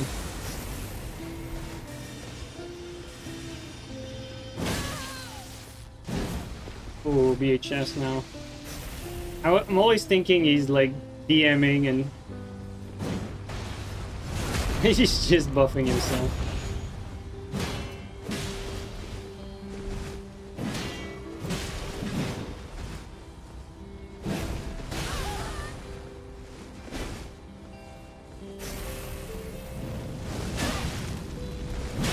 Hate my input.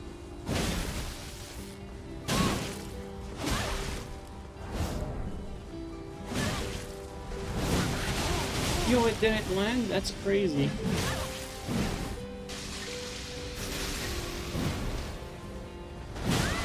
Nice save.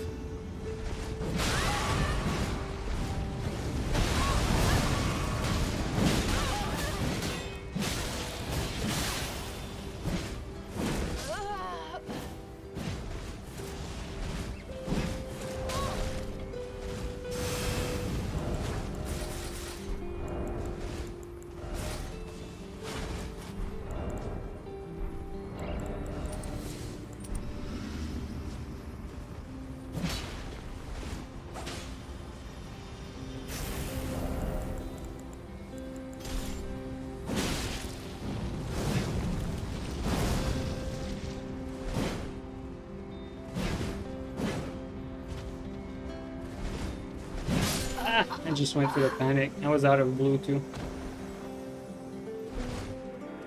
His shield shuts down the lance, unfortunately. That's what people who show up there do, like they go for counters.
Well played, Fire Hand. That was great.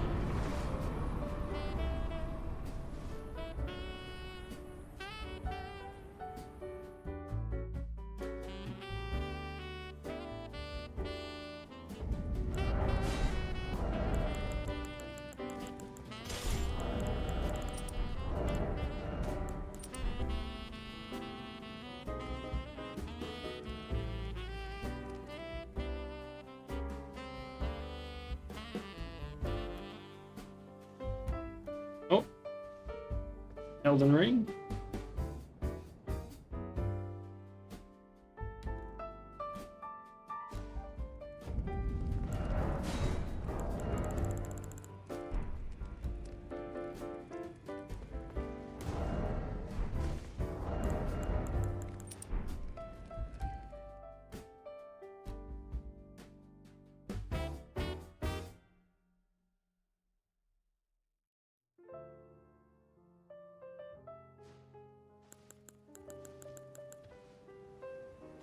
We got Fire Hand again.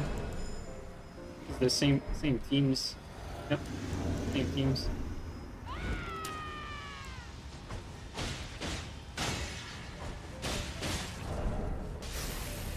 Oh, come on, game. Give me that.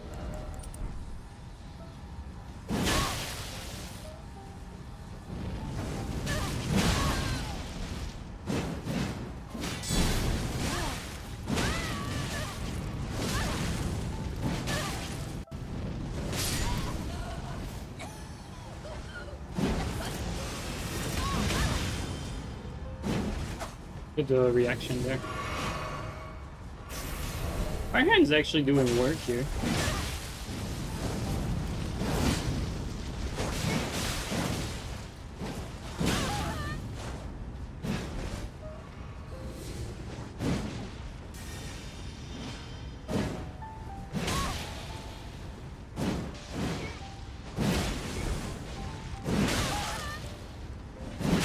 Again? Oh.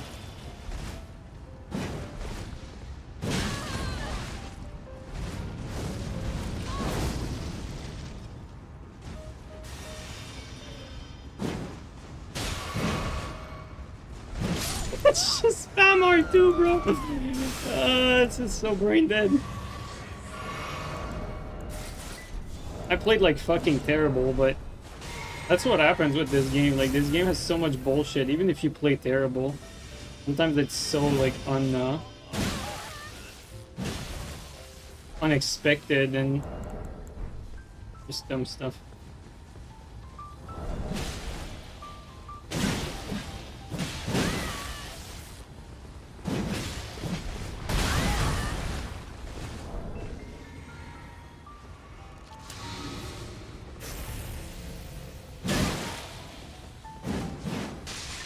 Yo, the lock on.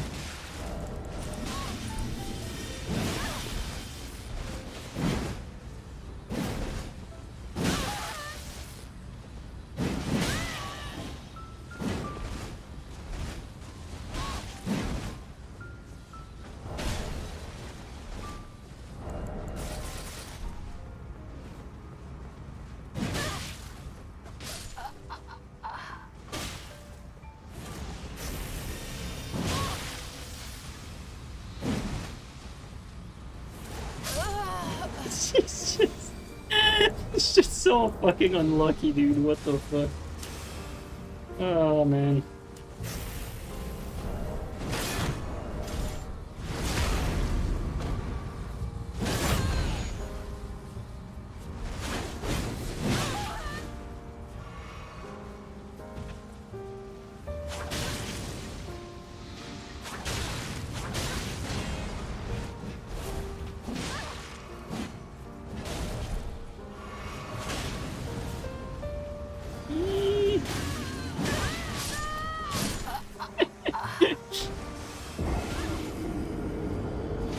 He didn't care about the punish.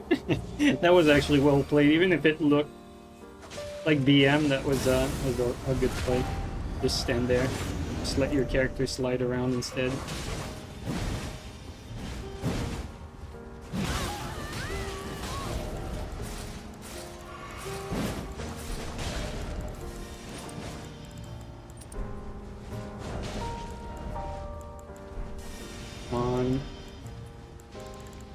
I fucking get my... There you go.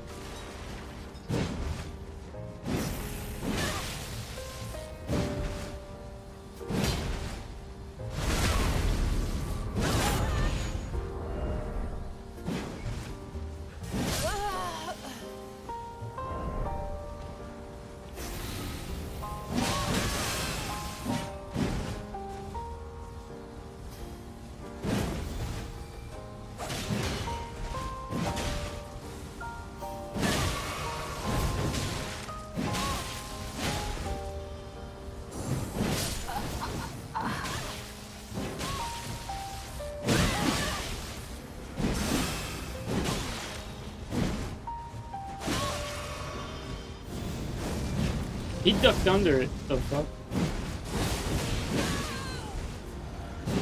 Yo, this game! What is going on with this game?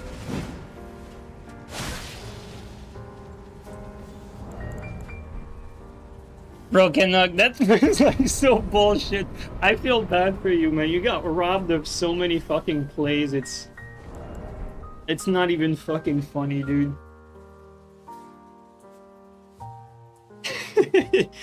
It's like a fucking cartoon, dude. It's crazy.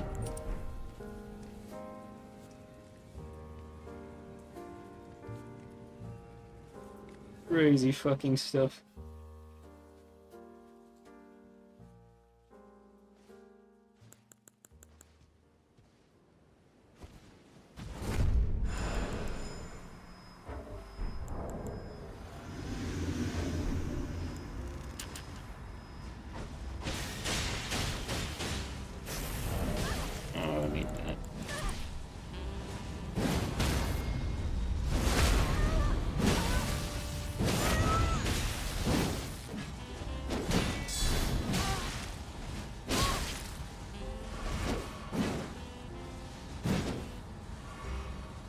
there.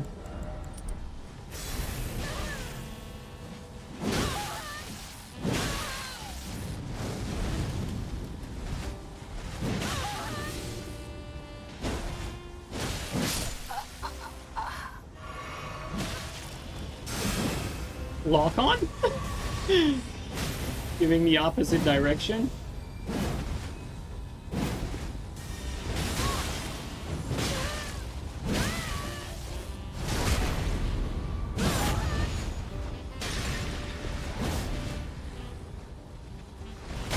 That's my bad.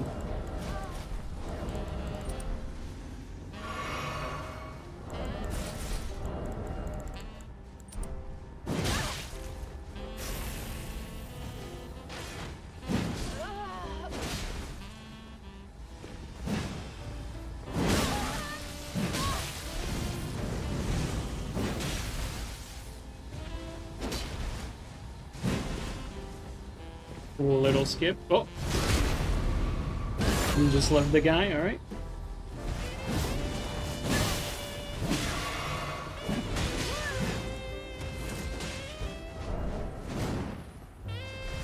That a stun.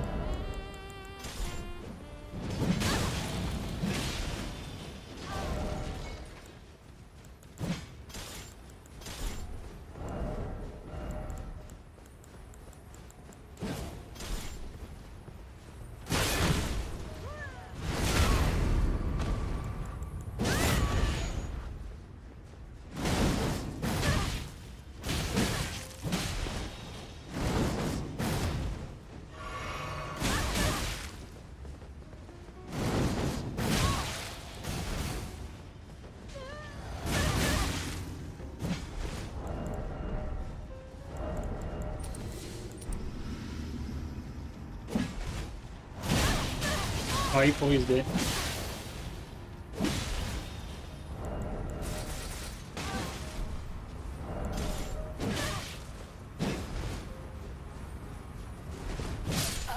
Okay.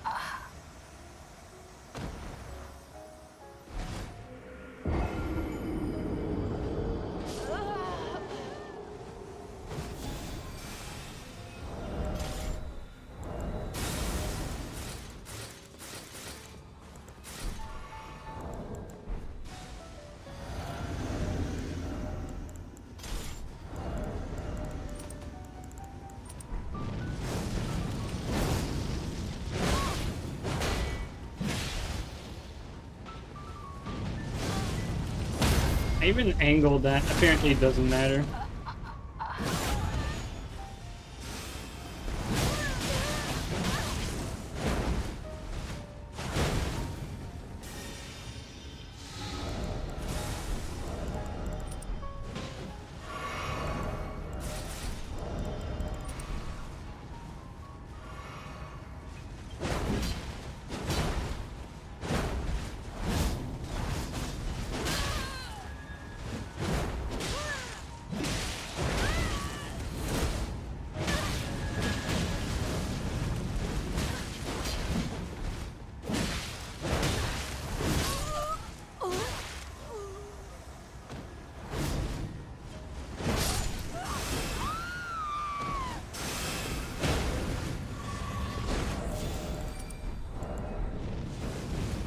Oh, no hit. Alright.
Alright, let's do this.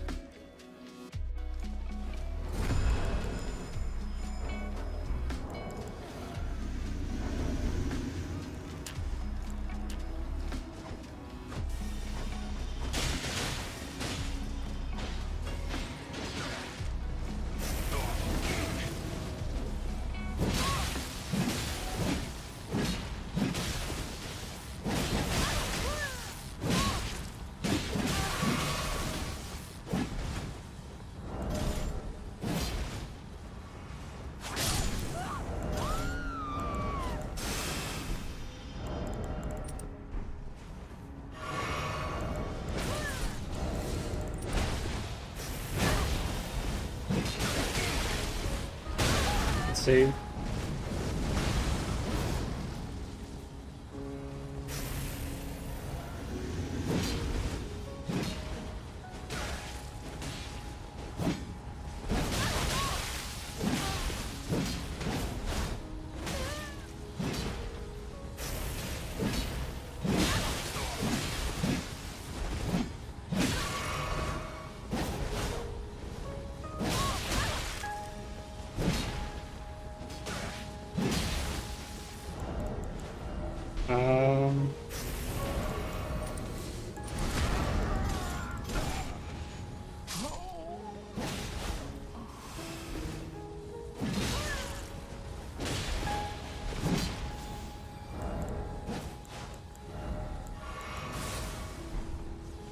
Am I on red here or not? I can't tell. Okay, now I am.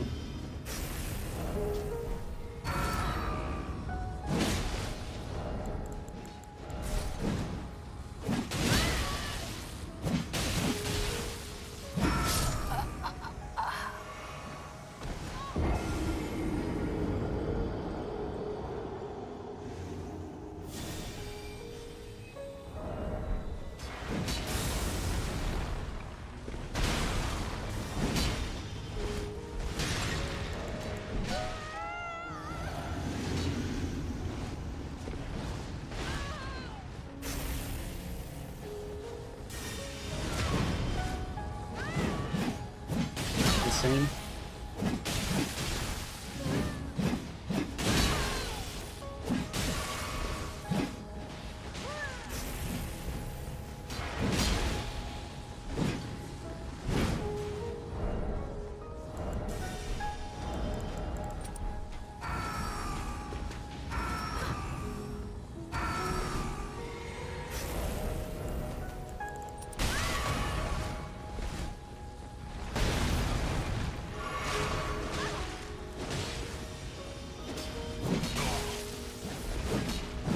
This game.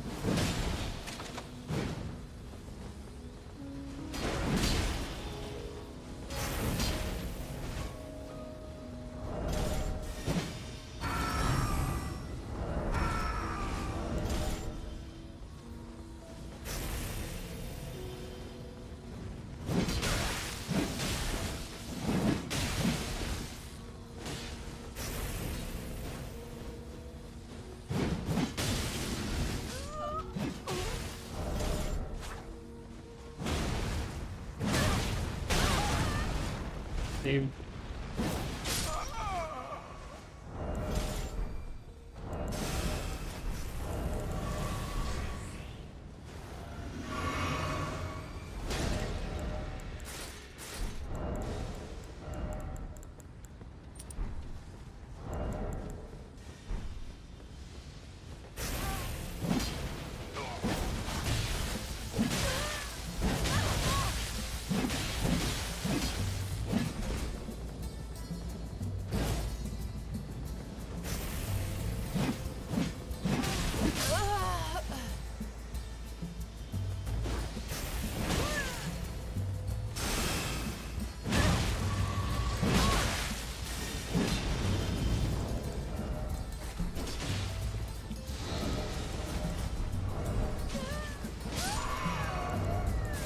Sorry, Green, that's my fault.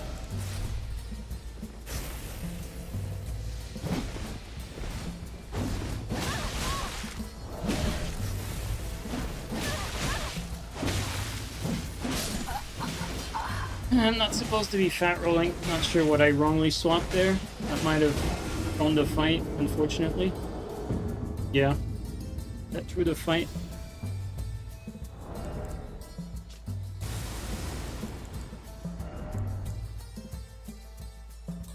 Oh, it's because I don't have the jar anymore. Back in Dark Souls 3, you know, I could still get out of these situations because you could swap out of its stun. Now in this game, like, you don't like swappers, so...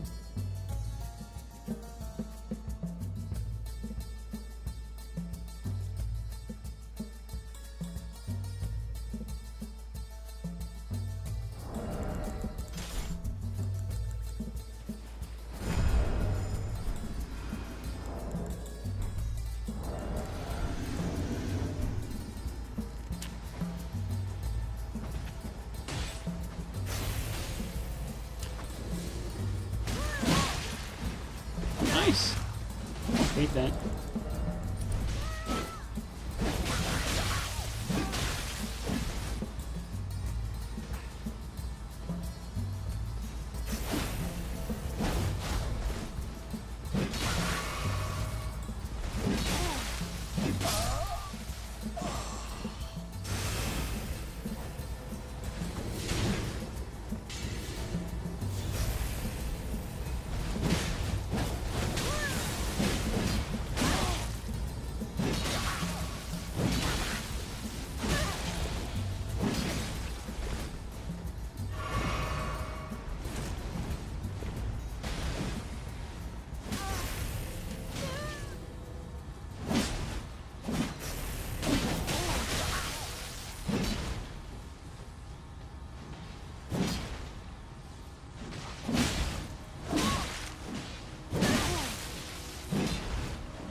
Your hand is just running away to buff. Man. While his teammate is dying and shit.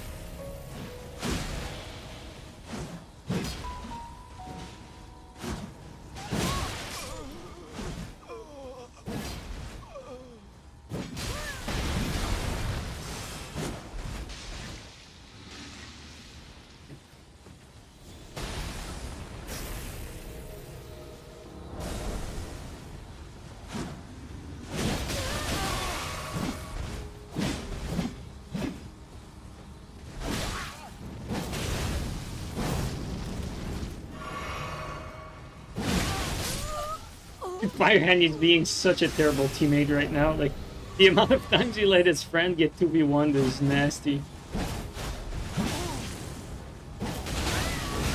Yo, his damage is insane! What the fuck? Oh my god, that one-shot me. That's crazy. So that's why he's doing all these buffs. Holy shit, though. That's nasty. I've never seen that one-shot. That's kind of cool, though. He should do that more, like, given how fucking...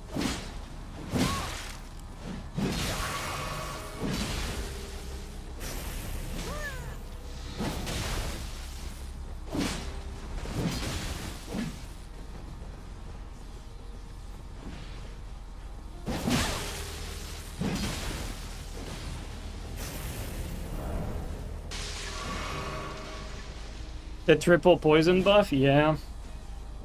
I mean, he did get the one shot, though. He almost killed both of us. Was pretty brutal.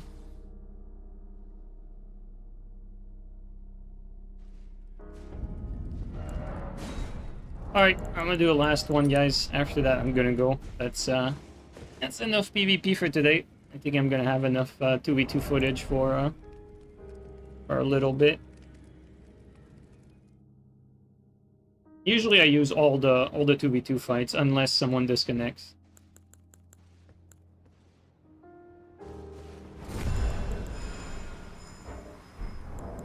I don't even look at it, I just put all of it.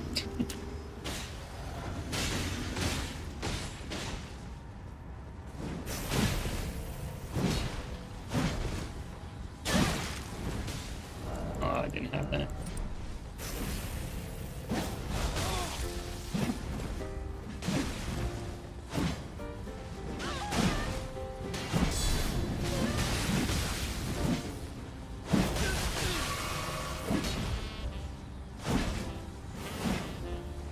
Unfortunate, that's just halberd for you.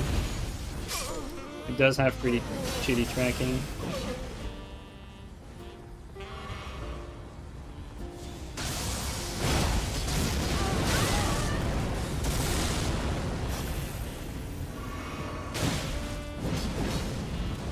Insane lock on.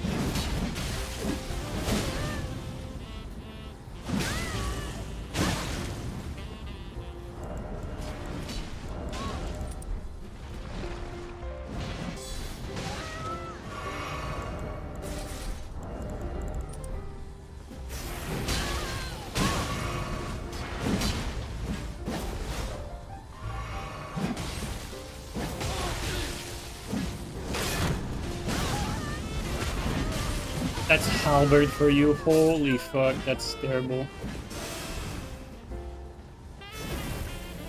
Oh.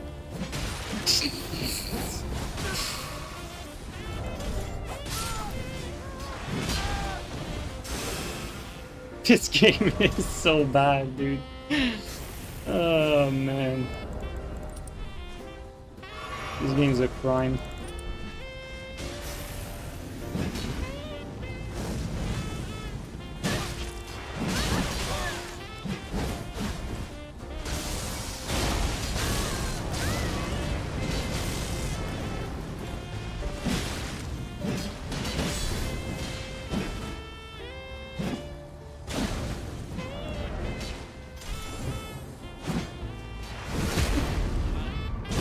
I forgot this guy had big weapons.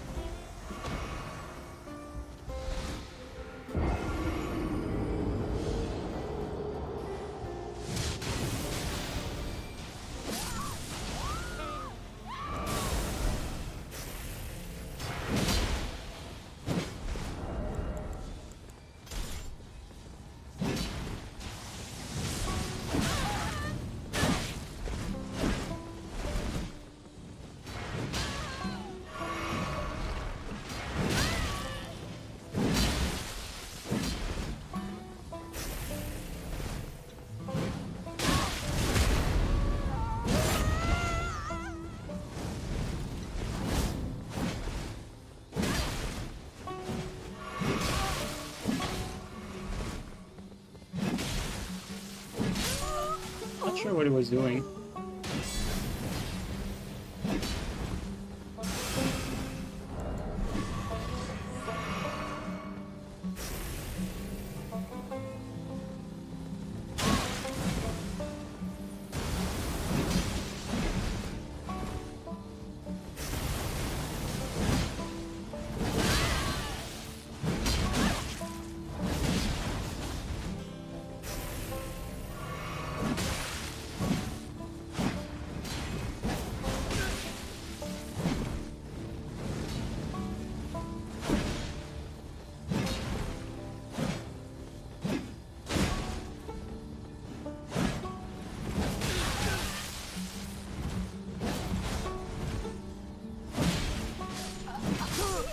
Albert, dude. That's unfortunate for him. It blocks, dude.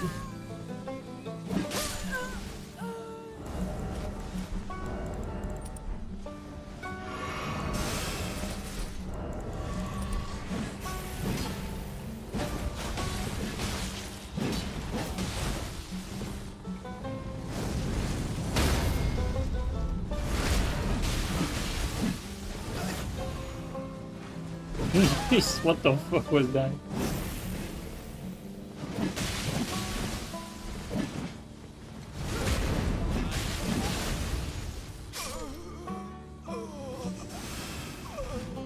Okay.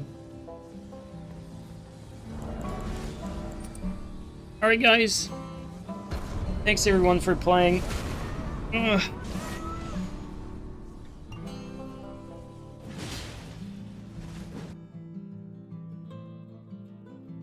That's gonna be it for me. We did some 3 hours, 3 hours and a half of 2v2s. So hope you guys enjoyed at least some of these fights.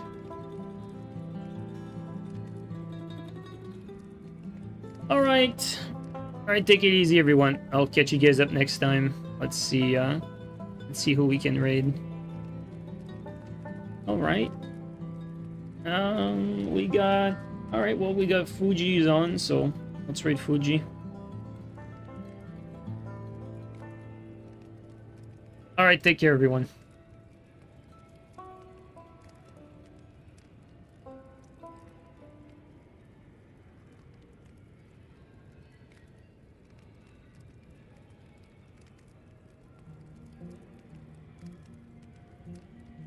Where's Fuji at?